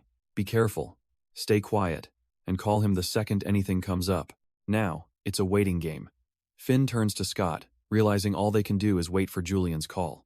Scott gives a silent, determined nod in agreement. With their task set, Finn steals her resolve, ready to head back and prepare for the next move. The scene then cuts to a quiet neighborhood at night, as an unseen voice calls out a familiar, ominous name, Isaac. As they walk through the quiet night, Finn finally breaks the silence. She questions his sense of direction, asking if he even knows where they're going. Scott stops and turns, a thoughtful look on his face as he pivots the conversation entirely. He finds it funny, he says, how she can recall her police interrogation with perfect clarity, but when it comes to Noah, the boy from her past, her memory is just a blur. He sees her shock and quickly backpedals, assuring her he's not judging her selective memory. He just realized she came here for a reason, to remember him, and now they can do it together. With a quiet apology, he reveals their destination. This is the path to his old house. They arrive at the gate, the air thick with unspoken history as they stare at the familiar building. But Scott looks over, telling her they don't have to do this now, worried about her fragile state. But Finn turns it back on him, more worried about his feelings than her own. Scott's expression remains steady, almost placid in the face of his own trauma. He brushes off her concern, promising they won't be long as he approaches the gate. With a low creak, the old gate swings open, revealing the path to a sealed-off past. He turns, hand outstretched, a silent invitation to step into the memories with him. Finn hesitates, the gravity of what this place represents hanging heavy in the air. A memory seems to flicker in his mind, his hand dropping slightly. He remembers a younger version of himself, hand bandaged, asking if she was ready back then. Her gaze firms with resolve, a decision made in that fleeting moment. She reaches out and takes his hand, ready to face whatever lies ahead, together. His mind flashes back to a different time, their younger hands held tight. And in the present, that connection remains, a silent source of strength. They walk up to the old house, and a knock from the past echoes in his memory. The world dissolves into a flashback of a cold and relentless downpour. He was just a boy then, Noah, knocking on a door with a shivering Finn beside him. A young woman opened it, her face filled with worry as she chided him for being out so late. But Noah's voice was desperate, pleading with her to please help them. Her stern demeanor melted away, replaced by a look of pity and concern for the two children. The memory shifts inside, to a dark room where the ceiling light above them sputters and fails. Then with a sudden click, light floods the space, a brief sanctuary from the storm outside. The woman apologizes for the dim lighting, promising to get it fixed as soon as the rain lets up. The memory flashes to a teenage Isaac, recalling how their frantic knocking had woken him up. Without his glasses, the scene was just a fuzzy blur of shapes in the dark hallway. He was thirsty anyway, so he shuffled off toward the kitchen, deciding to linger for a bit. Back in the present, Finn takes a deep breath, thinking of how patient Scott has been with her. She knows it's her turn now. She has to force herself to remember. Scott senses her hesitation, asking if she's all right, but she urges him to continue. Finn is determined to recall the face of the woman who took them and Isaac's mother. A memory surfaces, a gentle hand reaching toward her younger self, brushing her hair. And then, a kind, worried voice asking if her father was the one responsible for her injuries. The woman sighs, realizing Finn's father had been getting away with his abuse for far too long. The memory sharpens her gentle hand cups young Finn's bruised face. She promises the little girl that she's safe now. He will never hurt her again. Turning, she orders Noah to grab the first aid kit, as young Finn thinks to herself how kind Isaac's mother is. Isaac just stands there, watching the scene unfold with a blank expression. The flashback shatters, and back in the present, Scott gently asks if she's remembered anything. Finn looks down, confessing she'd heard so many terrible things about his mother, but now realizes they were all wrong. But Scott quietly corrects her, explaining that after a while, she wasn't herself anymore. After his father died, she married Noah's dad, but he wasn't in their lives for very long either. And his mother was never the same after losing him, too. Scott continues, explaining that losing another husband simply broke something inside his mother. She was never the same person after that. And young Noah's rebellious behavior certainly didn't help. He just kept pushing her. But Scott is adamant she would never hurt her children, instead bottling everything up to cry in secret. When it all became too much for her, she started jumping from one religion to another, desperately seeking an answer. He didn't see it then, but it was a sign she was losing herself, praying for some divine intervention. Finn listens, asking if she ever got better, and Scott confirms she did after therapy. But not before she dragged them through her breakdown, believing they all needed to be saved. He tells Finn that through it all, he stayed by his mother's side as she finally pulled through. And with that, Finn's own memories seem to shift, realizing Scott's mother never stopped trying. Her voice cracks with regret as she admits she was used in court, a pawn to turn everyone against his mom. Scott listens in silence, his expression unreadable. He then asks a simple, cutting question. If the detectives didn't want her to testify, why did she? Finn looks down, the answer dredged up from a painful part of her past. She did it because she believed the last thing the world needed was another monster, a decision she made after seeing a young, broken Isaac cry. Scott presses further, asking if her belief that he was a manipulative liar was truly her own. She admits her memories are a fog. She doesn't trust the child she was, who understood nothing. Seeing her confusion, Scott offers her a choice. Does she want to hear the rest of the truth? Scott begins to recount the story from his perspective, a memory that starts with a loud thud, the sound of his mother collapsing. Finn, looking bruised and broken in her own memory, agrees to try and piece the truth together with him. The scene flashes back to that night, where a young Finn watched as his mother asked for a medical kit, but the boy returned with a bat, and the brutal attack is reflected in the girl's horrified eyes as his mother crumples to the ground. He remembers watching her, still awake, trying desperately to crawl away from her attacker. Even then, she was trying to protect him, her struggle a silent signal for him to hide.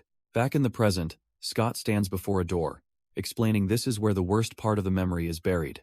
Finn steels herself, insisting she's ready to see it, telling him not to worry about her. His hand reaches for the handle, pausing for just a moment before revealing the final piece of the puzzle. With a grim and steady gaze, he slides the door open, ready to confront the truth together. Finn peers into the room, her expression unreadable as the door slides open. A voice from the past urges her forward, telling her not to just stand there. The memory floods in. A younger Scott, a bound woman, and a twisted promise of reciprocity. His mother, broken and bloodied, had already given up, seeing freedom only in death. But in the present, a sharp gasp cuts through the silence at Scott, his composure shattering. He turns away, covering his face as he weakly excuses himself, unable to bear the sight. Finn just stares, utterly confused by his reaction, a flicker of doubt in her eyes. Her hand clenches tight, something is wrong. This isn't how she thought she would remember it, because as she looks into the room, there's nothing there. She doesn't understand, she doesn't remember any of it at all. Outside, the quiet patter of rain begins to fall, washing over the silent, bewildering scene. Scott pushes his way outside, stumbling into the cold, pouring rain. Finn follows him out. Her mind racing with worry, is he mad, or is he hurt? Then, watching his back, she realizes with a sinking heart he might be crying. All she can do is stand there, desperately hoping she's wrong. An old, painful memory surfaces, the image of a young boy sobbing uncontrollably. She reaches out, placing a gentle hand on his shoulder to pull him back from the edge. He turns, his face a carefully constructed mask, and mutters that he's just starving. Trying to change the subject, he asks if she wants to grab some dinner, but the heavy moment has passed, and they silently agree to postpone this for another time. So they just stand there under the awning, watching the rain fall around them. But just as they're about to leave, a voice from the shadows calls out a familiar name. Scott turns, his face a mask of cold indifference, as he's finally found. A man from his past looks him over and welcomes him back, calling him Isaac. Scott immediately cuts him off, making it clear this isn't a friendly reunion. But the man, Gino, isn't deterred, casually inviting them to sit and catch up. His eyes slide over to Finn, with a snide remark about Scott still being popular with the ladies. That's it. Scott grabs her arm, deciding he'd rather walk in the storm than stay here. Gino quickly tries to backtrack, claiming he's let go of their old feud. He even tries to apologize for whatever he said back then, brushing it off as old news. But mentioning the cop he beat up, and his mom only deepens the icy silence. Scott's jaw tightens. He knows that apology was just for show. Gino's friend warns him he's drunk, but Gino just smirks, asking why Scott's in such a rush to leave. He then points a finger, directing his venom towards Finn. He asks if she knows about Scott's reputation, his time in juvie, or his penchant for nearly killing people in fights. Laughing manically, he brings up their shared tattoo, mocking how Scott used to act like the whole town was his enemy. His friend tries again, telling him to sit down, but Gino insists he's just doing Finn a favor. She deserves to know about the family she's with, his troublemaker, brother, and their deranged mother. He leans in, sneering that it's funny how Scott turned out just like his murderous brother. But instead of lashing out, Scott turns away from the noise and leans into Finn's space. He whispers that there's something he needs to tell her himself. He admits that for a time, Noah was a good brother, even if he couldn't bring himself to say it. And if his brother taught him anything, it was to never, ever take crap from anyone. But Gino's bitter rant continues, cutting through the sudden downpour that traps them there. He demands to know why Scott even bothered to return, and you can see Scott's hand clench tightly. He sneers, accusing him of just dragging this poor girl along for the ride. Scott pulls Finn closer, trying to shield her, his expression hardening against the onslaught. Using his old name, Gino screams that the crazy just runs in their family's blood. But before Scott can even move, Finn steps past him, and a sharp slap echoes through the rain. The force of the impact sends a nearby plastic chair tumbling to the wet ground. Gino's friend just sighs. A look of pure resignation on his face, he knew this was coming. Gino clutches his stinging cheek, telling Finn she should worry about herself. But her gaze is cold, remarking that empty cans always make the most noise. She adds that Scott was lucky to escape, otherwise he'd be as worthless as Gino, and Scott just listens.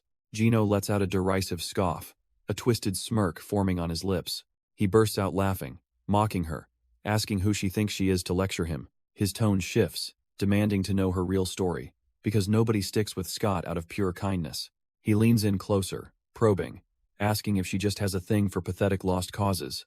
Then he invades her space, whispering that her brand of crazy is actually kind of hot.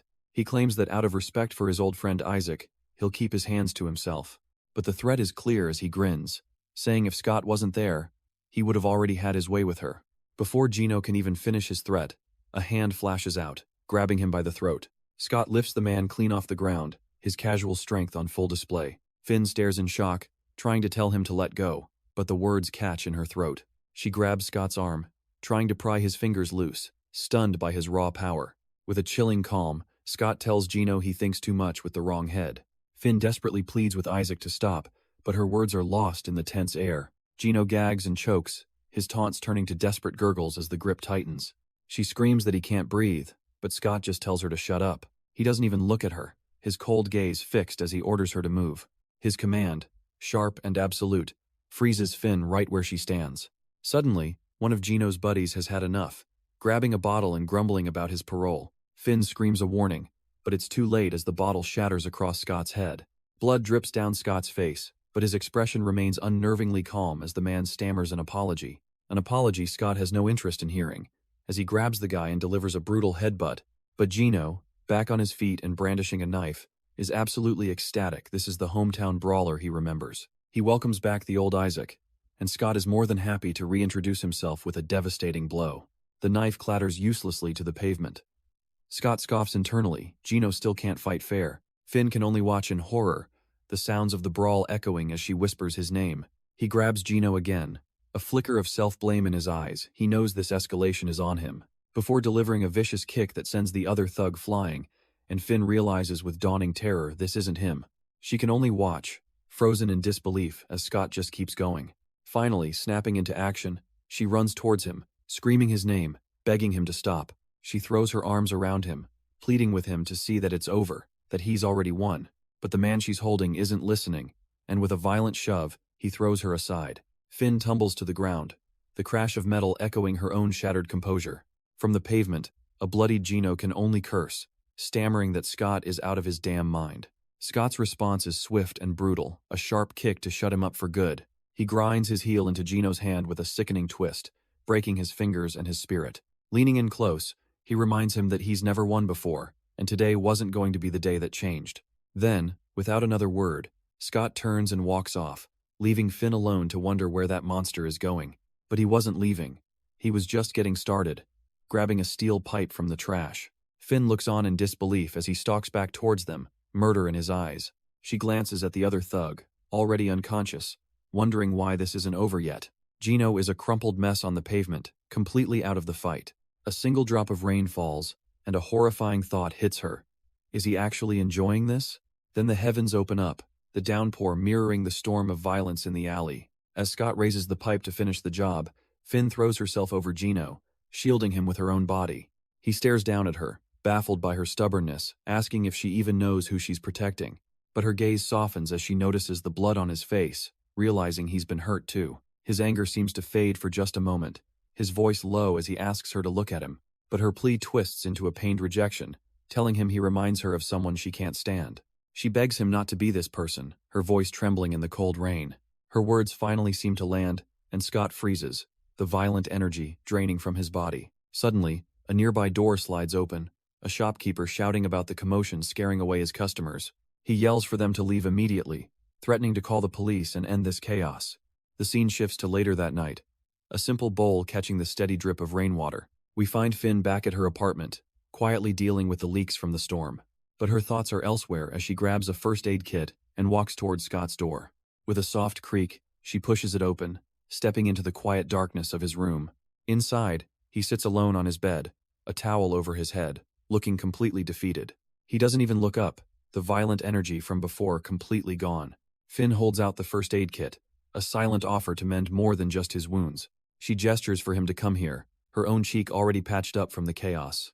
If he won't go to the hospital, she insists, then at least let her treat his head. She kneels down, opening the kit on the floor between them.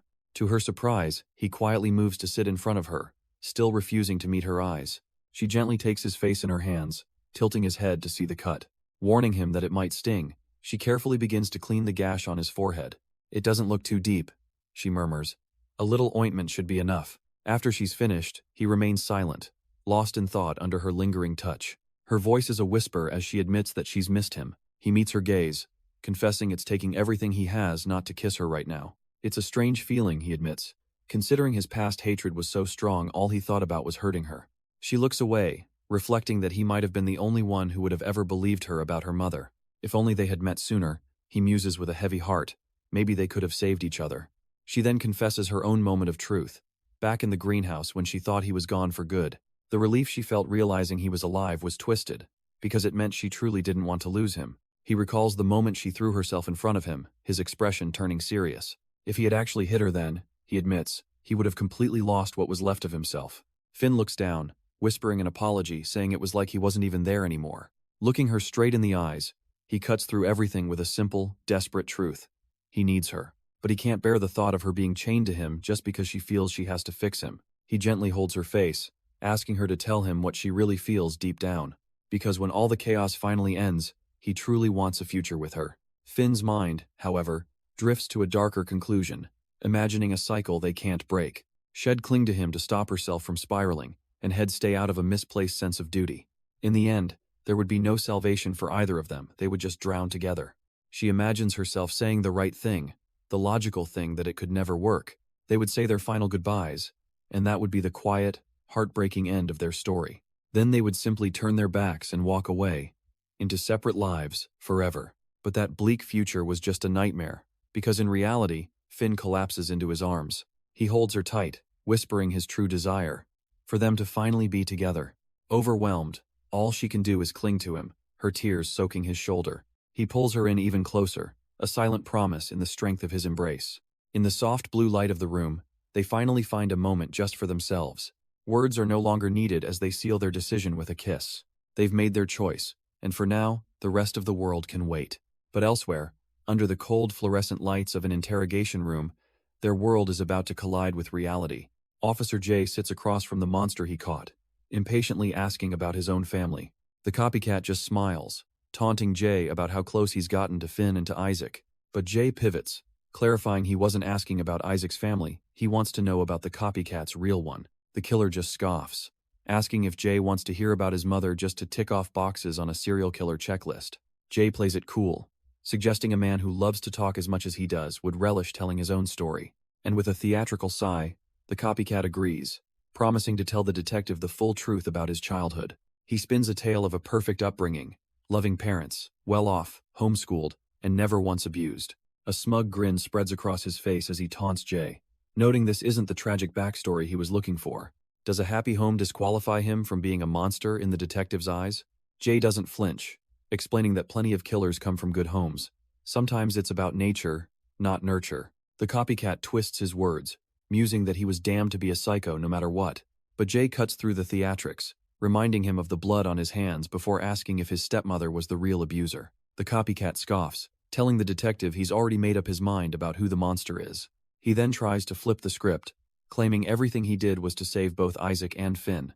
Jay listens stone-faced as the killer tries to paint himself as their twisted guardian angel, but the detective isn't buying it, retorting that all he did was destroy them, and their falling in love was something he never planned for. The word love seems to catch the copycat off guard, an unexpected variable in his game. Jay leans in, a cynical edge to his voice, asking if he actually believes they're in love. The killer bursts out laughing, mocking the notion. Isaac might think it's love, he says, but Finn wouldn't even recognize it. He spins a dark theory. Finn isn't in love. She's just drawn to the familiar darkness in Isaac, the same way she always went back to her abusive father. And with chilling certainty, he declares that when he's finally free, she'll come running back to him. The cold, possessive claim hangs in the air, leaving Jay visibly disturbed by the man's absolute conviction. But Jay's heard it all before, scoffing that the killer will never get the chance. It's a typical profile. Narcissistic, a hero complex, and a habit of blaming everyone else. Outside, he vents to a colleague, the killer's words making him want to smash his fist through a table, or through the man's face. She remarks with a small smile that he almost did. She questions why he bothers, since the killer won't talk, advising patience until they have solid proof. But Jay feels the pressure. Cases like this can drag on for years, and what Finn did bought them precious time. His colleague adds that Noah violating the restraining order was an unexpected slip-up. Still, they're stuck. If Noah hadn't brought Finn to the hospital, the case would have been closed. This raises the real question for Jay. If he's killing lookalikes, why has he left the real Finn untouched? His colleague offers a chillingly simple explanation. It's a common pattern, seen in other killers before. Scott seems to dismiss her theory, questioning if the killer's motives even matter at this point. He's more focused on the present, ready to go have a little chat with the copycat, Cole. But Jay has other duties. As Scott starts to walk off, Jay calls out his name. He waves without looking back, assuring her they'll find a way to get her back on the case. She just chuckles, adding a quick compliment about his haircut as she turns to leave. Just then, a buzz from his pocket stops him in his tracks. He pulls out his phone to see a message from Officer Julian. The files are ready, with copies for Finn and Isaac. The scene then cuts away to a quiet house at dusk. A young woman's voice cheerfully announcing she's home. Inside, a girl with blonde pigtails walks in, completely drained from finals and complaining about being hungry. She stops suddenly, sensing an unfamiliar presence in the house, wondering if there are visitors.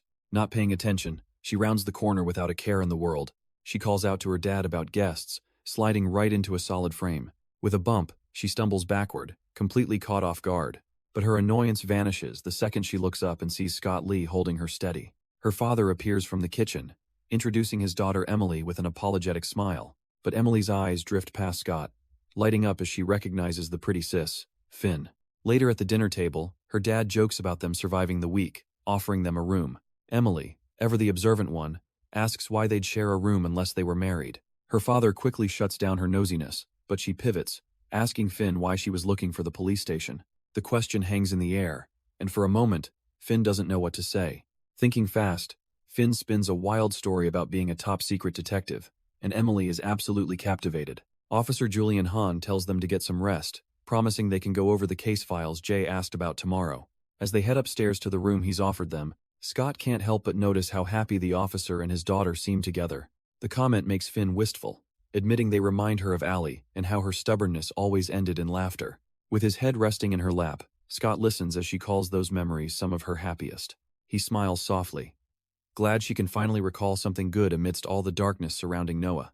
But this snaps Finn back to reality, a sudden panic rising that they're losing their sense of urgency. She begins to spiral, questioning if they're even chasing the right leads, as he tells her to just relax. He leans in to distract her, but her mind is stuck on one terrifying possibility.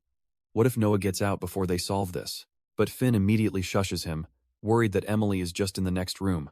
Even though the girl is probably asleep, she whispers that the bed creaks with every little movement. A deep blush creeps across her face as she realizes just how awkward their situation is. The next morning, a sharp knock echoes through the house. It's Emily, checking to see if Big Sis and Big Bro are awake yet. Finn opens the door, a little flustered, as Emily cheerfully announces that breakfast is ready. She thanks the girl, promising that she'll get Scott up and they'll be down soon. A quick glance back shows him still sound asleep, oblivious to the morning's interruption. Later, Julian lays out a mountain of files for them on the table. He's compiled every case he could find, missing girls, unidentified bodies, all from their timeline. As they sift through the grim collection, Finn voices a thought that's been nagging at her about the city's serial murders. She points out the first two were surgically clean, but the later ones were sloppy, suggesting a copycat. But Scott has another idea. He explains that killers evolve, and their earliest work is often their messiest. Finn's eyes sharpen with a chilling hypothesis. What if Noah's first kill was right here, sloppy and overlooked? The sheer volume of cases is staggering, a graveyard of forgotten lives just waiting for someone to connect the dots. Scott admits he's overwhelmed, never expecting their small town to hide so many dark secrets. But Finn's gaze turns cold as she reminds him they already know who Noah's very first victims were. He asks if she means their parents, but then his voice drops, filled with disgust as he corrects himself. Animals. Before ever targeting people, he says. Noah honed his cruelty on rabbits, a detail she seems to have forgotten. Finn holds up a file, showing him the disturbing photos inside, explaining that in the chaos, patterns always emerge and she's just found one. Having found her lead, Finn calls Jay, asking her to review a specific file she sent over. Jay pulls up the case from a nearby town, confirming she sees the similarities Finn was talking about.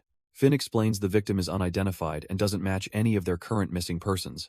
Jay's mind starts racing if a local case matches the serial killings, and the copycat has an alibi that means two killers. Finn presses her point. If they can prove Noah was in town for that crime, they'd have grounds to bring him in. But Jay pumps the brakes, warning Finn to stay focused, and not get carried away by personal feelings. She reminds Finn that this is too close to home, and they can't risk crossing civilian boundaries again. A quiet moment passes, and Finn's determination gives way to a flicker of doubt. She asks Jay, her voice small, if she's crazy for chasing this truth against such small odds. But Jay immediately shuts that down, telling her that stubbornness like hers is exactly what they need more of. Before hanging up, Finn has one more thing to add, a little more personal this time. She happily confesses to Jay that she and Scott are back together, and she just had to share the news. Jay takes it in stride, promising to say hi to Scott for her before ending the call. But the second she hangs up, a wave of renewed determination washes over her. Meanwhile, at their makeshift investigation headquarters, the door suddenly slides open. A young woman named Emily makes a grand entrance, declaring herself the fourth member of their secret squad. The man with glasses tries to send her away to do her homework, but she's already finished it all. He insists this is serious work, not playtime, but she refuses to be dismissed, adamant that she can help. Leaning over the table, she argues that with all these files, they'll need every brain they can get. But before her fingers can touch a single document, a hand slams down, blocking her with finality. Scott calmly advises Emily to listen to her father. This isn't a game for kids. Her face falls as her dad agrees, telling her she has no business looking at these files. With a firm gaze, Scott tells her it's time to go to bed. Frustrated, Emily stomps away, muttering about how much they all suck. Finn gently chides her not to run, getting an indignant "I'm not a kid" in response. Her father apologizes for the outburst, but Finn just smiles, saying it's normal for her age.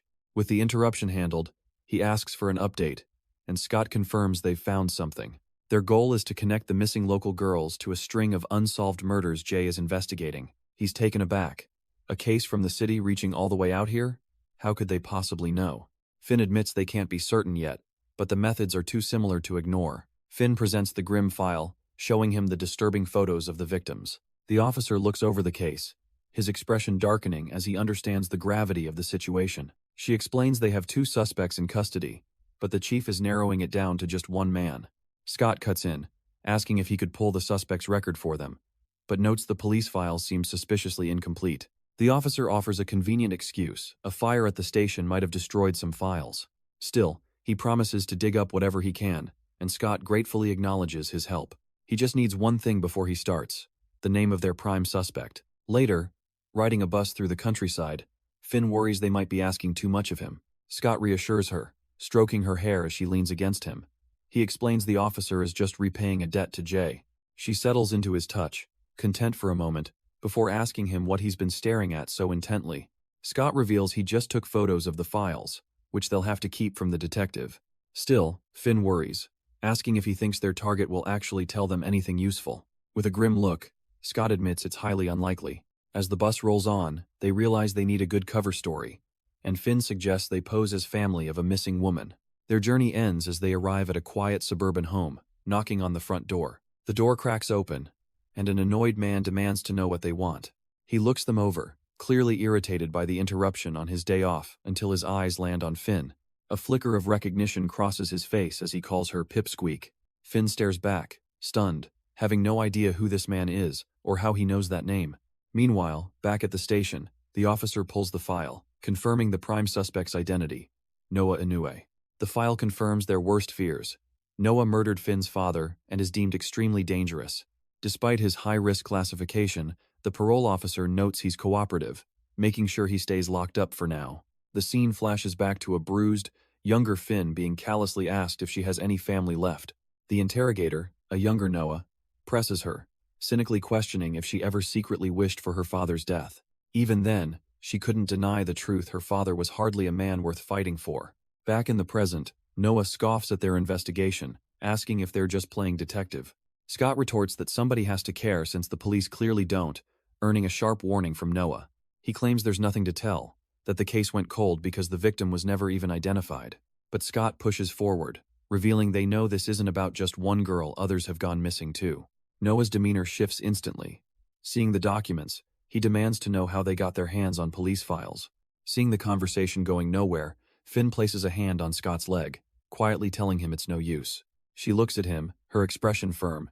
It's time for them to just go. As they turn to leave, a polite but hollow thank you hangs in the air. But Noah isn't done, his voice dripping with condescension, as he asks why the Pipsqueak even came back. He can't believe she'd crawl back to this hellhole after finally getting a chance at a normal life. A life, he sneers, that her father could never give her. Finn listens, his words washing over her, her resolve only hardening. She stops, turns back, and asks him a simple, cutting question. If he could fix a past mistake, would he? Before he can answer, she shoves her phone in his face, showing him the faces of other missing girls. She tells him plainly that if these victims don't get through to him, then she doesn't know why they bothered coming at all. One by one, the faces of the missing girls flash across the screen. Noah's eyes narrow, his usual arrogance faltering for just a second. As they walk away, the weight of their past hangs heavy between Finn and Scott. She reaches for his hand, her voice small as she asks if Noah was right about them. She can't help but wonder about the normal life they abandoned, the one they almost had. But Scott looks at her knowingly. He tells her she'd always be haunted by the what-ifs. A sad smile touches her lips, as she agrees she was never one to just walk away. He reassures her they're on the right path, but he needs her to be all in. She promises she won't quit this time. Elsewhere, the police are poring over grainy surveillance footage from a train station. Jay holds up the evidence, a bright red jacket, so conspicuous it feels like the culprit wanted to be noticed. Jay lays it all out. Cole's schedule at the flower shop made it perfectly convenient for him to be their man. And what a coincidence. They found the exact red jacket tucked away in his closet. Her colleague has to ask, with all the evidence pointing his way, could he have actually done it? But Jay just scoffs. There's one big problem, the guy can't even keep his own lies straight. We see Cole in interrogation, stumbling over his own words, changing his story mid-sentence. Jay's frustration is boiling over as she calls him out for constantly flip-flopping on his confession. She leans in, pressing him with a hard fact. None of the victims' doors were forced open, but when she mentions Dale, the man who gave him a job, Cole completely loses his composure. He sneers that she could never understand the bond he has with the man. With rattling chains, Cole defends Dale as the only person who ever saw past his criminal record. Jay mulls over Cole's words, wondering if his devotion is the same as what she's seen before. But her thoughts are cut short when a colleague tells her there's an anonymous call she needs to take. He leans in and clarifies that the call is specifically for someone named Noah, and her expression hardens. The call is patched through to the team at the central police station. Jay gets on the line, but there's only silence on the other end as she asks who's there. She tries to coax them into talking, but the line clicks dead, leaving her with nothing. Annoyed, she demands to know what the caller said before she took over. The officer who answered first explains he was a man, and he only spoke a single name, Noah Inoue. They realize the call is untraceable, likely from an old phone booth, and they'll have to catch him live. The use of Noah instead of Dale tells Jay everything. This caller is someone close, and now, he's their top priority. Jay doesn't hesitate for a second, barking an order to her colleague to bring Scott here, right now. Meanwhile, at a different precinct, dispatchers are handling the usual chaos of the city. A phone rings, seemingly just another emergency call coming in. A female officer answers professionally, identifying herself as Central Police. But the voice on the other end makes her blood run cold, her eyes widening in shock. She turns to her partner, breathless, confirming their worst fears it's him. The call is immediately rerouted, patching the audio directly to Jay's team. The line connects, monitored, bridging the gap between the police and their target. And there, in an interrogation room, Scott picks up the phone, a small smirk on his face as he reintroduces himself as Noah.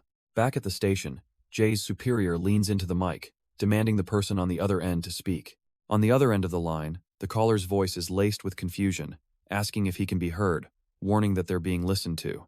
Across from Scott, the copycat Cole calmly confirms that he's well aware of their audience. Jay and her superior listen in, completely baffled, concluding that the caller seems just as clueless as they are. The man's confusion turns to anger as he demands to know who's on the line, but he's cut off by a cold, clear voice promising to make sure it's done. A faint, dismissive sound escapes Scott's lips as he hears the promise. A flicker of dark amusement in his eyes. But before anyone can react, the line goes dead, the caller vanishing without a trace. Jay's superior steps into the interrogation room, his voice sharp as he questions Scott, pointing out that the mysterious speaker knew his name. For the first time, Scott's composure cracks, his gaze falling to the table as he seems genuinely lost in thought.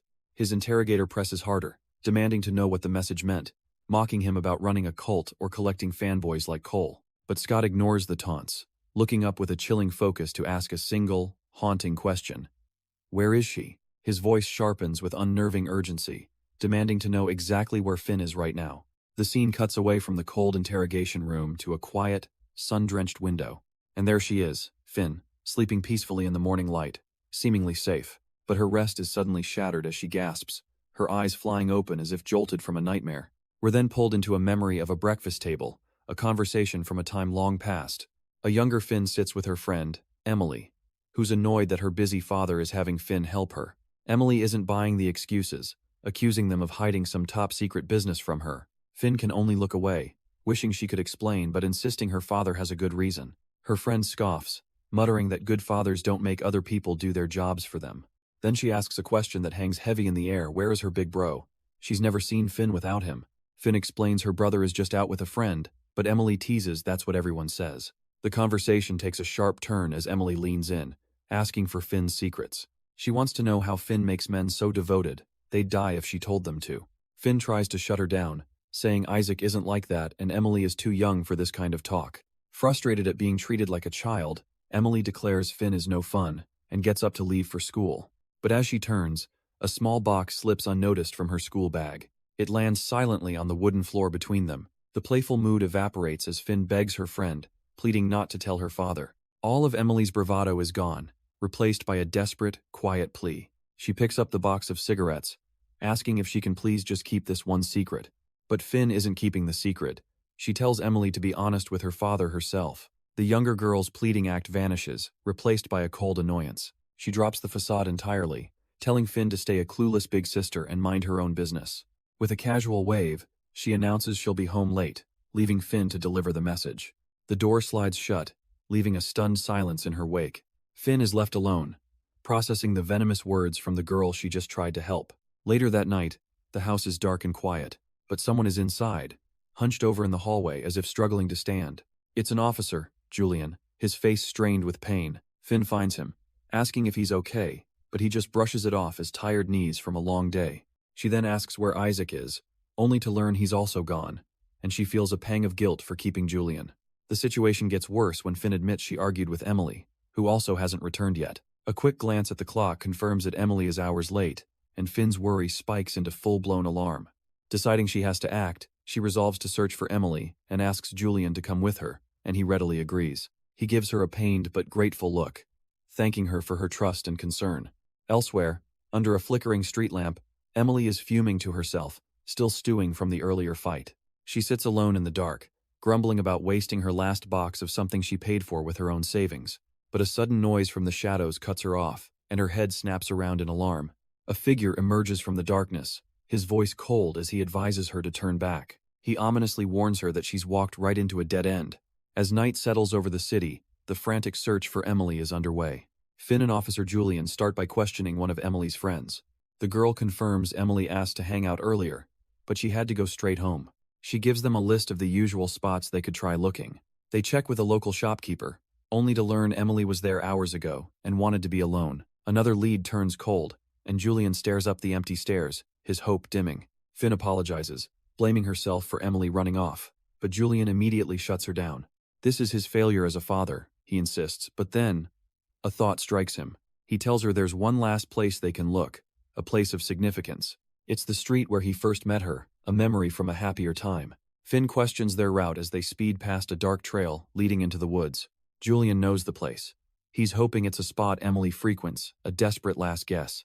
The quiet drive gives Finn a moment to reflect, admitting she barely knows Emily at all. With a heavy heart, Julian reveals that Emily's mother passed away when she was very young. He confesses how hard it was raising her alone, his job as an officer always pulling him away. Head promised his wife, Head make sure their daughter never felt lonely. But in this dark moment, he feels like he's done nothing but fail her. Finn's reply is a quiet, painful confession. She wishes her own father had cared that much. Hearing his regret, all she can think is that she would have killed for even half of that love. Struck by her words, Julian reaches over, taking her hand in a silent apology for a pain he now understands. Finn thinks to herself that she could never imagine laying a hand on her own child. The car's headlights pierce the gloom as Julian announces they've arrived at the secluded spot. As they get out, he grabs flashlights and casually asks if Isaac knows she's out here. She confirms that he does, and Julian breathes a sigh of relief, glad Isaac won't worry. But just as he relaxes, he suddenly pauses, his eyes catching something in the darkness. A lone school bag sits abandoned on a tree stump, instantly filling him with dread. At that same moment, Isaac is arriving at the Fishertown police station. He walks in with purpose, announcing to the front desk that he's here to pick up Emily. His name is called out, but as he turns the corner, his confident expression vanishes. He sees Emily sitting there, disheveled, and demands to know where she's been and what happened to her clothes. Emily collapses into his arms, trembling as she whispers how terrified she was. The station detective cuts in, asking Isaac if he's the one who answered Julian's phone. He explains that Emily stumbled in here completely panicked. She was chased through the forest, and though she escaped, she's convinced her attacker is still out there. Isaac's gaze hardens as he processes the news. Someone was in the woods with her. Still clinging to him, Emily confirms it, her voice cracking as she says she saw someone. Meanwhile, deep in that very forest, Julian and Finn search under the pale moonlight. Finn suggests they split up to cover more ground, but Julian immediately dismisses the idea as too risky. She just smiles, assuring him she knows this place like the back of her hand, and will be back in an hour. Reluctantly, he agrees, watching with a worried expression as she disappears into the trees. A sudden rustle in the undergrowth makes Finn call out, hoping it's Emily. She sweeps her light through the trees, telling the girl her father is worried sick. But the mention of a father sends her own mind spiraling back into a dark, buried memory. She recalls a gentle hand holding hers and a quiet promise to be nothing like him. The memory jars her. She never told Isaac about her father's abuse, so how could he have known? The past rushes in with a gasp, her younger self's voice pleading not to be sent back home.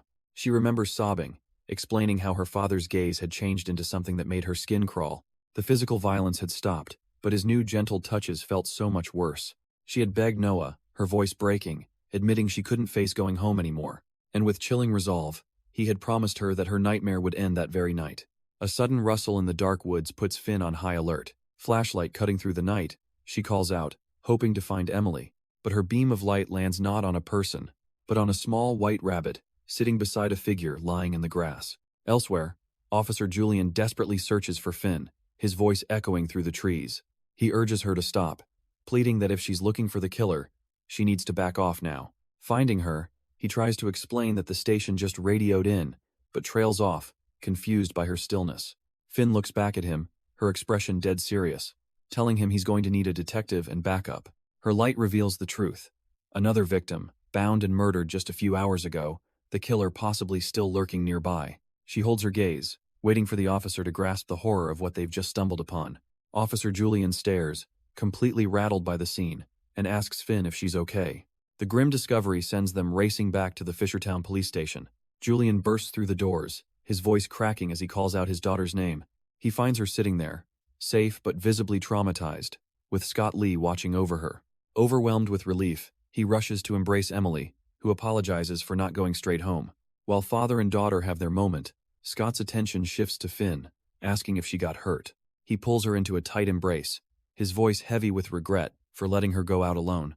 But Finn pulls away, her own voice trembling as she tells him it's happening again. She explains that the victim's injuries match the old murders perfectly, the same gruesome M.O. Scott processes the horrible news, wondering if this means their connection to Noah was a dead end. But Finn's gut tells her this new killer isn't the one they've been hunting, and she knows this victim won't be the last. Suddenly, a memory clicks into place. She recognizes the dead girl's face. It was Allie, one of the women they'd met before. The connection is undeniable and terrifying. Scott tries to calm her, urging her not to jump to conclusions until they can confirm it. He turns his attention to Emily, gently suggesting it's time for her to go home and rest. But Emily stops her father, telling him he really needs to be more careful with his things. She then reveals a pair of broken glasses, the lenses shattered and smeared with blood. Julian freezes, his face paling as he stammers, asking where she could have possibly found them. She quietly tells him it doesn't matter, promising that she won't tell anyone what she knows. Sensing the overwhelming tension, Scott pulls Finn back into a tight, protective embrace. Later, a phone rings, and it's Jay on the other end, asking if Finn is okay. She plays it off as a simple check-in, claiming she was just worried. But Scott isn't buying it, his suspicion piqued by her unusually persistent tone. He reassures her that Finn is fine but presses her, knowing something else is wrong. The timing is too perfect, and Scott calls her out, forcing Jay to admit she wasn't being honest. She finally caves, explaining they received a strange, untraceable call at the station for someone named Noah. And in a flashback, we see the aftermath, the copycat, Cole, demanding to know where Finn is. Jay's superior interrogates him, wanting to know why he's suddenly so interested in her. Cole plays dumb, taunting the investigator that it's his job to figure it out, not his. But the superior isn't fooled. pointing out how Cole reacted to the name and his immediate questions about Finn. Cole smirks, finally admitting he might have a hint, but if they want his cooperation, he expects something in return. The superior listens, stone-faced, as Cole reveals he knows Finn is out there, doing her own investigation. The prisoner then lays out his audacious demand. Either bring her to him, or tell him exactly where she is. Back in the present, Scott can't believe it, scoffing into the phone about the nerve of that prisoner trying to negotiate. But Jay's tone is dead serious, asking him if maybe, just maybe, Cole actually has the leverage to make these demands. The question hangs in the air, Scott's expression hardening as Jay presses him, asking what happened back then. As the tense phone call continues, he silently moves through the quiet apartment. He opens a door to find Finn, completely vulnerable and fast asleep in her bed. Scott watches over her for a moment, a storm of concern brewing beneath his calm exterior. His gaze is fixed and serious as Jay's voice cuts through the silence, asking if he thinks Finn is in danger. Jay's voice explains the grim pattern.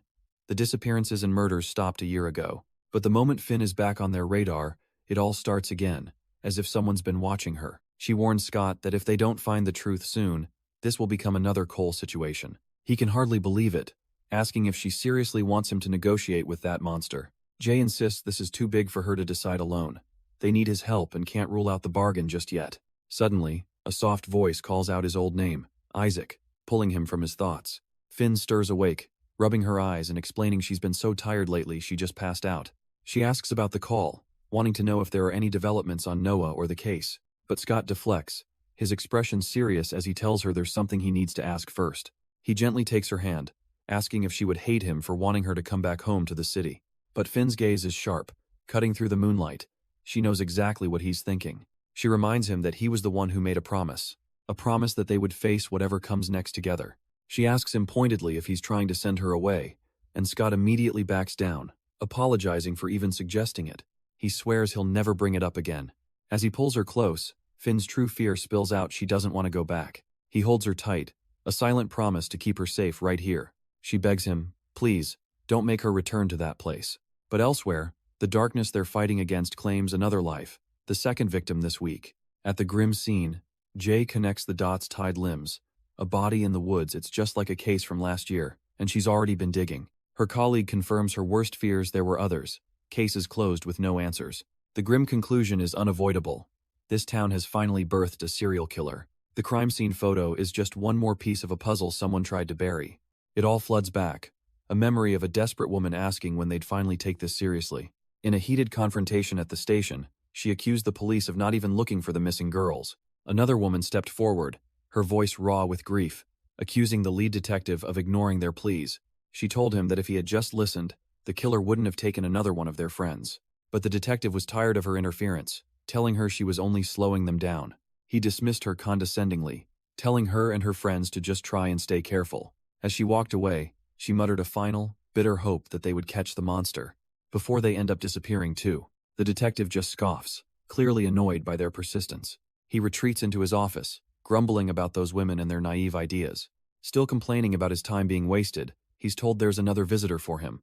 A calm voice cuts through his rant, telling him that's no way to treat concerned civilians. He turns to find Jay, who introduces herself as a detective from the Central Police Station. He immediately gets defensive, demanding to know why she's on his case without authorization. She explains she's investigating a serial killer in the city with a very similar pattern. Her case has 4 victims and 2 suspects already in custody, with more bodies being uncovered. The detective wonders if they caught the wrong guy, but Jay suggests a darker possibility: a copycat. The detective tries to regain control, offering to explain everything if she'll just cooperate. He starts with a demand. How did she learn about his cases so fast? And who is her source? He even accuses her of being the one giving Finn and that guy access behind his back. Jay just looks at him, asking if he truly doesn't recognize the man he's talking about. She drops the bombshell. That man is Isaac, the son of the woman Noah murdered long ago. And to make it all worse, she reveals Noah is now one of their prime suspects. The detective freezes as the pieces violently click into place for him. Jay sees it too, the MO. The resemblance, it all makes a terrifying kind of sense now. Finally, on the same page, they agree to end this, with Jay adding she has debts to settle with those two. Meanwhile, at Emily's home, her mother confirms to a guest that the girl needs therapy and time off from school. Just as things seem to settle, a buzz at the door announces an unexpected visitor. And look who it is, Officer J, arriving with a confident smile and a clipboard in hand. She greets Finn, Scott, and even Julian, remarking how they have so much to catch up on. But Scott just stares back, his expression cold and untrusting as he utters her name. Cutting through the tension, Jay asks Julian to step outside so they can speak privately. He hesitantly agrees, and the paper door slides shut, sealing the three of them inside. Left in the hallway, Julian can only wonder what's so important that he had to be excluded. From outside, we hear Jay's serious warning. For now, they can't trust anyone. She explains this is for Julian's safety too, before asking them to list everyone they've told. Finn admits they've spoken to locals all over town, and the grim reality sinks in. The killer could be anyone. Jay cuts straight to the bad news. Another body turned up this morning. Scott immediately asks if she's been identified, but Jay reveals they only know she was a prostitute. Noticing Finn's troubled expression, Jay tries to comfort her, insisting none of this is her fault. But there's a silver lining. Jay believes this new murder is just what they need to keep Noah behind bars. She then reveals something Scott hadn't told Finn. A mysterious phone call came in for Noah just after the first body was found.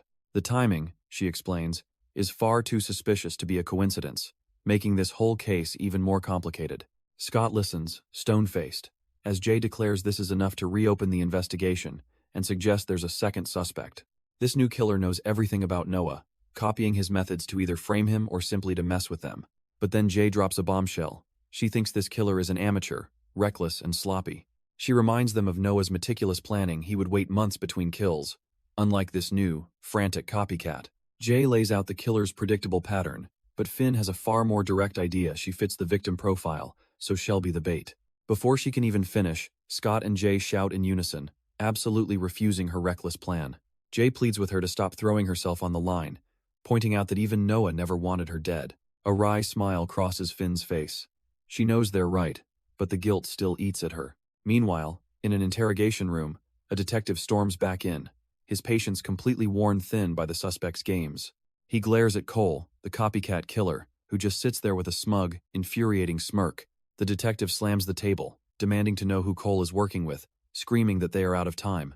Leaning in close, he finally reveals the devastating news. Finn is missing. And just like that, Cole's arrogant facade crumbles, his eyes widening in what looks like genuine, gut-wrenching shock. The detective's desperate accusation hangs in the air.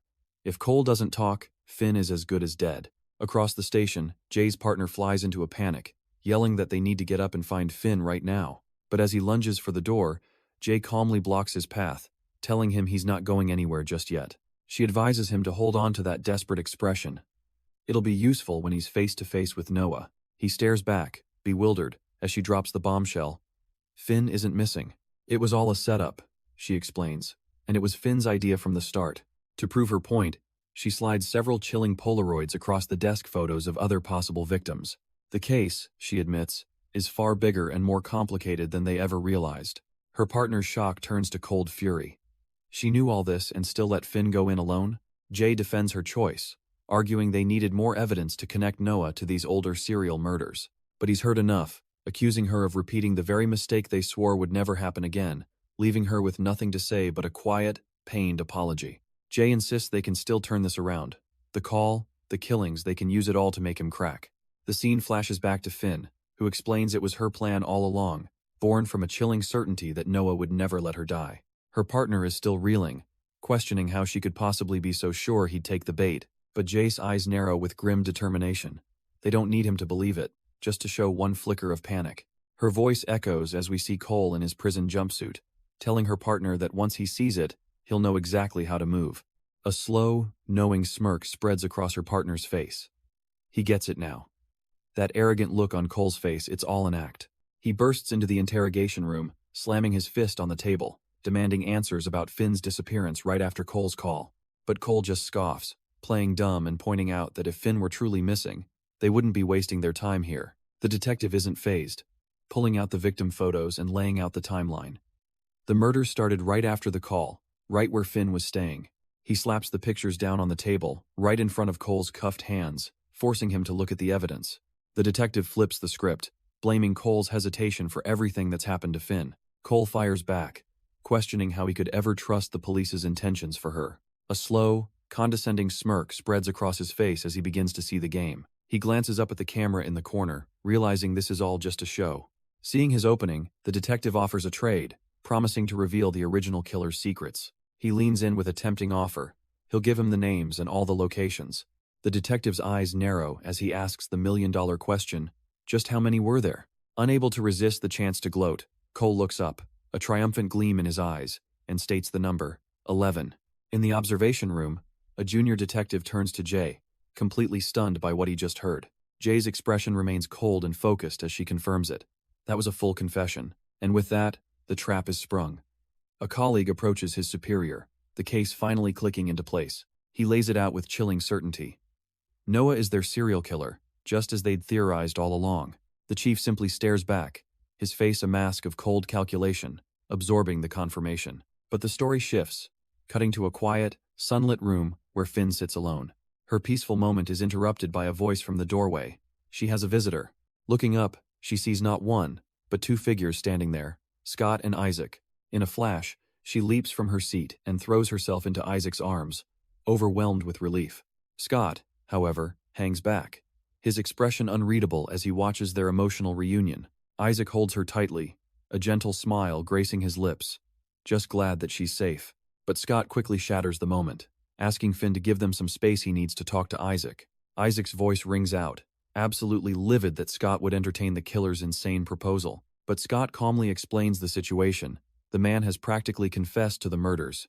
Isaac argues back, warning him that the moment he lets this psychopath take control, he loses. Unfazed, Isaac reveals their bargain, one name and one location up front, just to prove he's not bluffing. His main priority, he states, is getting Finn back to the city, far away from Noah. But then he reveals the final, twisted condition of the deal. The killer refuses to confess to anyone else. He wants Finn, and only Finn. Suddenly, a quiet but firm no comes from the doorway. Finn has heard everything. Scott's composure shatters, his hand gripping the table as he reminds Isaac of the promise he made. He makes his own vow.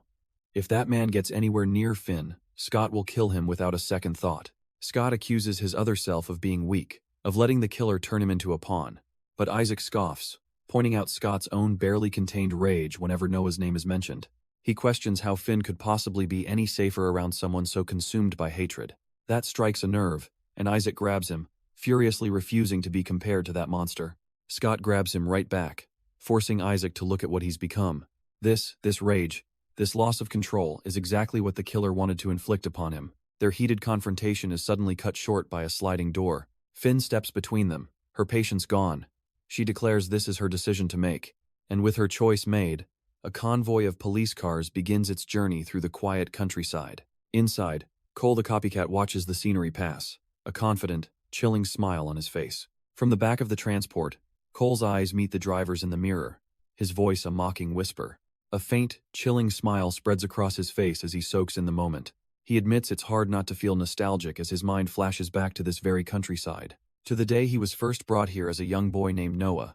His guardian explains that this new life, with this new woman, cost him everything. He then tasks Noah with being a good older brother to her son Isaac. A hollow promise is made that from this day forward, they would all be a happy family. Back in the present, Isaac's hand tightens around Finn's, begging her to reconsider. But she pulls away, telling him the decision is made, even as he argues that he should have a say. The real issue surfaces. He can't believe she hid a call from him, breaking their one rule of total honesty. He reminds her that she almost died last time, frustrated that his worry is making him the bad guy. Isaac insists that no matter how brave she thinks she is, he doesn't believe she can face that monster and come out unchanged. Finn listens, her expression heavy with the weight of his warning. But she turns to him with a condition, asking if she'll truly be alone. She needs him to promise that if she starts to break, he'll be the one to pull her out. His frustration melts away, replaced by a quiet understanding. He covers her hand with his own in a silent vow she didn't even have to ask. The moment arrives as Officer J walks down the sterile corridor of the investigation unit, and there sits Finn, ready, as a familiar voice greets her from across the table. It's Cole, the copycat, feigning concern for her safety with a sickeningly sweet smile. From the observation room, the detectives watch, noting he looks like he's just hit the jackpot. Finn tersely replies she's fine, but everyone knows Cole just got exactly what he wanted. Jay's colleague wonders if it's all a bluff, but she knows they have to play his game. The conversation turns to Scott, whose presence is questioned, but Jay insists Finn needs him there. Inside, Cole soaks it all in, the picture of a man in complete control, but Scott is anything but calm, his jaw set as he watches the scene unfold. His hand clenches into a tight fist, betraying the rage simmering just beneath the surface. Finn cuts through the charade, demanding to know why she's here. But Cole just laments that they aren't alone. He leans in with a chilling smile, telling her he just wanted to see her, and that should be reason enough. Finn stares him down, refusing to believe he confessed to murder just for a chat. Cole just offers a calm, almost gentle smile, enjoying her disbelief. Then he drops a single name that cuts through the tension.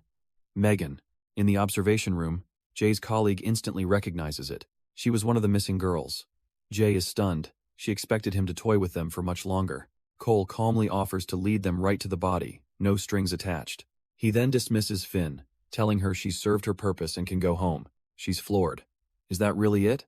But he simply repeats that he just wanted to see her. Finn demands answers. What about the other 11 victims? What about her? But the shutters come down. Cole turns away, declaring he's done talking, and won't say another word.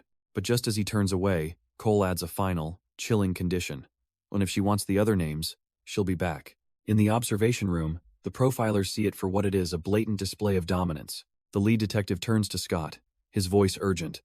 They have to get Finn out of there, right now. Finn's hands tremble beneath the table. She can't let him do this to her again, not after everything. She knows he's making her believe that coming back is her only choice. A detective enters the room to escort her out, and she looks up, the weight of the situation crashing down. As she leaves, Cole watches her with a smug, satisfied smirk. But his eyes and his thoughts are directed elsewhere. He's putting on a show for his little brother. He stares right at the one-way mirror, knowing full well who's on the other side. A direct challenge to Scott, a twisted lesson from a monster who thinks he's a teacher. This, Cole's smirk says to the hidden camera, is precisely why his brother will never measure up. And with that, we're deep in the woods, where police have followed the killer's lead. The area is taped off, a crime scene established on nothing but the word of a monster. After an hour of digging, the lead detective is losing patience, suspecting this is just another one of his games. His eyes land on Cole, standing there with his police escort, and he seethes, hating that they have to trust him at all. The detectives exchange a look of doubt, their skepticism growing with every passing minute. But suddenly, a voice cuts through the quiet woods. A forensics officer is calling out to them. They rush over to find the grim discovery. Human remains, confirming they've found a body. A wave of relief washes over the team. The ID still needs to be confirmed, but it's a huge weight off their shoulders. As Cole is led away, the detective watches him go, vowing that this little field trip won't earn him his freedom. But even with the body found, the lead detective feels a pit in his stomach. This was all too easy. Back at the apartment, a sudden phone call cuts through the tense silence. It's the police. Scott listens, confirming the discovery and promising they'll be there soon. He hangs up the phone, the weight of the conversation settling on his shoulders. His expression is grim as he turns, preparing to deliver the awful news. Finn waits, her eyes fixed on him, already dreading the words she knows are coming. And as he tells her, the truth hits her with the force of a physical blow. Her composure crumbles, a wave of shock and grief washing over her.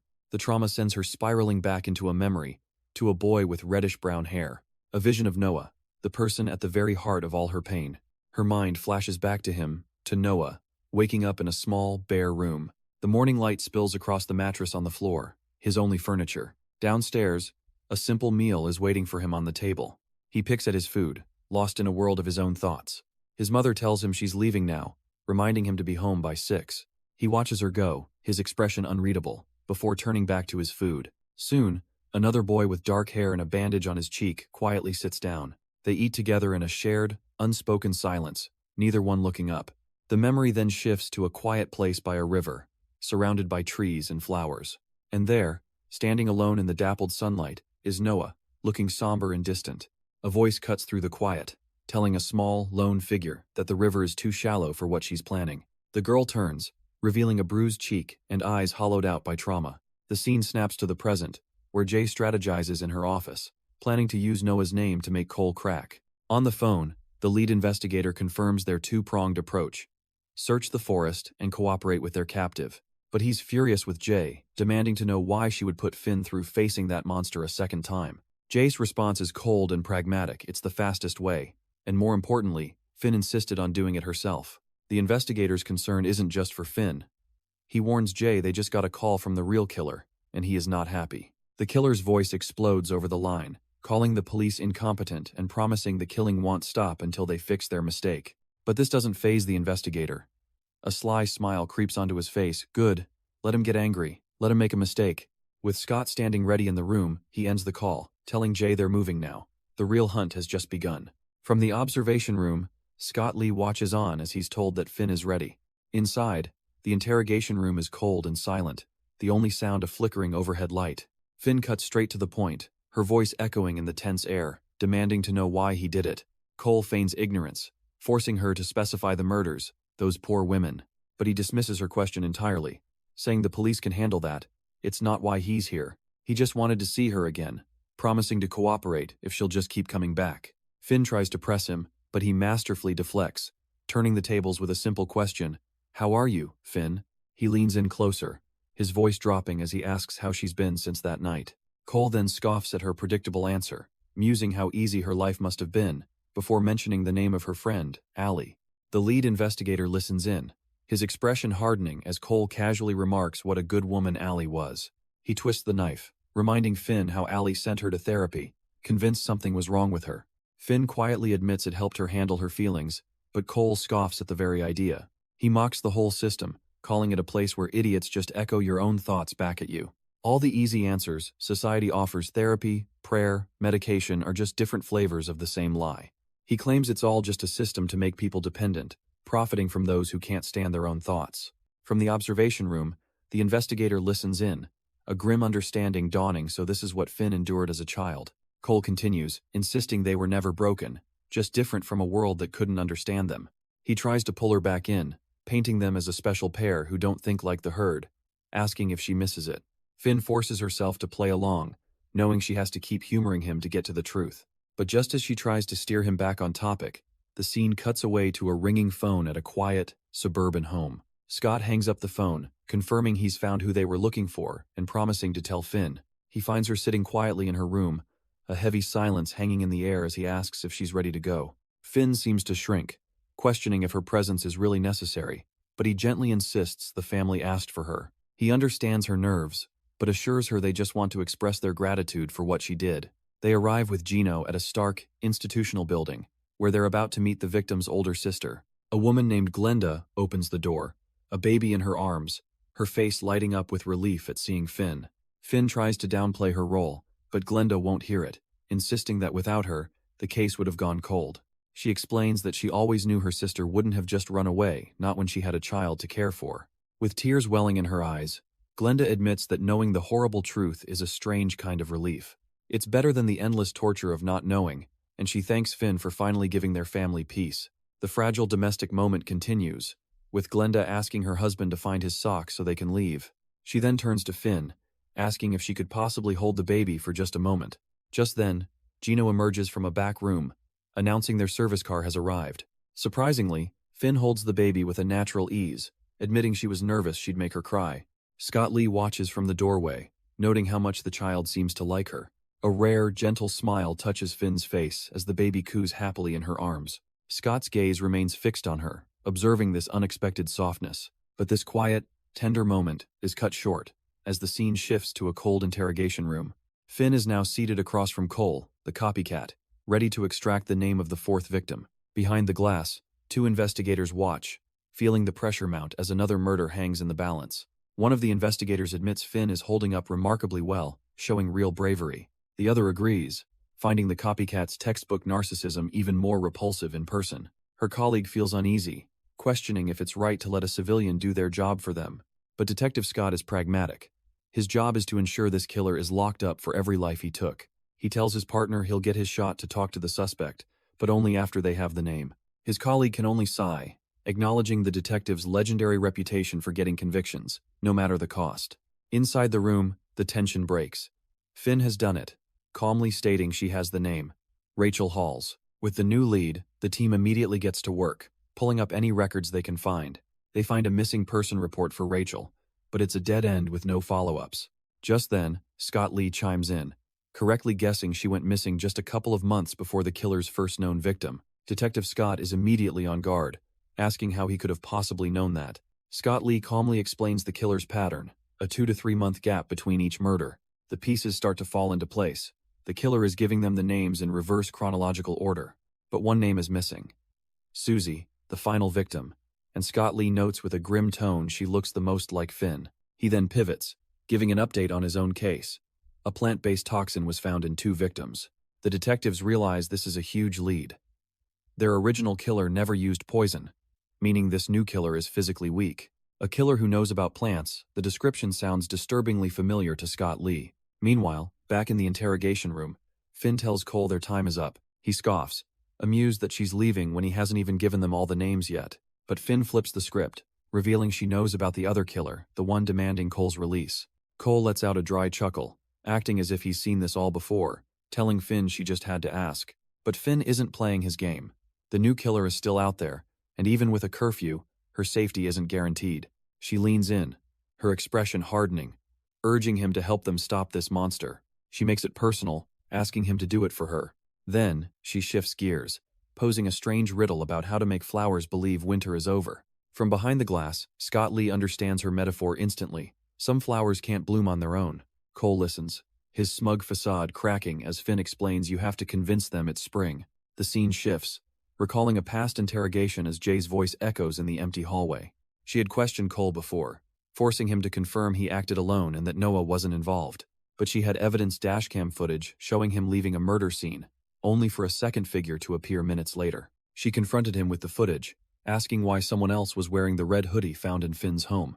Every lie he told, she warned, was just tightening the noose around Noah's neck. The scene snaps back to the present, as Jay reports over the phone that she finally broke him. His story wasn't enough to convict Noah, she admits, but it revealed a very clear pattern. She relays Cole's past to her team, an ex-con who felt invisible until Noah gave him a chance. In a flashback, we see that moment, Noah hiring him on the spot, no questions asked.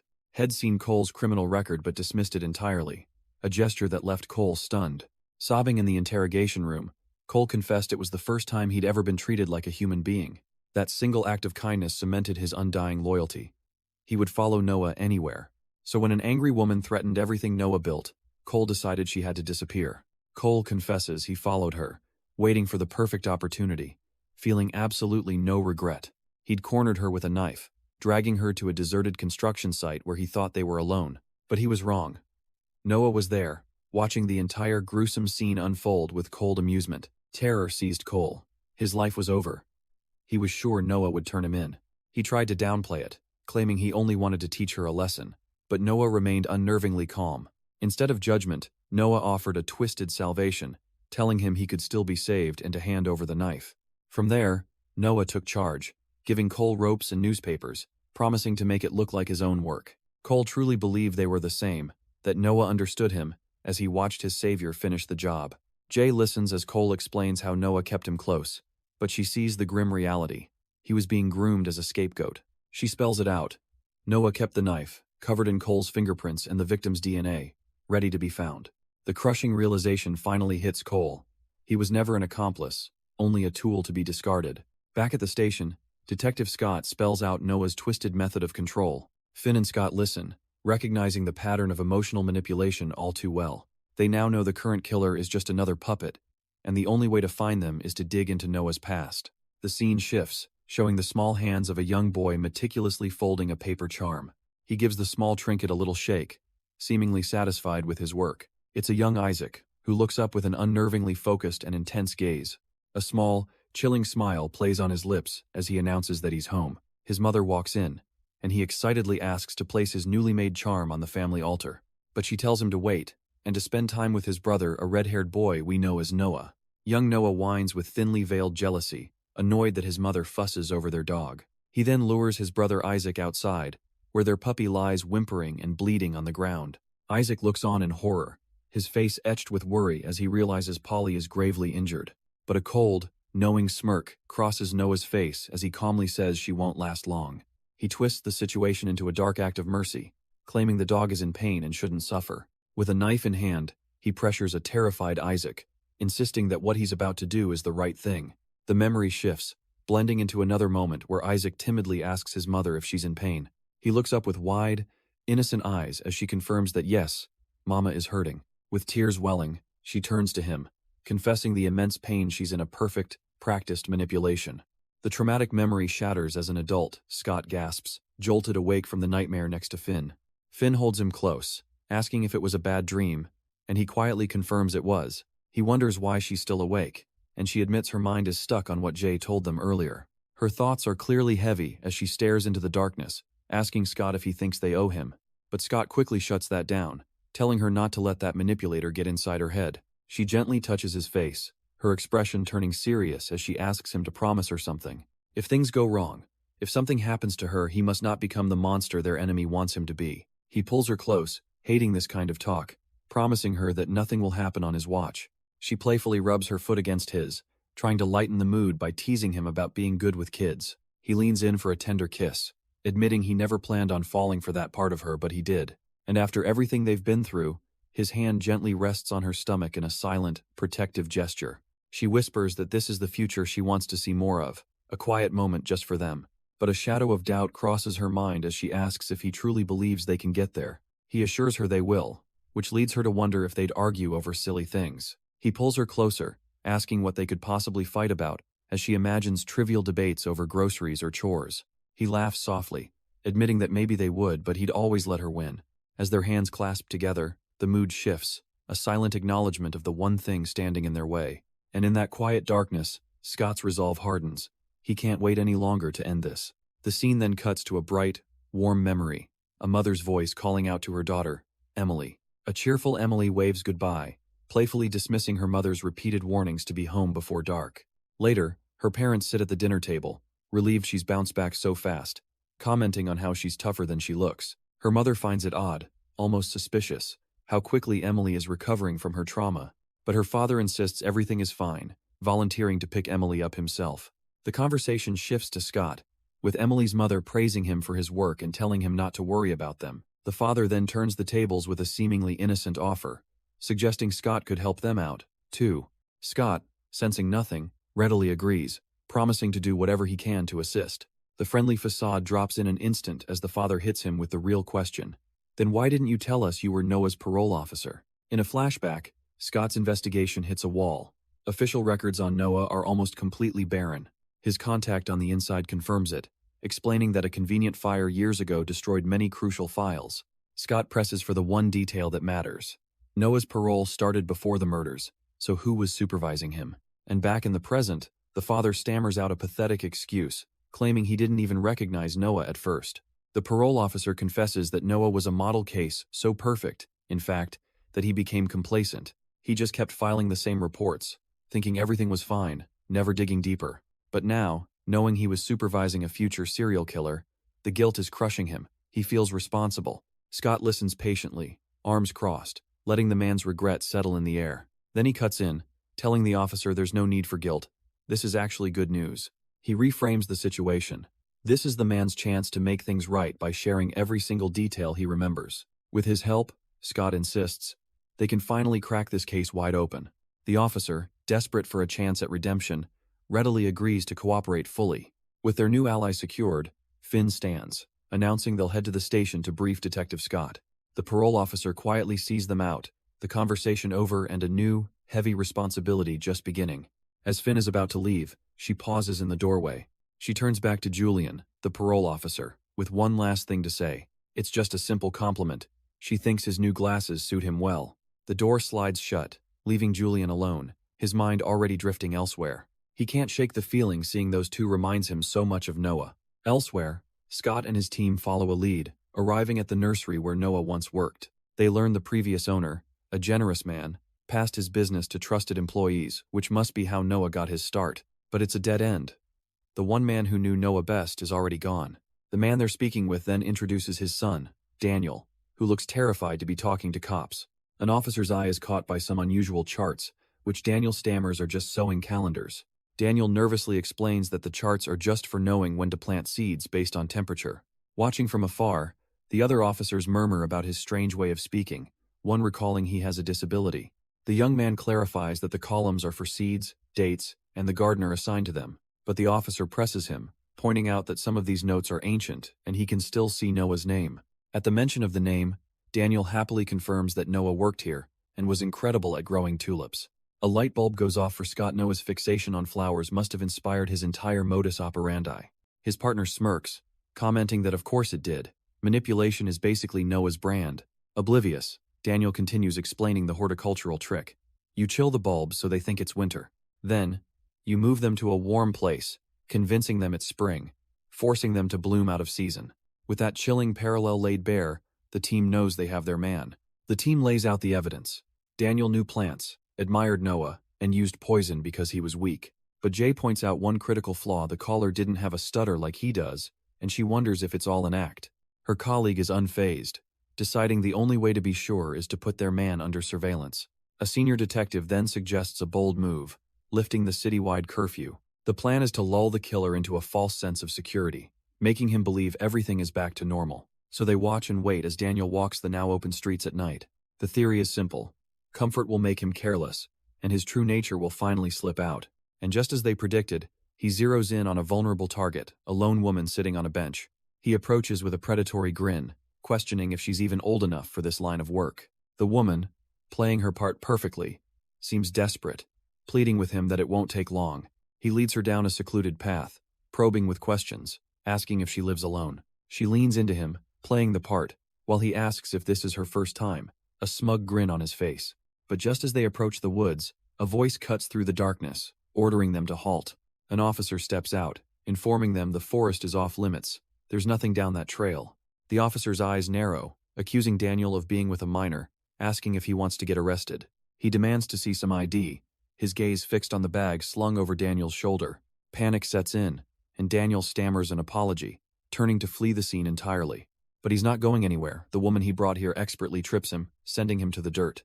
With Daniel neutralized, she drops the act and coldly orders the other officer to cuff him. The lead detective steps out, congratulating Jay on a successful undercover job, but reminding her their whole case now rests on what's inside that bag. They open the bag, revealing a grim toolkit: rope, tape, a knife, and a bottle of suspected poison. The lead detective smirks, offering a cold apology to the kid whose plans just went up in smoke. And there he is, cuffed on the ground, the would-be predator, looking utterly pathetic. The scene shifts, and a voice cuts through the quiet of an institution, calling out Finn's name.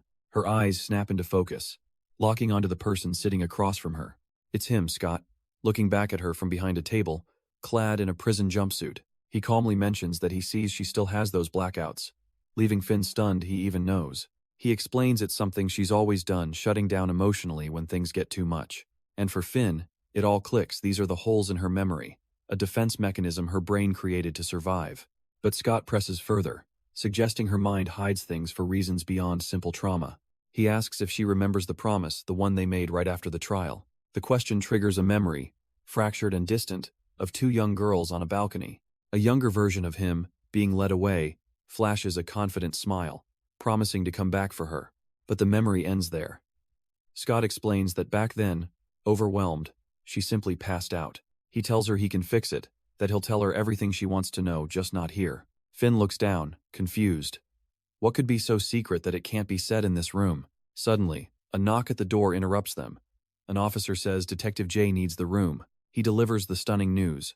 Jay says they've already caught him, the killer.